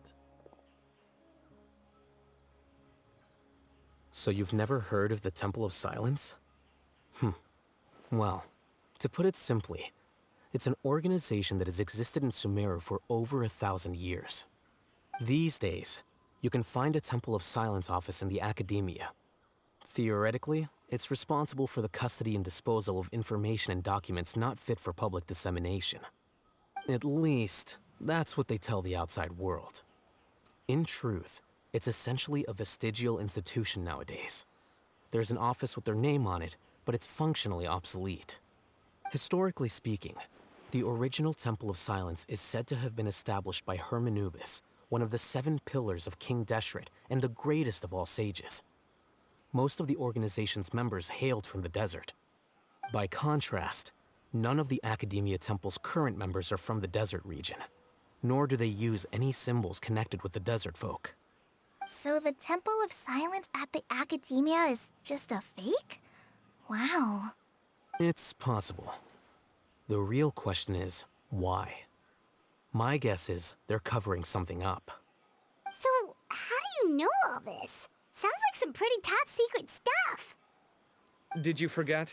He did a stint as acting Grand Sage, and kept the pay raise even after he resigned. Oh, yeah! Paimon did totally forget about that. So you took the chance to read all the top secret documents while you were acting Grand Sage, huh? If you're asking me whether I familiarized myself with the documentation in my office, I would respond that that's a perfectly normal part of any job. So much about this doesn't make sense. Why did the emblem of the Temple of Silence appear on a threat letter from an Academia student to Cyrus?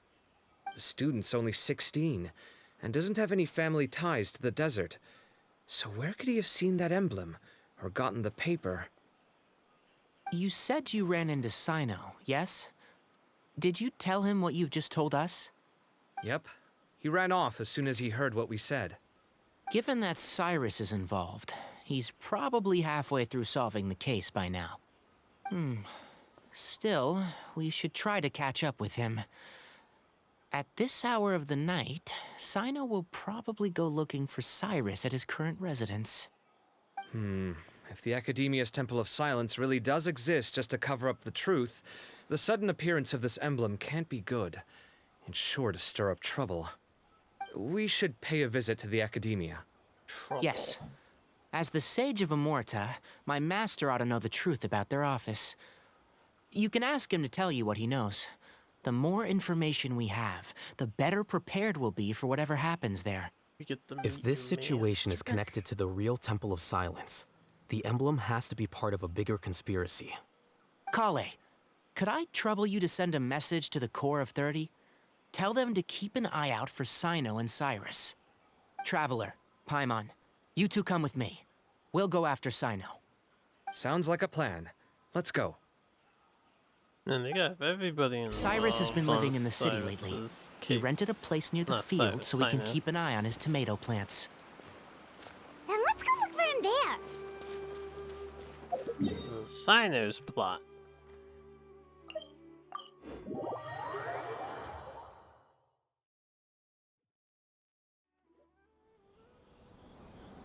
Here we are. This is the place. We might be too late. Looks like nobody's home. Oh, Cyno moves fast. If he was here, he's probably long gone by now. I know that voice. Is that Tighnari I hear? Ah! Professor Zahahadi! Wow, so it really is you. My goodness, whatever is going on tonight? We're looking for Cyno. So, he's already been here. Yes, not long ago, in fact. He knocked on my door and asked if I'd seen Cyrus today at all. I told him the old fool left early this morning, and I hadn't heard him come back. So we went to his place, and would you believe it? He's gone. Goodness knows where to. It must have alarmed Cyno, because he took off in an awful hurry after that. He never did explain what this was all about. How serious is it? Well, if Cyrus isn't at home... Oh, it sure doesn't sound good. Professor, did you hear that a student recently tried to extort Cyrus? Why, yes. When I left the house that day, I noticed he was watering his flowers in the field in complete silence. He had a piece of paper clutched in his hand, and he looked lost in thought. I could tell something was troubling him, but he wouldn't tell me what it was. If Cyno hadn't happened to visit him that day, he'd probably still be holding on to that thing. After seeing the letter, Cyno told him to contact the Corps of 30, but Cyrus was very reluctant. He claimed it would only damage his reputation. Eventually, he relented, after much persuasion from Cyno. Huh? Cyrus didn't want to report it? Well, that's strange. When we saw him, he seemed pretty okay with the idea of the kid getting his just desserts. As a former sage, it's possible Cyrus still has enemies at the Academia. That's why Cyno was so insistent that he report the matter to the authorities. I was there while they were going back and forth over it. So Cyrus initially hoped to stop this from going public. But why?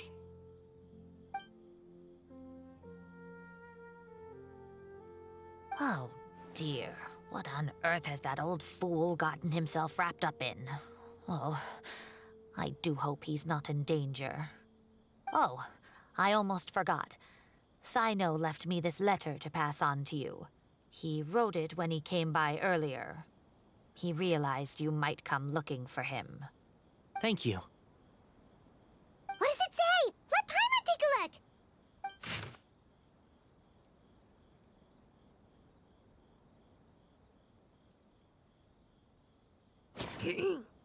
My friends, this is a rather complicated state of affair.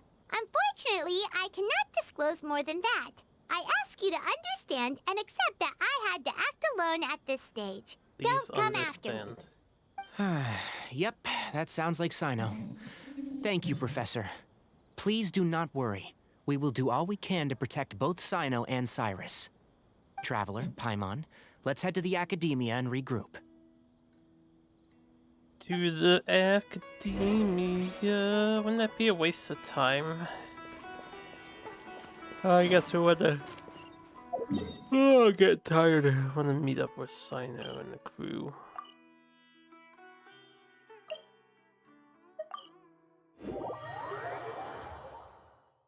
Didn't I hit the house of Dana?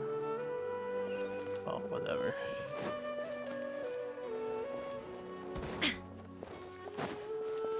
I suppose we did not want to go in the house of Dana. Are we going in the underground?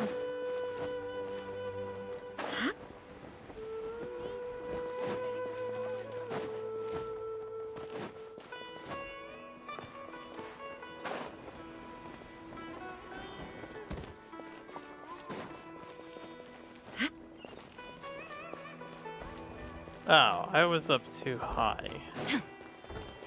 I see.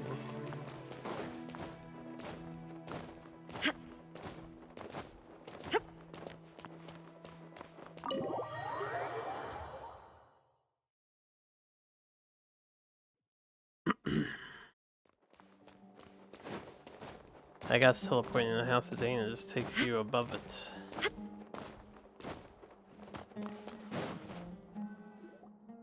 You're here? I thought you were going after... Ah, I guess you lost their trail. We went to Cyrus's house. No one was there. Cyno got there before us, but he was long gone by the time we arrived. He didn't say where he was going?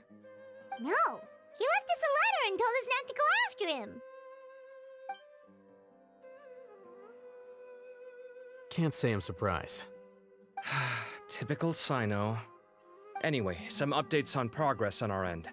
I drew the emblem from memory again, but in more detail this time. I checked some ancient texts for a similar design.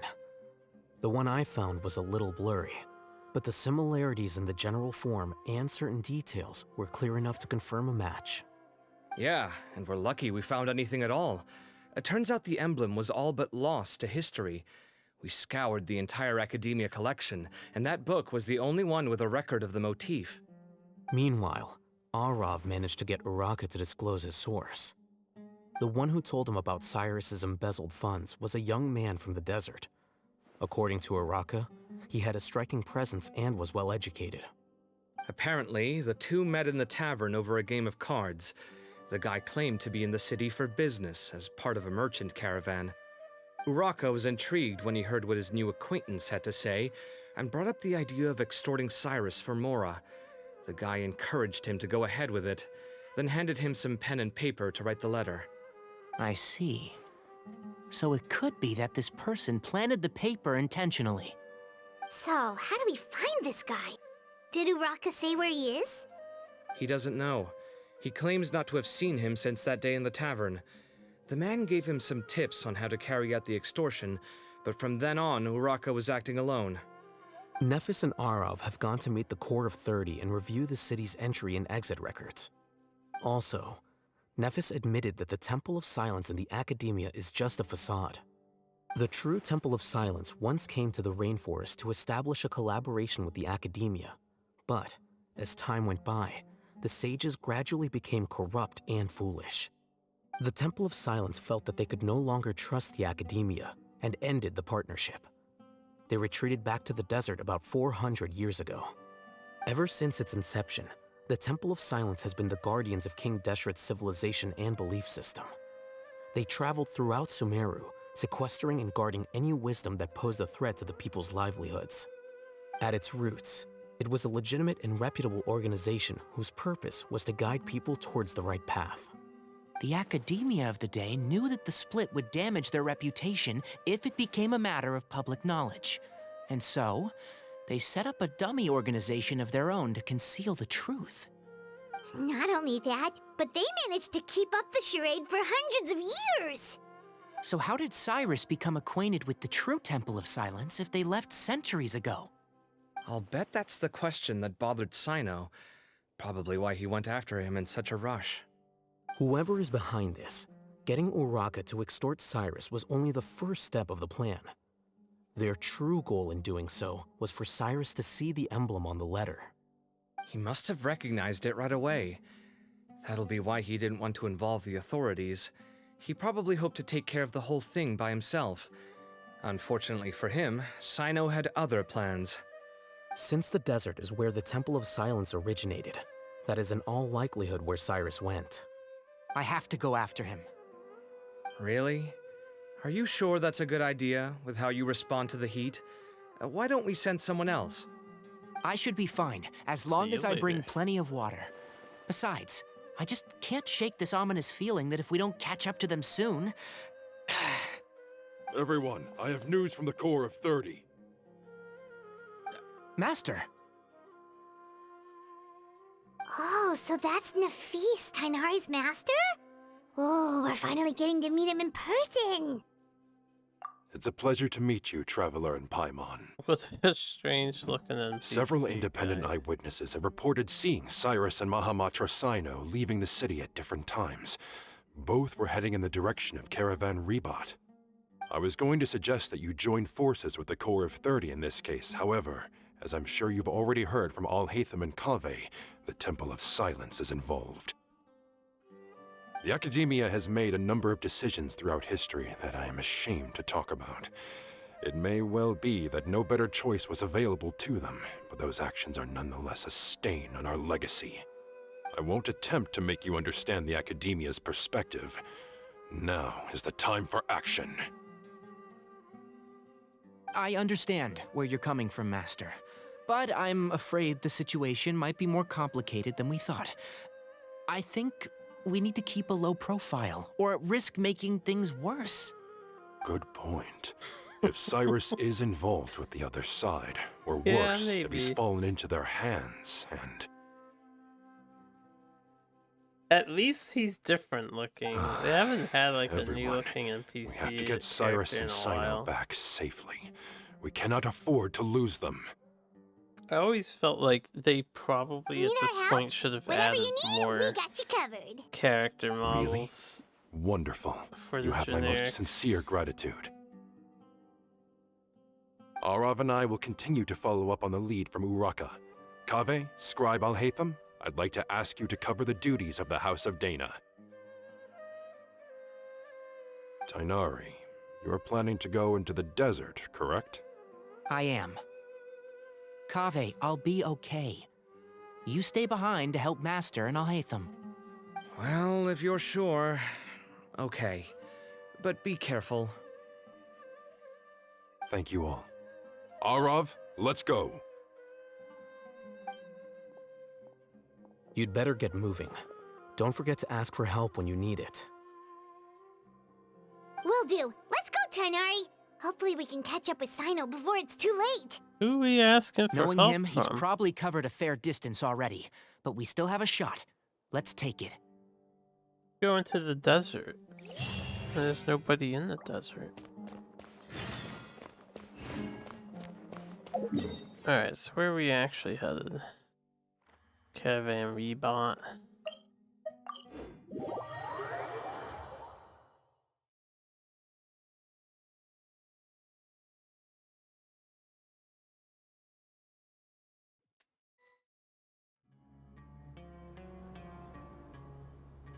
Okay, we made it to Caravan Ribat. Where should we go next? Maybe we should ask the nearby guards if they've seen anything. Hold on. Look over there. Is that Dia? You sure you want to brave the desert alone? I mean, it's your choice at the end of the day, but still. It's not my first time. I'll be fine. Cyno. How do we catch up to him? If you're really going to go through with this, then at least take our advice. When you're packing for your trip, budget for 5 days more than you plan to spend out there. Makes sense. Okay, I'll go get ready. Thought we might find you here. You're trying to retrace Cyrus's steps, aren't you? Didn't I tell you not to come after me? I thought I had a good lead on you. Sorry, but we never agreed to that. Why would you go off on your own like this? Nothing personal. It's just a complex situation. And I'd rather not involve anyone else if I can help it. Takes a special kind of person to get Cyno chasing them all the way out to Caravan Rebot. He might be But cosplaying why so the coy newest today, bit. huh? You only gave us his age and description. Why can't you reveal his name? Is he Sumeru's most wanted or something? Oh, also, hey guys, it's been a while. Dia and Candace! So nice to see you. Actually, seeing all of our friends is the whole reason we're here. You're looking well. Glad to see it. Candace and I came to Caravan Rebot on business. We ran into Cyno as he was asking about some elderly gentleman's whereabouts. Some people say they saw him. Guess he stood out as an older guy heading into the desert alone with just a sumpter beast in tow and very few supplies. That's gotta be one heck of a story there. Cyno, it's okay if you can't tell us anything about the case. But let us know how we can support you. We're here to help however you need. The more people we have working on this, the quicker we'll be able to find the person you seek. No, it's not that simple. If I'm right, he'll be doing everything he can to avoid us. We spoke with Zaha Hadid. From what she said, it's pretty clear that he wants to try and solve this on his own. It won't be easy trying to find him in the desert when he's deliberately trying to cover his tracks. Sounds like this is far more complex than we imagined. Still, if he started from Caravan Rebot, the chances are that his route took him past Aru village. You may as well ask if anyone there has seen him. My thanks to you both. Once this is resolved, I will find a way to repay you. Come on. No need to get all serious. Just buy a round of drinks next time we're all in the city or something. That's a deal. All right, so, you all set? Yes, we'll handle it from here. Thank you again for your help. I don't take it for granted. All right, then we'll leave you to it. Just remember, if you change your mind and need some reinforcements, we'll be here. And don't think you'd be imposing. You can depend on us. Don't worry, we'll keep him out of trouble. Leaving the ladies behind. Cyno should count himself lucky that the Traveler and Tighnari got here when they did. What was he thinking, trying to play the lone hero? The desert tests the character of all who enter it, and only those with wisdom and courage shall prevail. But take heart. With his companions by his side, no harm will come to Cyno. It'll be fine. He'll be fine. 360. Ah, convenient warp points everywhere.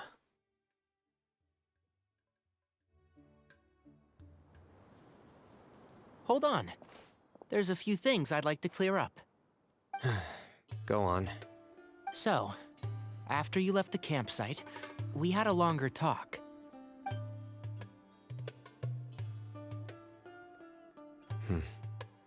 Clearly, we've only scratched the surface of the Temple of Silence question. It doesn't surprise me at all that the one in the academia is a fake. Do you have any connection with the Temple of Silence? I do. I trust you're all aware of the spirit that gives me my power. Hermanubis, the original founder of the Temple of Silence. There you go. Due to There's my your answer. unique constitution, I was put through a number of trials in the desert when I was younger. Later, I met the professor, and he brought me to Sumeru City.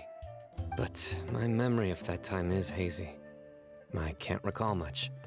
It's a good thing that Kaveh noticed the emblem on the letter. Without that, I don't know if we would have connected the dots and realized there was more to this case than mere extortion. I did not recognize that symbol at all. Whether that's because I've never seen it, or because my memory fails me, it's hard to say. Yeah, you're right. Thank goodness for Kaveh, and for Alhaitham's diligence during his time as acting Grand Sage.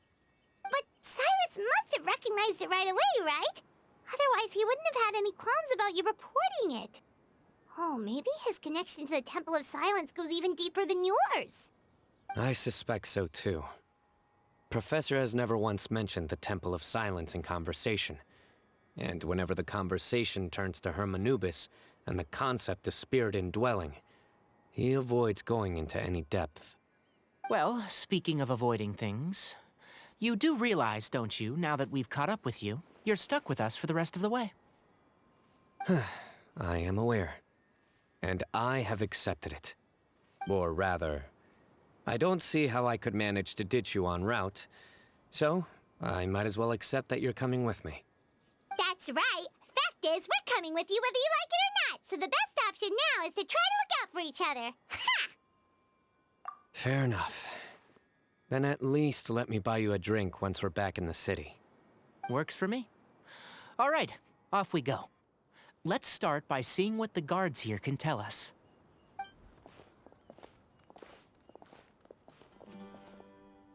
Hello. Mahamatra Cyno? I'm looking for someone, so I'd like to confirm any recent foot traffic in and out of Aru village. A man matching that description passed by Aru village not too long ago. He stopped by to load up on food and water and feed his sumpter beast, then he was on his way.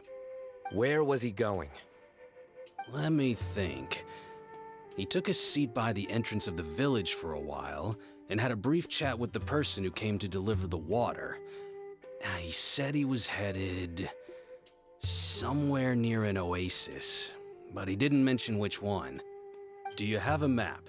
I can mark out the direction he was heading and the best routes to any nearby oases. I have one. Mark away. Great.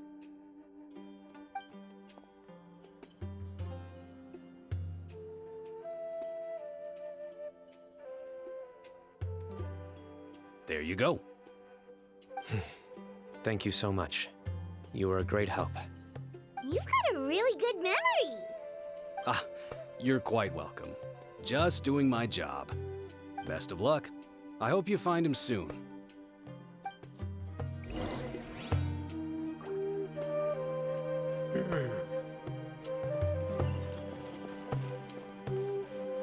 And I remember when people ask me directions on the street, and I would just be like, yeah, it's over there somewhere.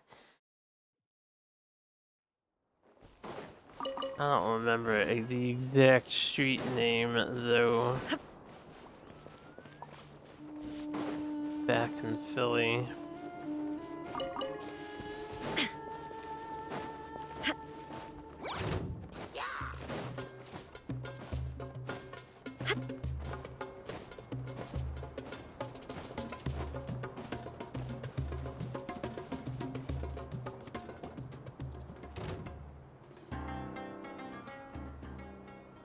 Hold on.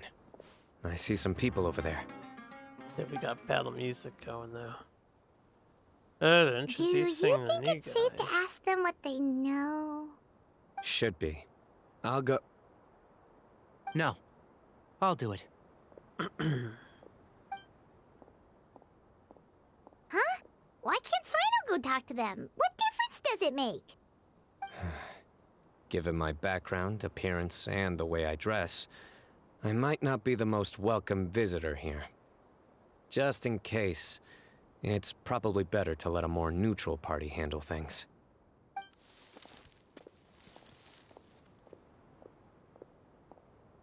Ah, hello there. I hope I'm not interrupting. My friend and I are looking for an elderly man who's gone missing around these parts. Any chance I could ask you a couple of questions? Oh, a missing person, huh? Sure. What do you want to know? I'm just wondering if you've seen him. Let me give you the details.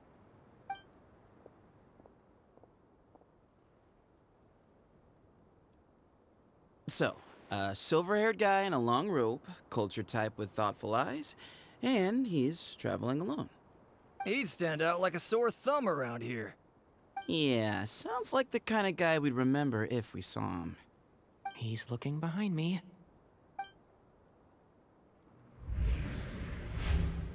Uh-oh. That guy's looking our way. Your friend over there stands out a lot, too.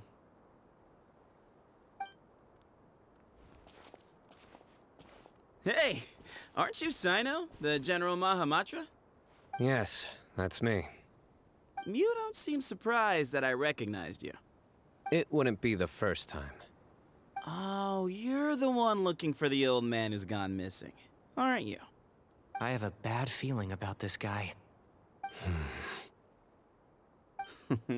Someone's on edge.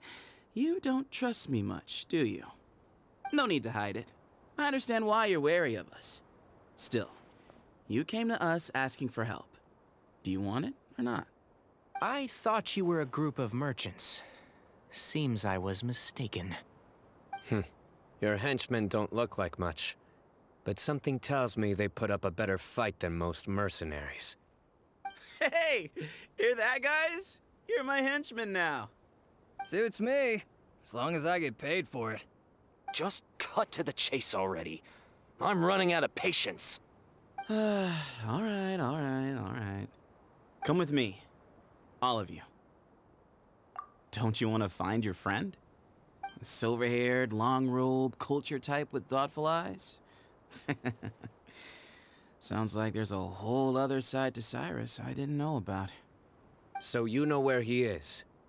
Just follow me. I'll take you to him.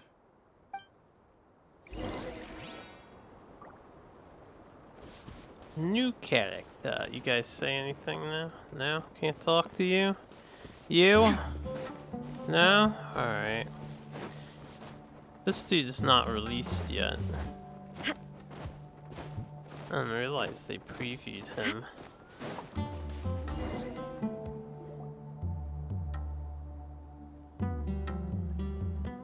And here. What? Where are you looking? There's nothing here! Please step back. Whoa! Something's coming out of the ground! What is this enormous building doing here? And how was it so well hidden? King Deshret's technology? Wait, so... Hold on, who are you guys really? Is this the Temple of Silence? So you're a member? All good questions. There'll be plenty of time to address them later.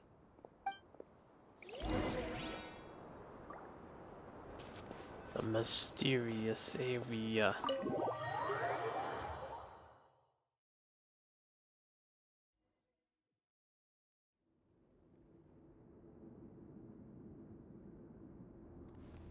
This is not what Paimon was expecting to find in the desert, especially not hidden right next to an oasis. Ooh, Paimon's scared. They must have kidnapped Cyrus. Do you think this is the guy Raka met in the tavern? Lineage 2 had Monastery of Silence? I feel like Well, something of wrong. silence Thinking is about your professor? kind of popular. I just hope for your sake you haven't done anything you might regret. Me too. Hope I haven't done anything to incur your wrath. I feel like we played one on an SNES. One of the SNES RPGs had a thing of silence, some sort of temple of silence. I can't remember if it was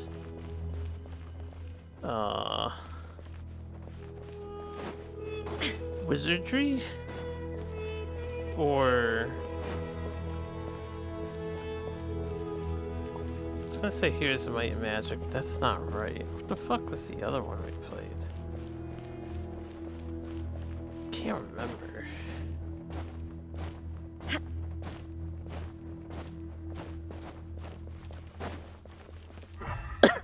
Excuse me, I didn't notice anything off the sides there. Well, I hope we don't have to solve any of the puzzles.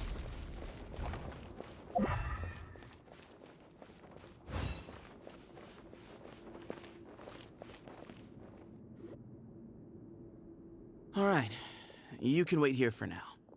I'll inform our leader that you've arrived at the Temple of Silence. Sit tight until he comes to greet you.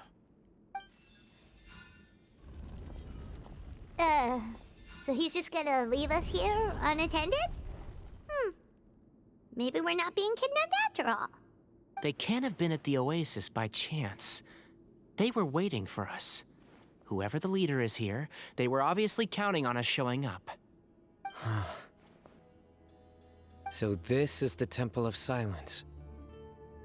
After leaving the rainforest, they hid themselves here? Hey, look! That guy's coming back. Don't worry. Someone will come and call for you soon. What's your name? Sorry, guess I was so delighted to see you, I forgot to introduce myself. My name is Sethos. I'll be here if you need me, but I'm not planning on answering all of your questions. Other than that, you can occupy yourselves however you see fit. So we're free to explore by ourselves? Yep. I mean, I'm not worried about you running off. Cyrus is here. And unless I've misunderstood, you're all quite anxious to see him again. He's right. Well, if we've got some time, we might as well take a look around.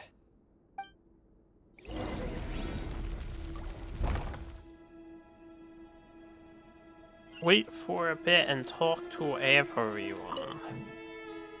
Hey, Sethos! Have you got some time to chat? Sure. Although, I'm assuming by chat, you mean you have questions for me? I don't blame you. Anyone else would.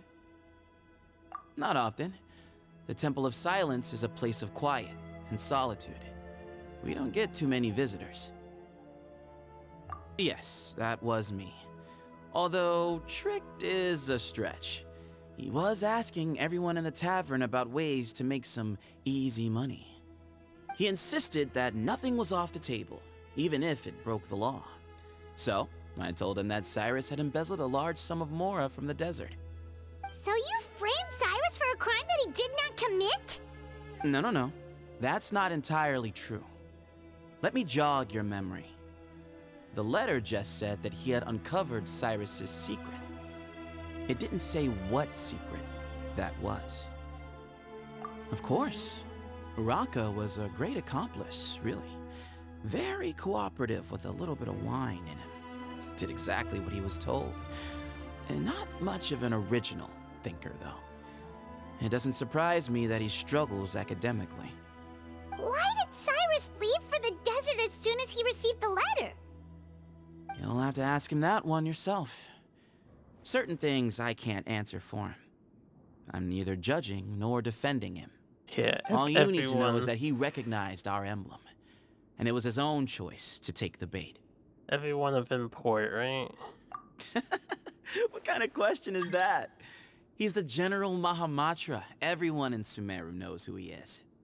Right, but back at the Oasis, you can't have known who he was for sure, or you wouldn't have asked him. So, what we're really asking is, have you never seen him in person before? I've lived in the desert my whole life. Guess you could say I've never had the pleasure. Ugh, why does Paimon feel like this guy's not being straight with us? Come on, we've only just met. If I give you all the answers up front, you'll have nothing left to look forward to. Nope, not once. Really? I have no need to go there. Not when the taverns are full of the Urakas of this world. Besides, we're well aware of what goes on at that place. Spies? It's not as clandestine as that. The city gates are wide open. Anyone's free to walk in. You can find out all you need to know just by walking around town and hearing the word on the street. Mm-hmm.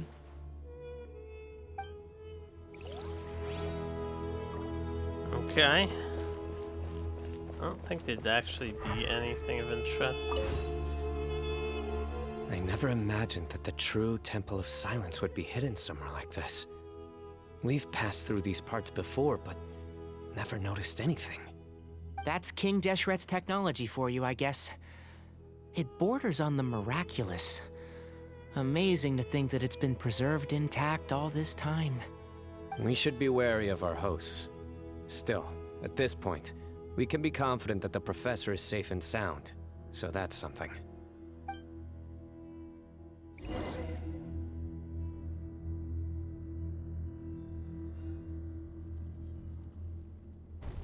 Ah, here he is.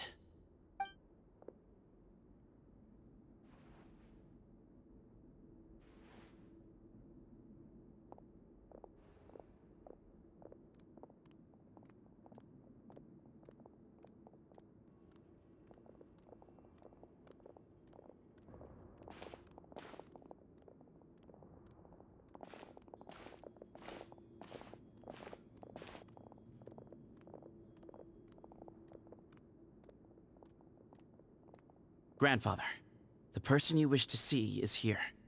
Well done, Sethos. Greetings, one and all. I am Ba Moon, the current leader of the Temple of Silence. I know why you are here, and I thank you for your patience. Bring him out.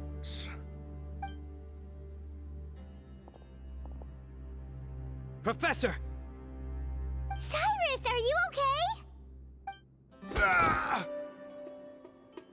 Watch what you're doing!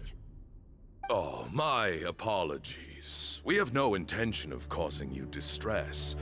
But you must understand, Cyrus is of great importance to us.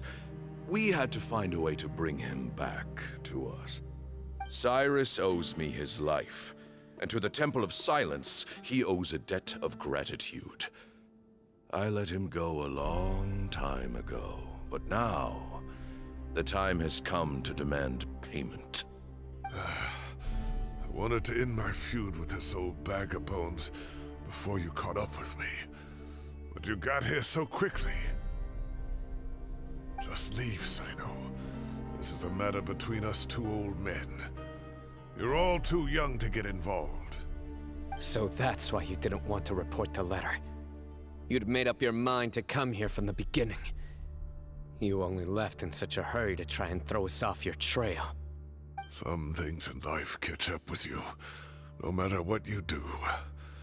You shouldn't have come, let alone brought the others. Cyno didn't make us do anything.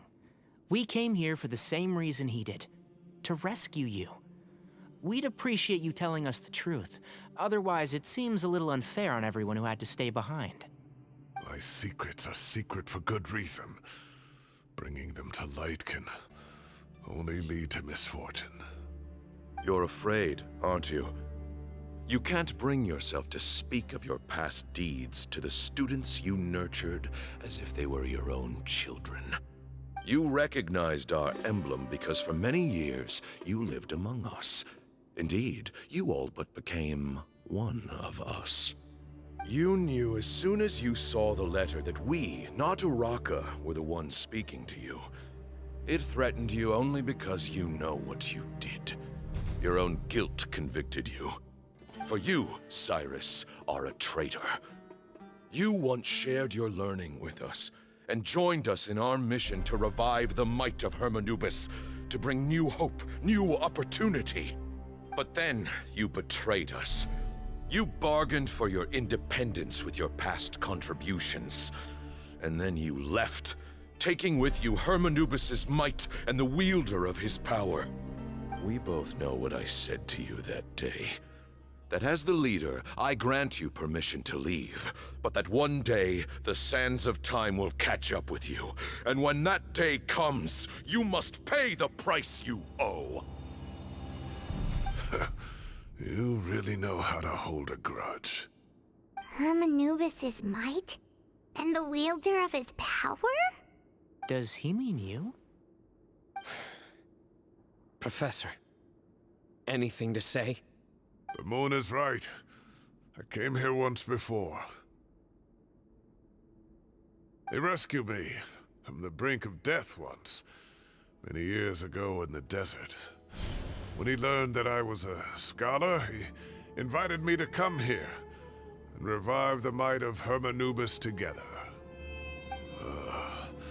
It was a great, daring plan, and one shrouded in secrecy. The Temple of Silence had been bereft of Hermanubis for too long. The strength of its faith and its warriors were waning. Bamoon proposed that we implant bar fragments, shards of Hermanubis, into the bodies of suitable vessels. If the experiment was successful, the spirit of Hermanubis would then dwell within the vessel.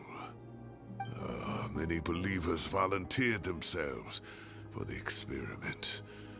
But we soon discovered that the bodies of grown adults could not withstand Hermanubis' power.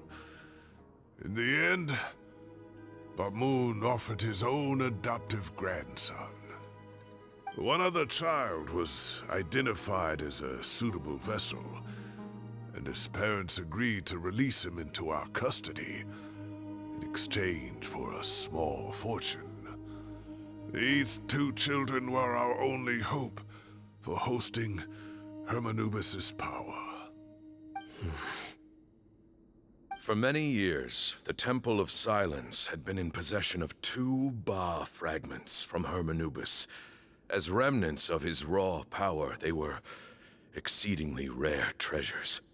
The test subjects were sent into a room that had been prepared for the ceremony and instructed to approach the Ba fragments, whose power had been amplified. If, after some time, this power did not repel them, this would mean that they were suitable vessels.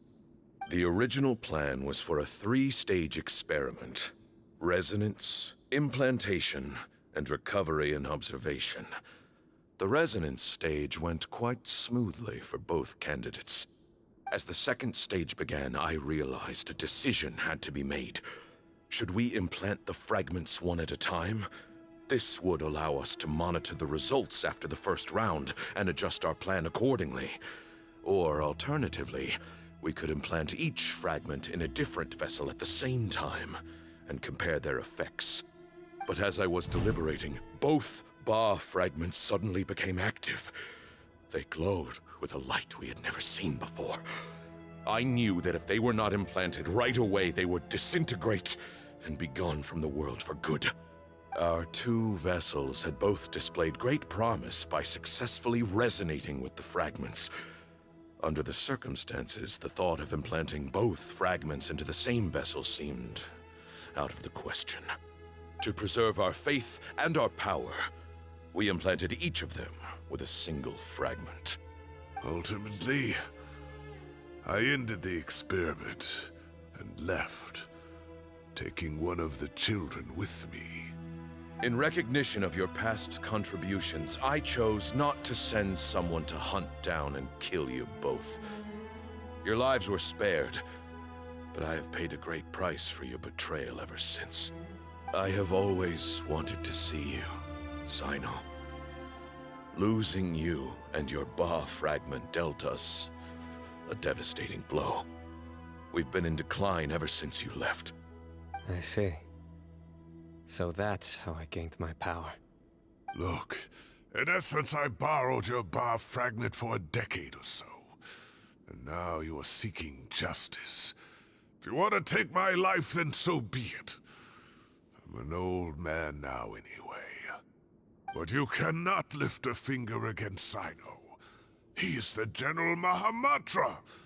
Your actions would be seen as a declaration of war against the Academia.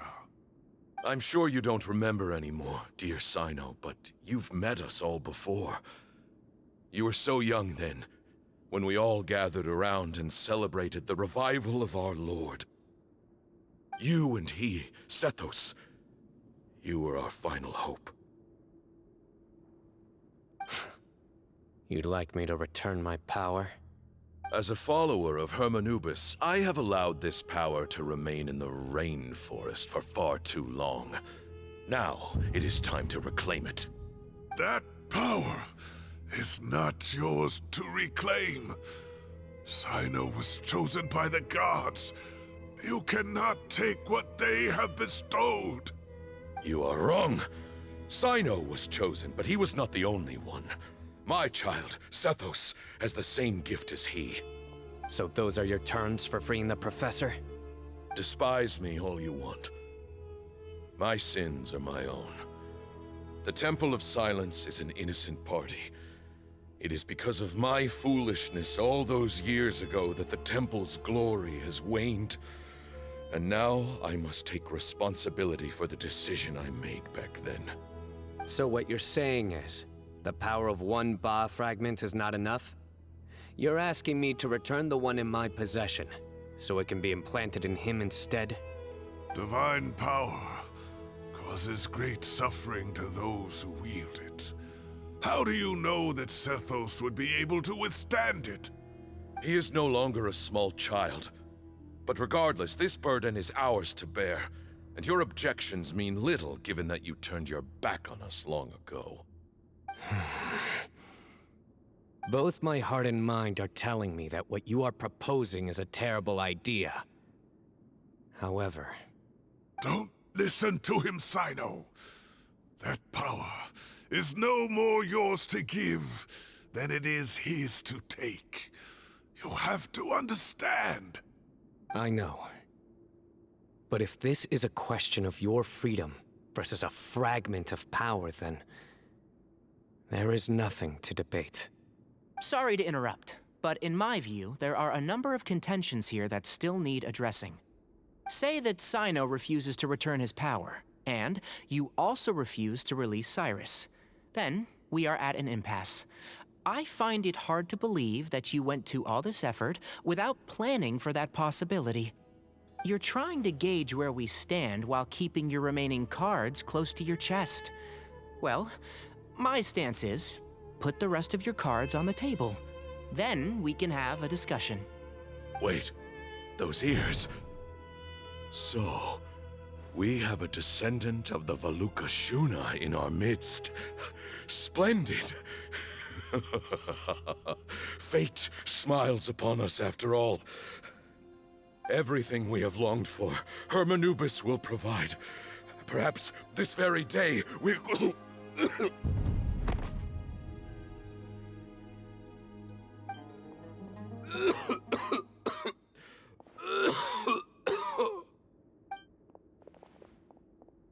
Notice the Why is he coughing so much? He looks like he's in really bad shape.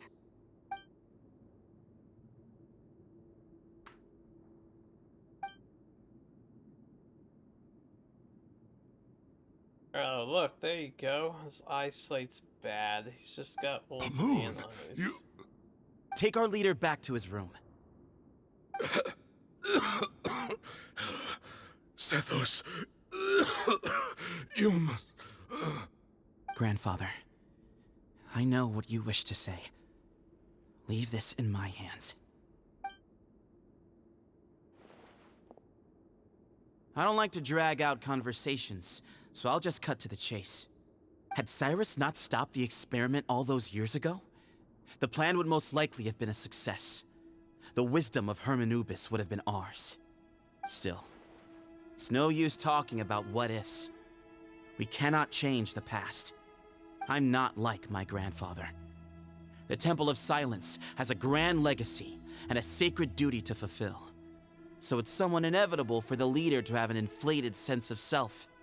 But I see things a little differently.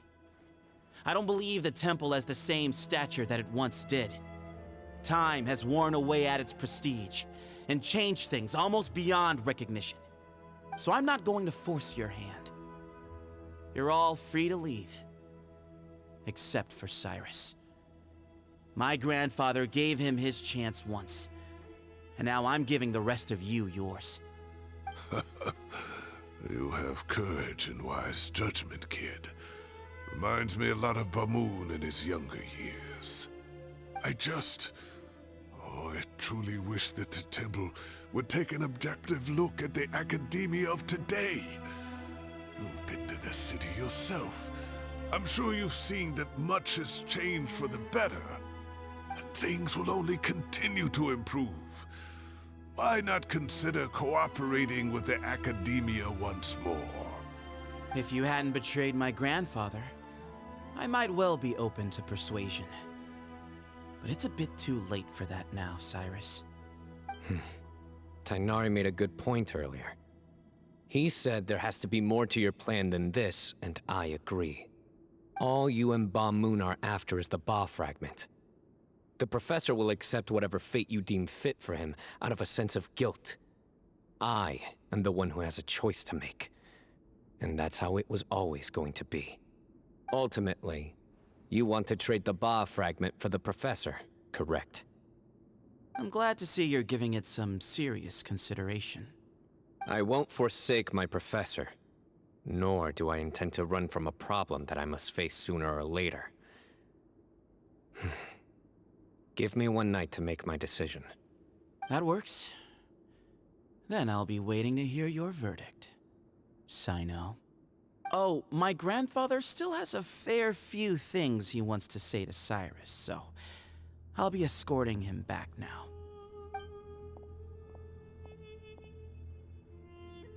Are you sure about negotiating with him? I need to think this through. Everyone, let's meet again later tonight. Until then, take some time for yourself. Alright, well, don't put too much pressure on yourself, Cyno. If you need any help working things out, just come and find us. Without past the time. Wait, did they let us back in here though? We get to chat with the peeps.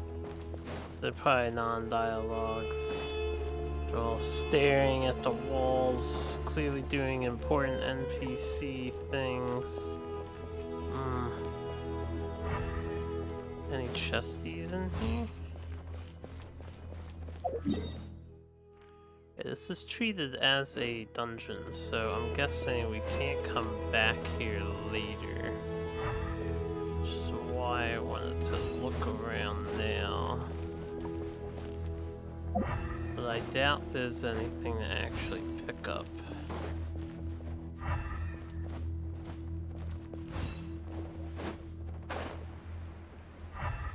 They do have a passageway over there, though.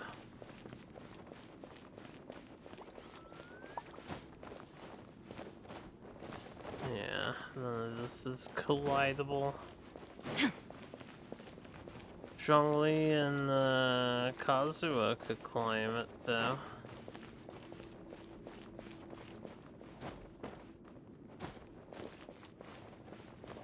I don't think there'd be any merit to.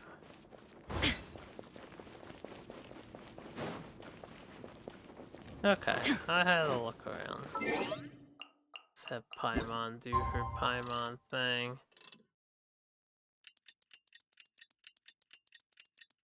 I might have to skip to the next day. Yeah, it's the 20. Yeah, okay.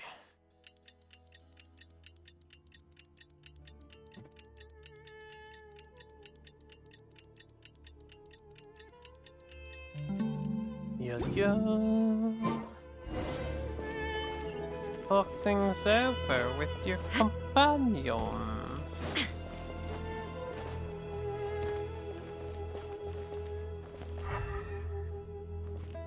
Nothing.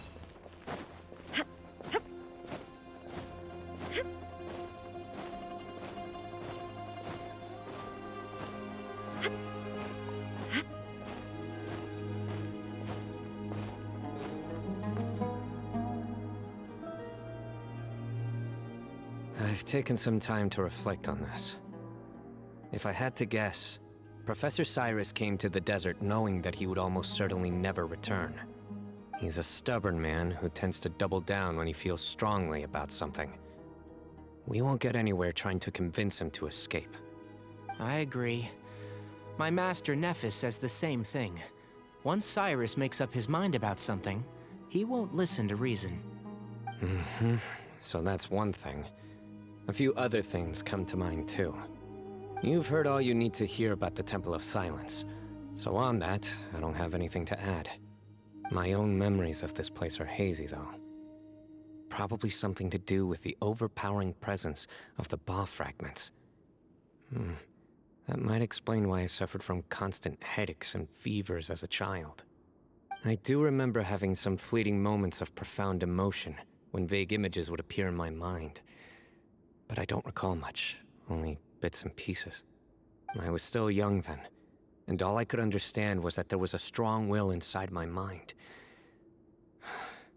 Thinking back on it now, I suppose it was Hermanubis' way of trying to encourage me, even if we couldn't communicate. The power that came to inhabit my spirit was probably one of the cornerstones of their whole faith.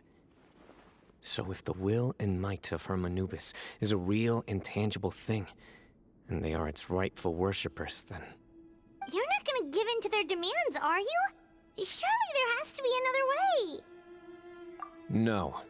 I have no intention of returning it. I need this power to protect Sumeru.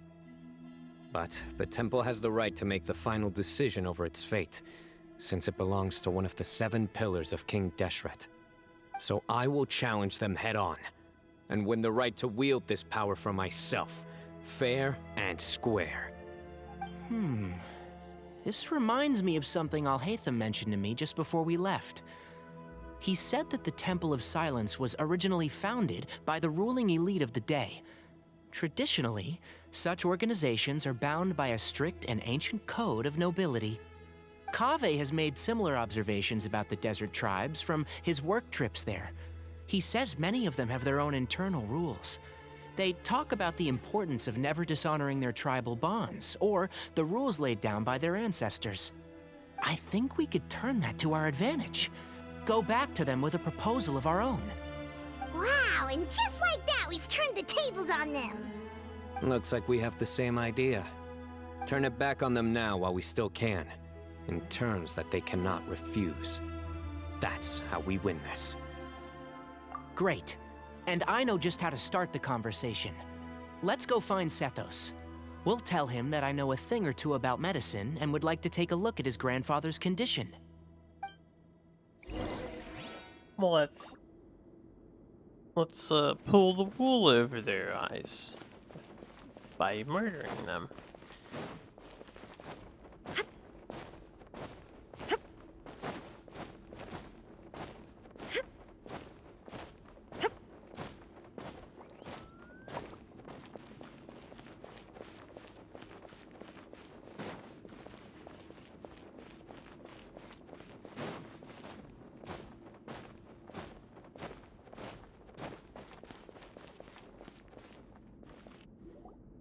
Sethos, let's talk.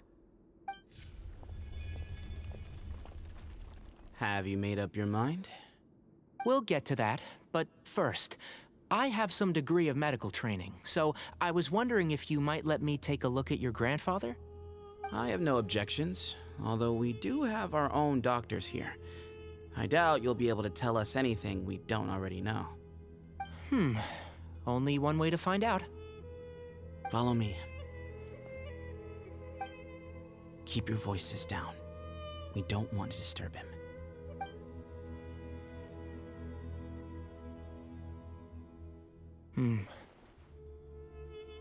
Let's talk outside. Bamoon has fallen into a deep coma, and his prognosis is quite grave. I'm sure that your physicians have come to the same conclusion. He appears to have sustained a serious injury in his youth, which has been exacerbated over the years by the heavy burden of work and now by the effects of old age. Regretfully, I must inform you that based on what I've seen with patients in a similar condition, he doesn't have long left. A few days at most. Yeah. I've known for a long time. You're his heir, aren't you? You clearly have a lot of respect for the man. But you also see things differently. You have a broader range of concerns and a more pragmatic approach. So tell me how we can end this on your terms. Let's find a way to bring all this to a resolution while Bamoon is still alive to see it. That's what really matters to you. I know it. Yeah, there's no time to waste here. You know that better than anyone. You know, the two of you are actually in a very similar predicament right now. Both of you have a very different perspective from the men who raised you. Right. And you didn't create this situation. They did, but somehow you've ended up having to make the tough decisions. You're right. We both look at this problem very differently than the people we inherited it from. I accept, Cyno. This all began because of Hermanubis. So let's end it with the rite he himself created. Legend has it that when Hermanubis first arrived in Tuletula, he sparred with the city's residents. He and his two companions proved their mettle by fighting over several days, winning the support of many fine people. That group of supporters were some of the first members of the Temple of Silence, and the sparring matches were enshrined as one of our founding rites, the rite of duels. It's where it all began. Sounds very fitting. I'm in. As a fellow vessel of Hermanubis, your ties to the Temple of Silence run deep.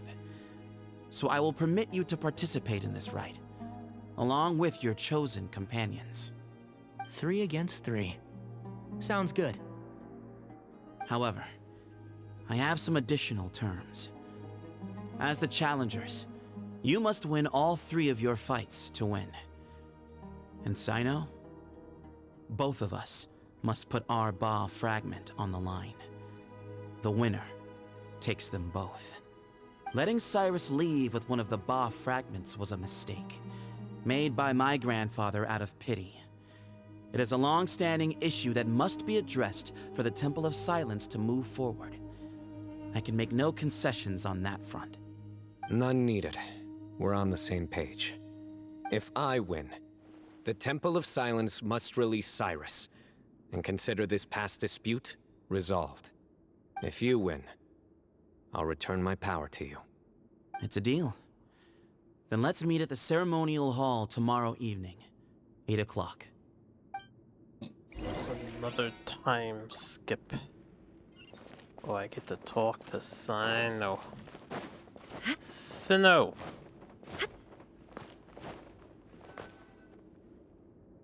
Well, after how that went, there's definitely no turning back now. There never was. Turning back hasn't been an option for me since the moment the professor slipped away to return to the desert. You have to win. You need this power, both as General Mahamatra and for yourself. Yeah, that's right! Besides, it stayed with you ever since you were a small child. Surely that's a sign it thinks of you as its rightful owner. Both as General Mahamatra and for myself. Yeah, when you put it that way. I've had to overcome a lot to tame this power and claim it for myself. Not everyone could have done that. Exactly!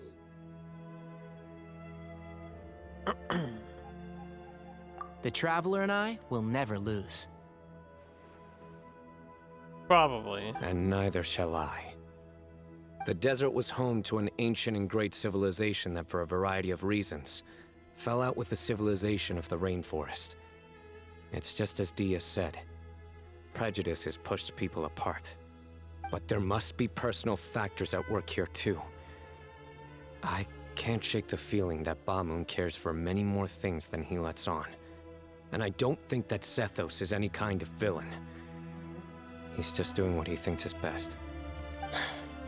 Tomorrow, everything will be resolved. Good. Good. Good. We're gonna cheat by bringing multiple characters to assist in combat.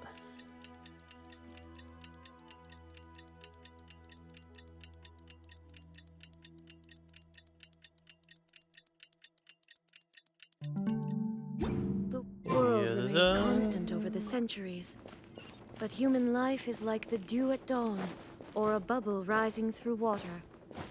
Transitory. Transitory.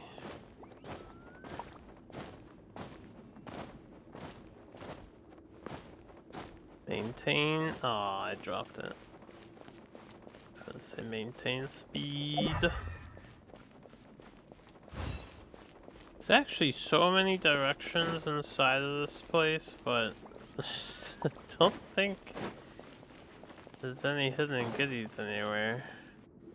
I see. We gather on this day to perform once more the rite of duels, with the greatest of all sages, Lord Hermanubis, as our witness, for his power and authority is present in our midst.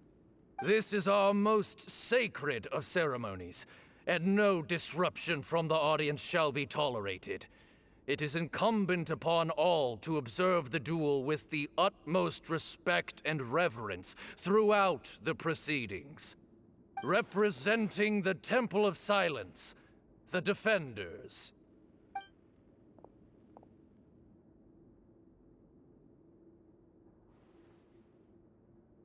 Grandfather, you're here.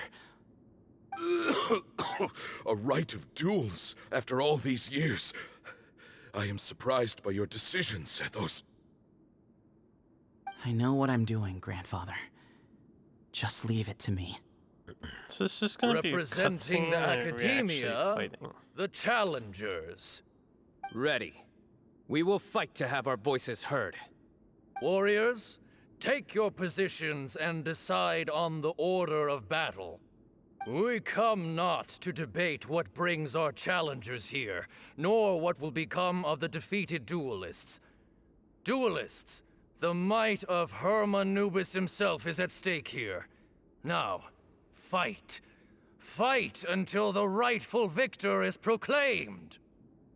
Huh? Are you sure? I agree. Duelists. She's very strong. Sending her out first will definitely intimidate the opposing side. Okay, then you're second. Sure. We have decided. Yeah, intimidate. So have we. Let's begin.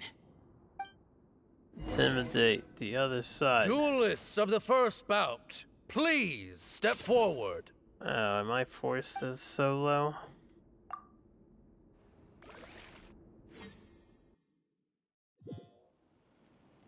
Don't forget, safety first! I am first as solo. You them! You better play nice with her, or Paimon will make you Wait. regret it! You have, A little bit too much chatter from the audience over there.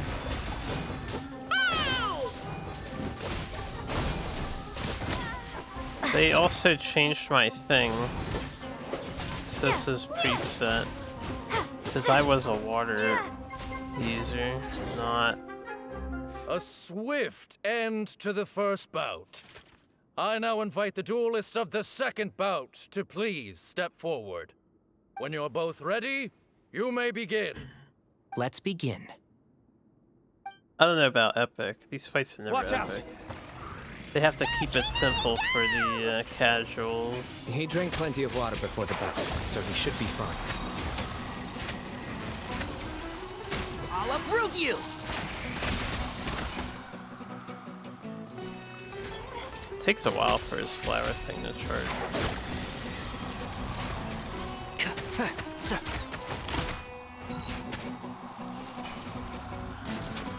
Keep up.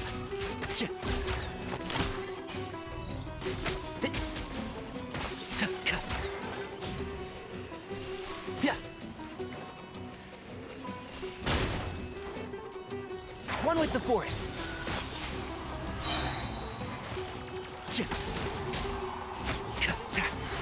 Let's nip that in the bud. He really needs synergies to function well. Excuse me. I'm getting tired and my throat's getting Thus sore. ends the second bout. We will now move to the third bout. Duelists, please step forward. I'm ready. I am ready. So am I. This is the final stage of the rite. I remind you both that the terms you agreed upon in advance are binding. When you're both ready, you may begin. Give him a cutscene. I am Sethos, vessel of Hermanubis, grandson of Bamoon, the leader of the Temple of Silence. For many years, we have kept our covenant with Lord Hermanubis by guarding the secrets of King Deshret. And even in our darkest hour, when we could not see a way forward, we chose not to abandon hope, but to embark on a brave new experiment so that we might prevail. We earnestly sought Lord Hermanubis' wisdom and power, longing to see his spirit and his light descend upon us. Now, I will fight to become the rightful wielder of that power! I am Cyno, General Mahamatra of the Academia, student and successor of Cyrus, the Sage of Spontamod. I fight in defense of my power, my professor, and my nation. And you, I think you left some things unsaid. This is a sacred duel, and Hermanubis is watching. So bare your soul. Everyone, old and young, fit and frail, they're all waiting to see how this duel will end. My grandfather is a wise leader. He is also known to be a ruler who is not afraid to get blood on his hands. I understand his beliefs well, and I know what he expects of me. But our faith has held us back for too long. After I grew up, I went to the rainforest once, and I saw for myself the people of the city Times have changed. The people of Sumeru are happier and more free now than in the past. I thought about this as I stood at one of the tallest points in the city, gazing down at the streets below. Then I thought of you, Cyno.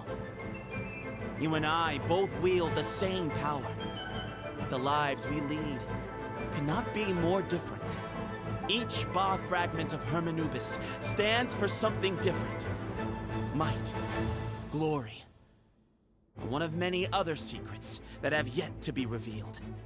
I once thought that the nature of our fragments must be what makes us so different from one another. But maybe it's that you've found your answer, and I am still searching for mine. I am more than just a warrior. I am my own person. Exactly. The name Hermanubis has left its mark on both of us, shaped the course of our lives. We are his vessels, and yet we are more besides. So show me your answer, Cyno. Show me I can be more than my faith, more than the power I wield. Show me the person I can become! He asking for an ass Bring beating? it on! We can only talk through fists, not words. It is animated. I don't have to play it.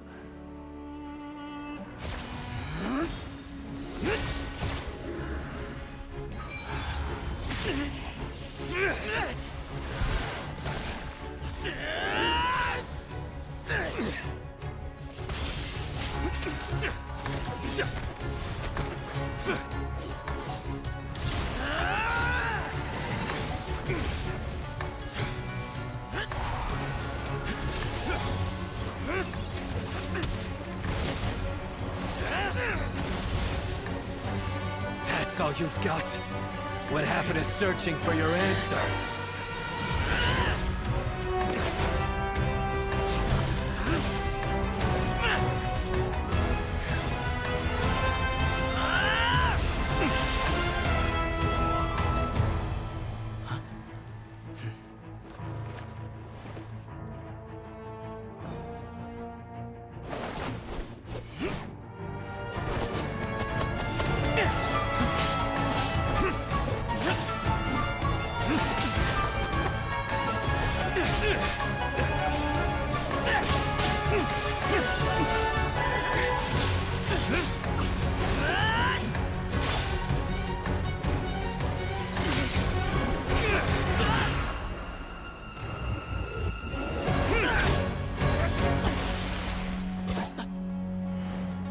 Fight's over.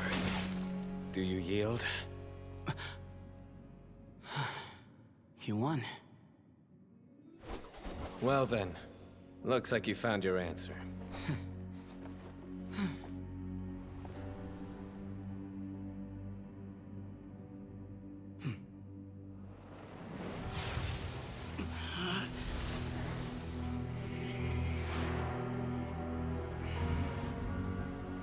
I give his glory to you.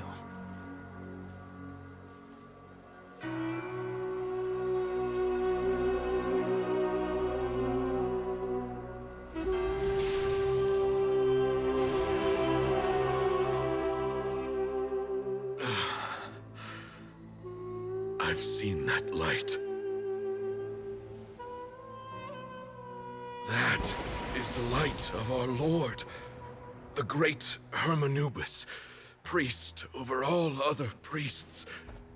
His spirit dwells within that lightning, and his will lives on.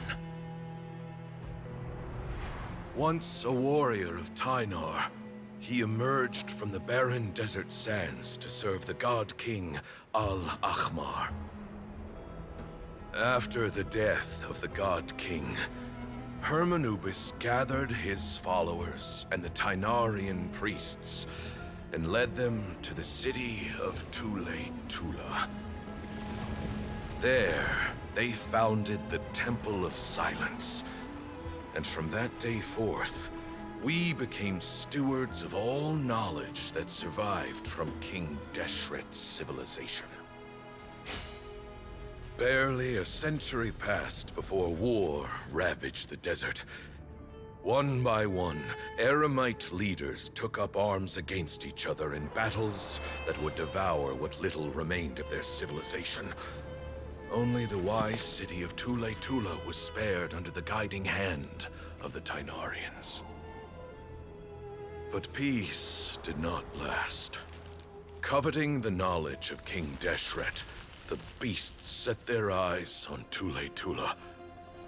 The king of Gurabad laid siege to the city and ordered the sages to surrender to him the Temple of Silence as proof of his victory. The ruling elite colluded with their oppressors, betraying the temple so as to hold on to their rule over the city. They declared that the knowledge guarded by the temple was the true cause of corruption. These were dark days, and we faced enemies on all sides. Our lord had long since exhausted his strength, keeping the forbidden knowledge introduced by King Deshret at bay. To ensure the temple's continued survival, he broke his being into many pieces and began the ceremony of Hermanubis' legacy, bestowing his power upon his mortal followers. With this power, the temple was able to defeat the tyrant's army. Yet, we were not hailed as heroes. Strange and unfamiliar as this power was, it struck fear into the people's hearts and drove them to reject us. In the end, the people of the temple and the Tule-Tula Tainarians left the city for good and made their way to the rainforest. What followed next was inevitable. The elite of Tule-Tula fell and were decimated. War engulfed the desert. And we wandered from place to place, always in hiding, all the while keeping close watch over our secrets and staying true to our mission. Betrayal forced us out of the desert and into the forest. Then mistrust drove us from the forest into the desert once more. We have lived in exile for far, far too long. Yet, today, the Temple of Silence has borne witness to the glory of Hermanubis once more. Thank you.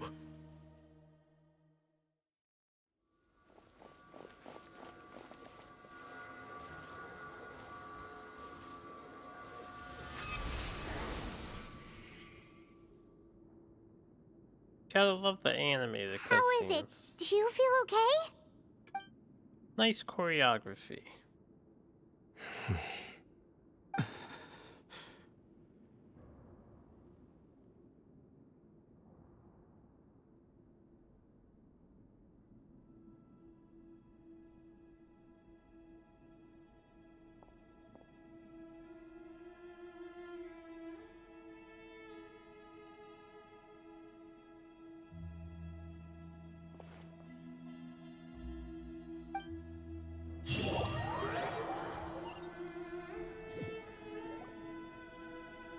Grandfather.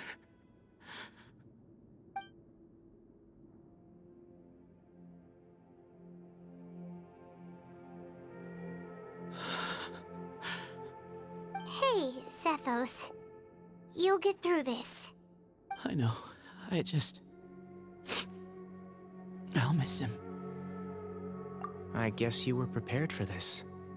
It's been a long time coming, huh?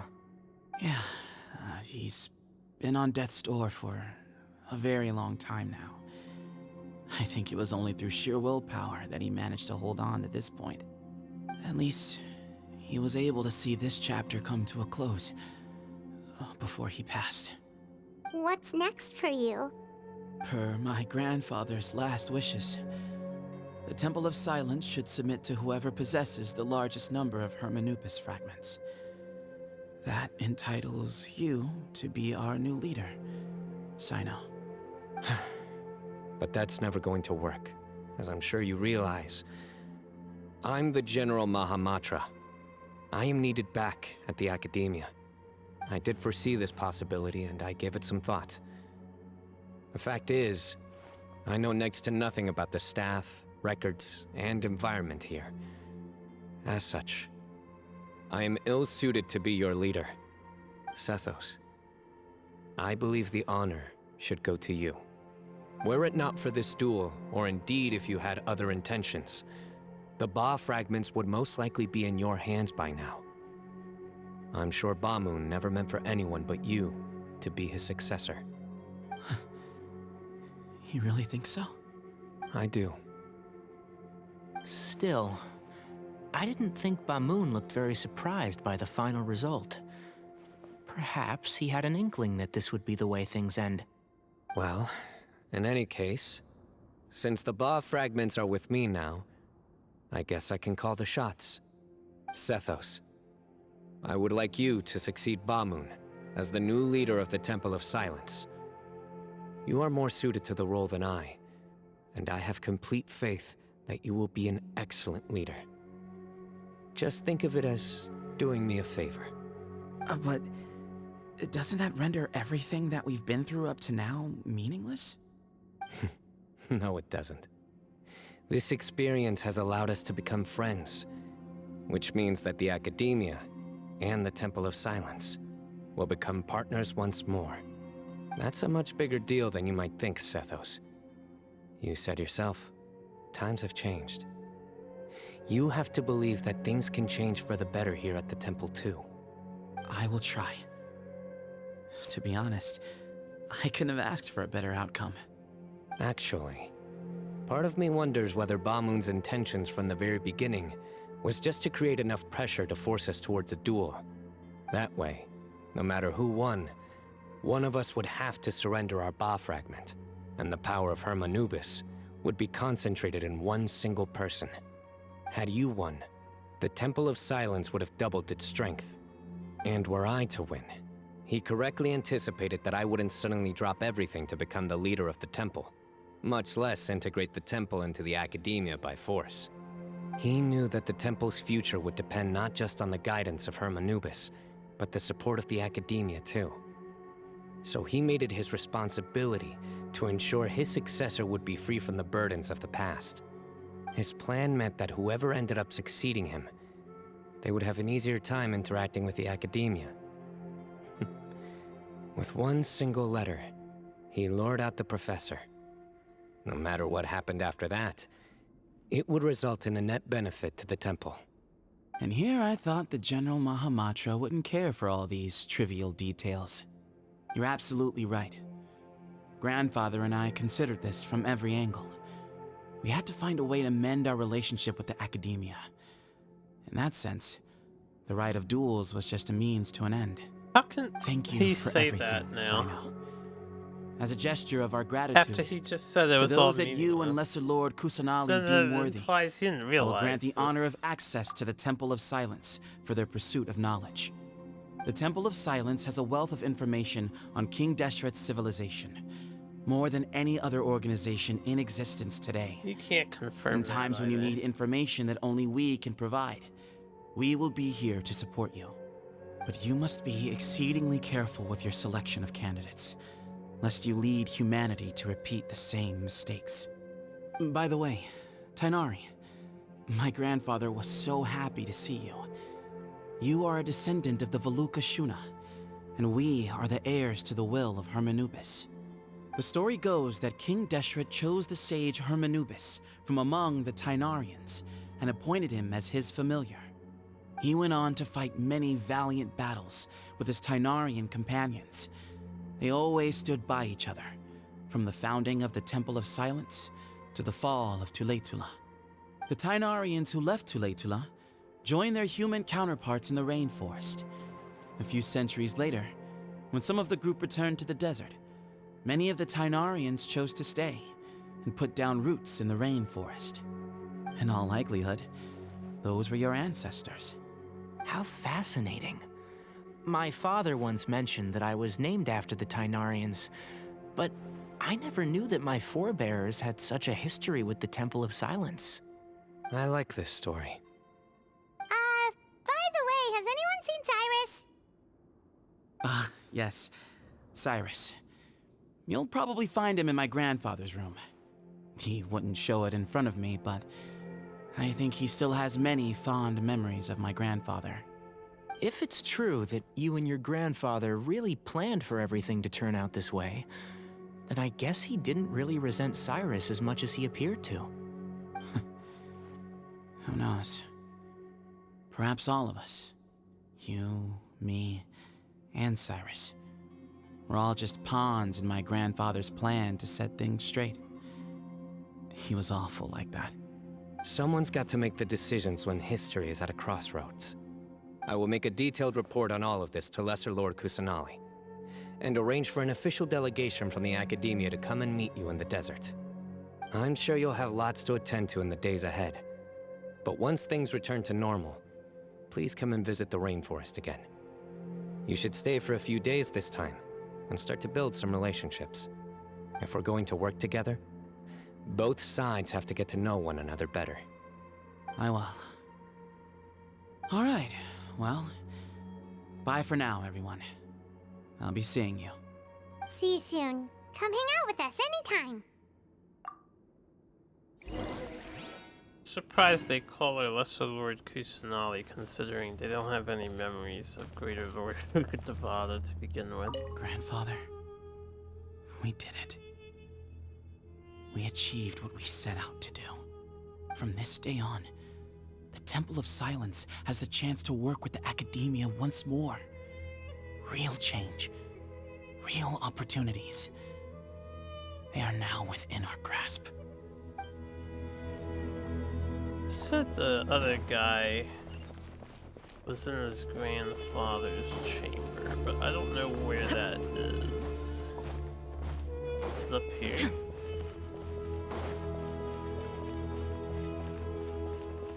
Hey, it's up here. The people of the desert are stubborn folk, fiercely loyal to their heritage. Even if it means suffering years of hardship and pain. Oh, you said this yourself.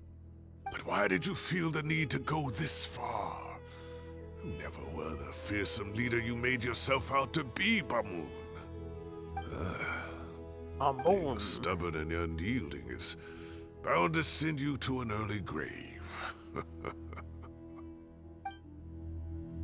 Bamoon.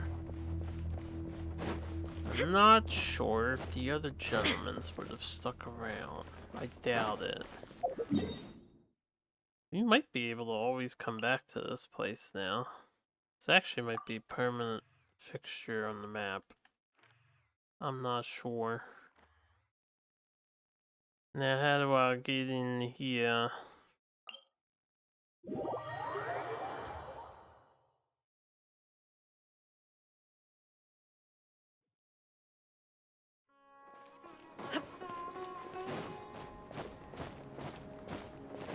Hup, hup, hup, hup, hup, hup, hup, hup, hup.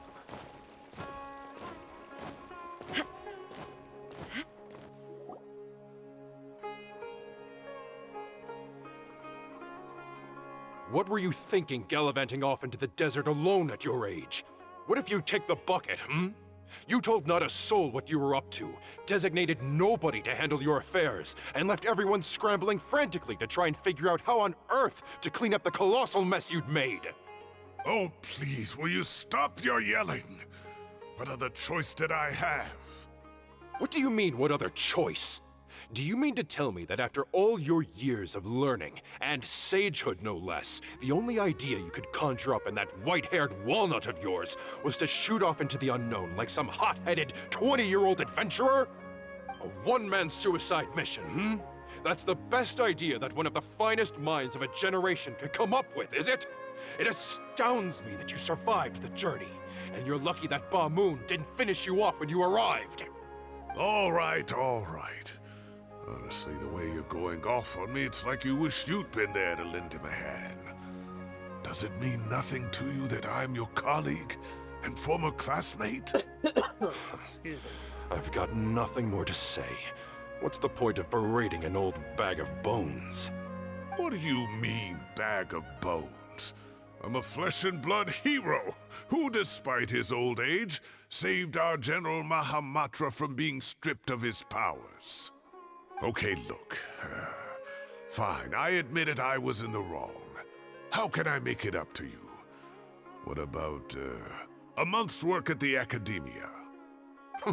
1 month? Try 3. Inari's master is really laying into Cyrus. Let's give them a wide berth. Professor brought this on himself. Don't pay any attention to him. Wow, I haven't seen Master get this riled up in a long time. The last time he chewed someone out like this must have been back when I was still a student. I think I'll go around and update everyone. Tell them the situation's resolved. Want to come with me? We can go for dinner afterwards. My treat. You in? Makes sense. I'm in. Paimon's coming too! Let's go! Free food is free food. Yo, you trying to treat me too, Cyno? You'd better start packing your things. Report for work first thing tomorrow morning. I'll be waiting for you. What about my allowance? Oh, and his lunch covered. How about dinner? Don't push your luck. Let's not forget who is compensating whom here. Hey, man's gotta eat. Help me figure out something for lunch at least. I'm counting on you. Guy's so weird looking. Can't see in the glasses because of culling.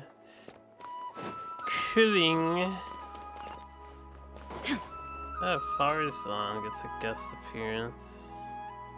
Hey, Kale. You're back! Well, look who we have here. Would you mind explaining to me what has been going on this past few days? I heard you all ran off into the desert and got embroiled in a major catastrophe. All taken care of. That does not answer my question. How could you be so careless? That goes for you as well. Yes, and you too. When you run into problems, you really ought to ask for help, you know? I've been around the block. Don't you think it would have made sense to involve me? And let's not forget, I know the desert like the back of my hand. Now would not be a good time to attempt to argue with Farzan. You're right. Mm-hmm. It's not the first time that I've had to talk to you about this sort of thing either. You need to learn that there are times when the right thing to do is get a more experienced member of staff involved. Do I make myself clear? Because if you don't, Kale, please do something. He's giving me the signal. All right, guess it's time to play my ace in the hole. Say, Madam Farzan, I can see you're pretty upset, but, I was just wondering, remember that time you offered to give me a tour of the Academia? Does that offer still stand? Huh? Wait, did I hear that right? Kale, you remember? Wonderful. Well, of course the offer still stands. Come on. Madam Farzan will show you around the old classrooms. Poor Kale getting dragged off like that. Also, check out Farzan acting like some sort of official Academia tour guide. Kale! Cup. Huh? What? Oh, right! What do you mean, cup? You need a cup. I can get you a cup. Oh, it's nothing. Just Master's way of reminding me to stay hydrated while I'm out and about.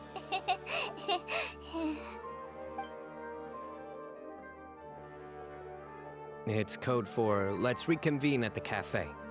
Tainari and I used it while we were in school, and it's become something of a family tradition now. Oh, that's kind of fun. Mm-hmm. 2 people left. Let's bring them along too.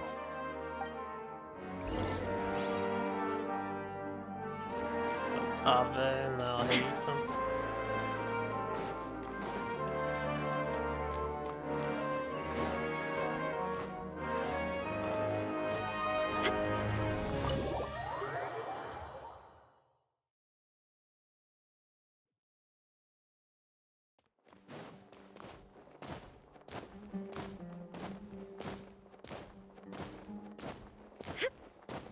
Oh, one of them's here. Am I hallucinating? Or do I see Kave and Alhaitham engaged in diligent studying? We're just reorganizing all the books we used. Look, there's a whole mountain of them. There's no rush. Nobody reads these books anyway. My sincere thanks to you both. Yes, with your help, we resolved the issue rather swiftly and painlessly. And the outcome was better than we could have hoped for.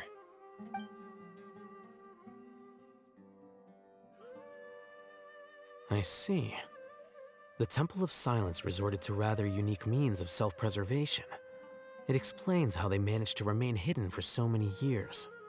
And it sounds like they managed to preserve a whole load of ancient documents as well. I'd love to go check those out if I ever had the chance. That day will come. The Temple of Silence is a hugely important organization, and we'll be sure to maintain good relations with them in the future. Now, as a token of my appreciation, I'd like to treat everyone to coffee. Sounds good. Yeah, sounds great. Although after the last few days, I don't know if I can handle another coffee, but I can just order something else. Sure. Let's go.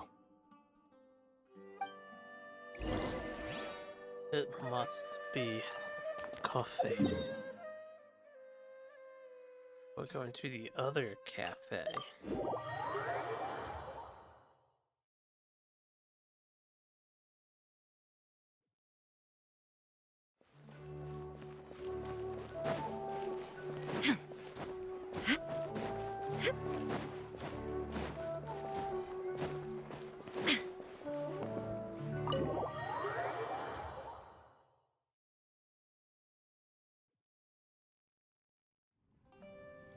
And then, the Traveler just pounced on their opponent and knocked him right out cold!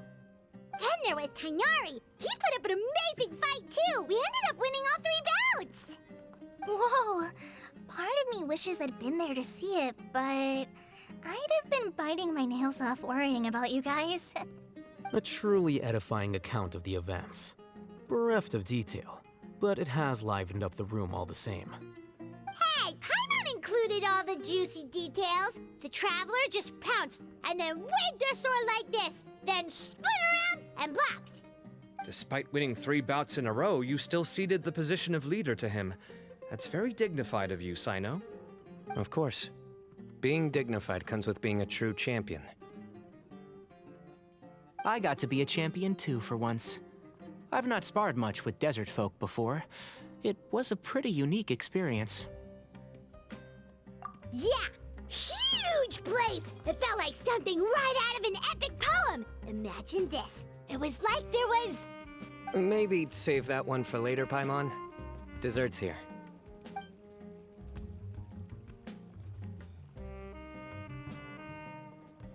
I think that'll do me for today. Shall we stop off at the House of Dana again before heading home? We should probably finish putting all those books back. My thoughts exactly. See you around. I should get going as well. See you all later. Make sure you get some good rest tonight. I need to go say thanks to the Core 30 for their help. Also, Sir Nephis says he wanted to introduce me to some of the Academia's work processes. So, I gotta dash too. Kale's come a long way. She's much more confident at dealing with other people these days. Everyone's a work in progress. You never stop learning. Yeah, true.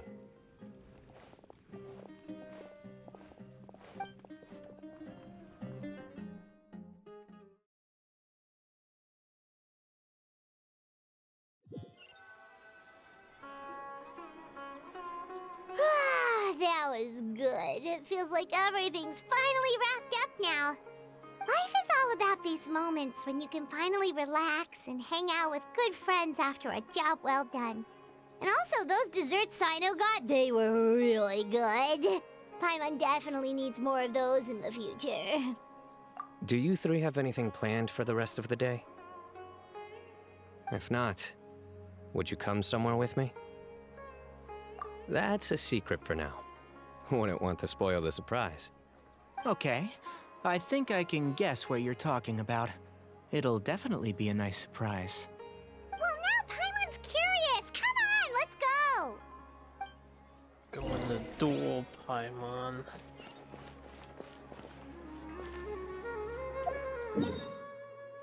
Ah, all the way back there.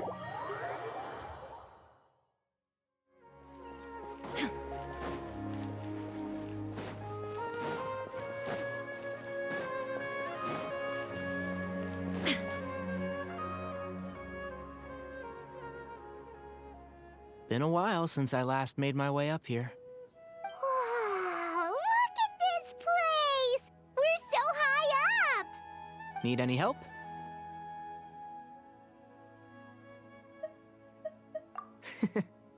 As you wish. It's a nice spot, isn't it? What a great view! We're so high up, we can see for miles! Traveler, turn around.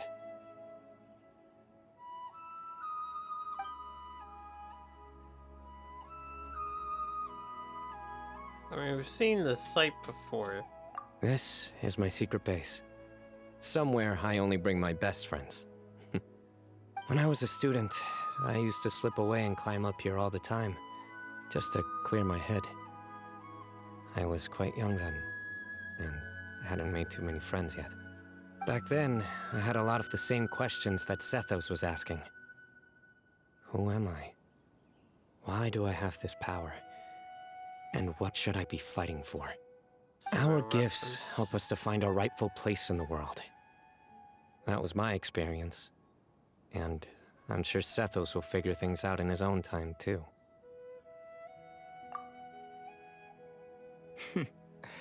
You two really are like brothers.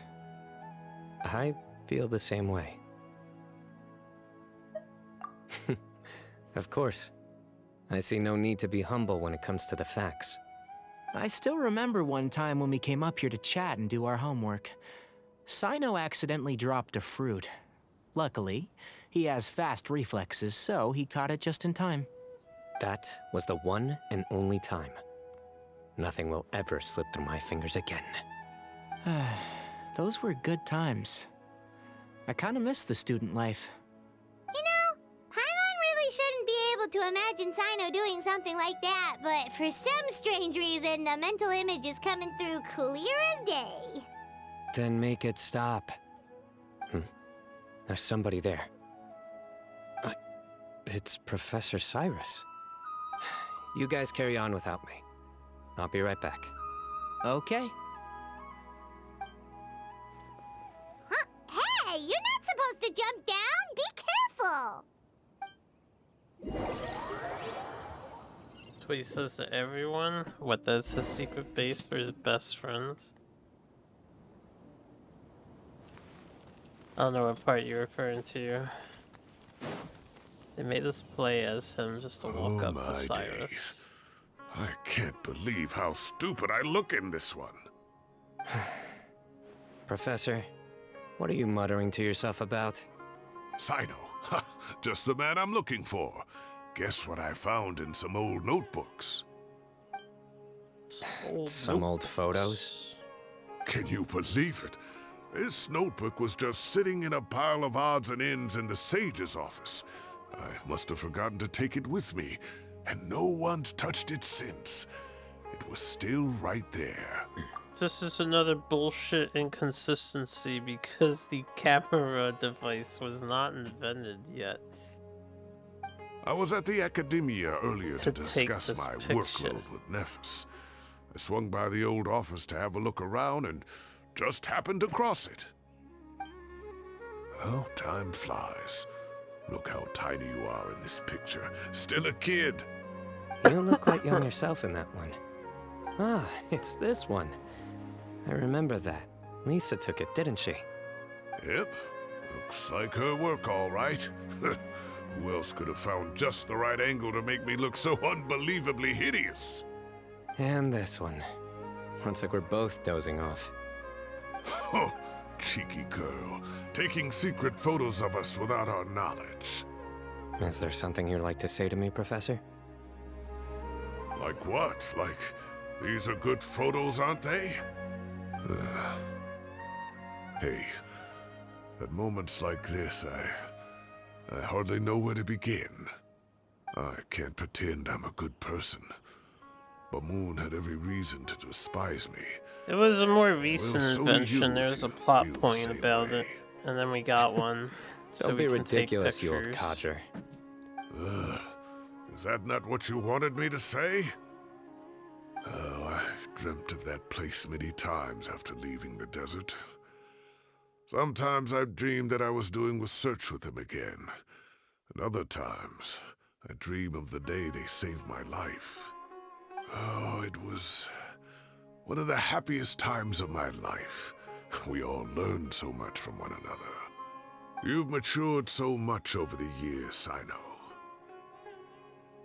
Since you're my professor, I should save you some face by not calling you out on all the non-answers you just gave. So, I will do the right thing and keep my mouth shut. Good thinking. Take your own advice next time. Seriously, why bully an old man like me? I thought heroes were supposed to be gracious. Hey, wait, how did I not notice this one earlier? Lisa strikes again. Just how many did she take? Look how cute you were when you were little. I remember how well-mannered you were back then, too. Yeah, and look how serious and professional you used to be. Oh, I can't compete with you anymore. First you get better than me at the deadpan jokes, and now you're besting me at those little quips, too. Don't say that. I still have a lot of respect for you. Huh, that's more like it. Hey, what would you say to meeting up with Lisa again sometime? I'd like that. Let's find a time and pay her a visit in Mondstadt. All right, I'll add it to my schedule. Let's go next week. Wait, no. Next week is the tomato growing competition. I have got to beat Zaha Hadi. Or you could find a real hobby, Professor. Oh, you must crush the granny. I feel like we learn more about Tighnari's past than Cyno's past via this quest. Time has passed too quickly. The children have all grown up. But it turns out grown-up kids are no use. When Nephis comes after me, Cyno still can't do anything to protect me. Oh, that boy.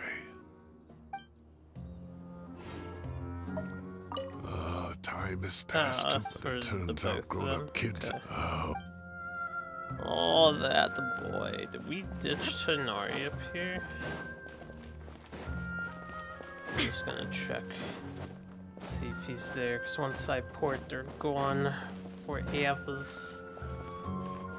Actually, if we did, he would be like all the way up here. Satan made us jump down really far.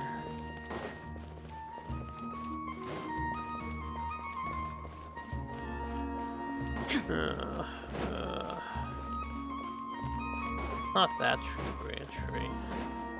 It's this one. Right, he's not up here. Okay, well, I finished the questy. That's gonna do it for me. We've caught up on some things. It was a very productive Genshin day. I'll be back on Super Nintendo next time I stream, whenever that is. Not sure.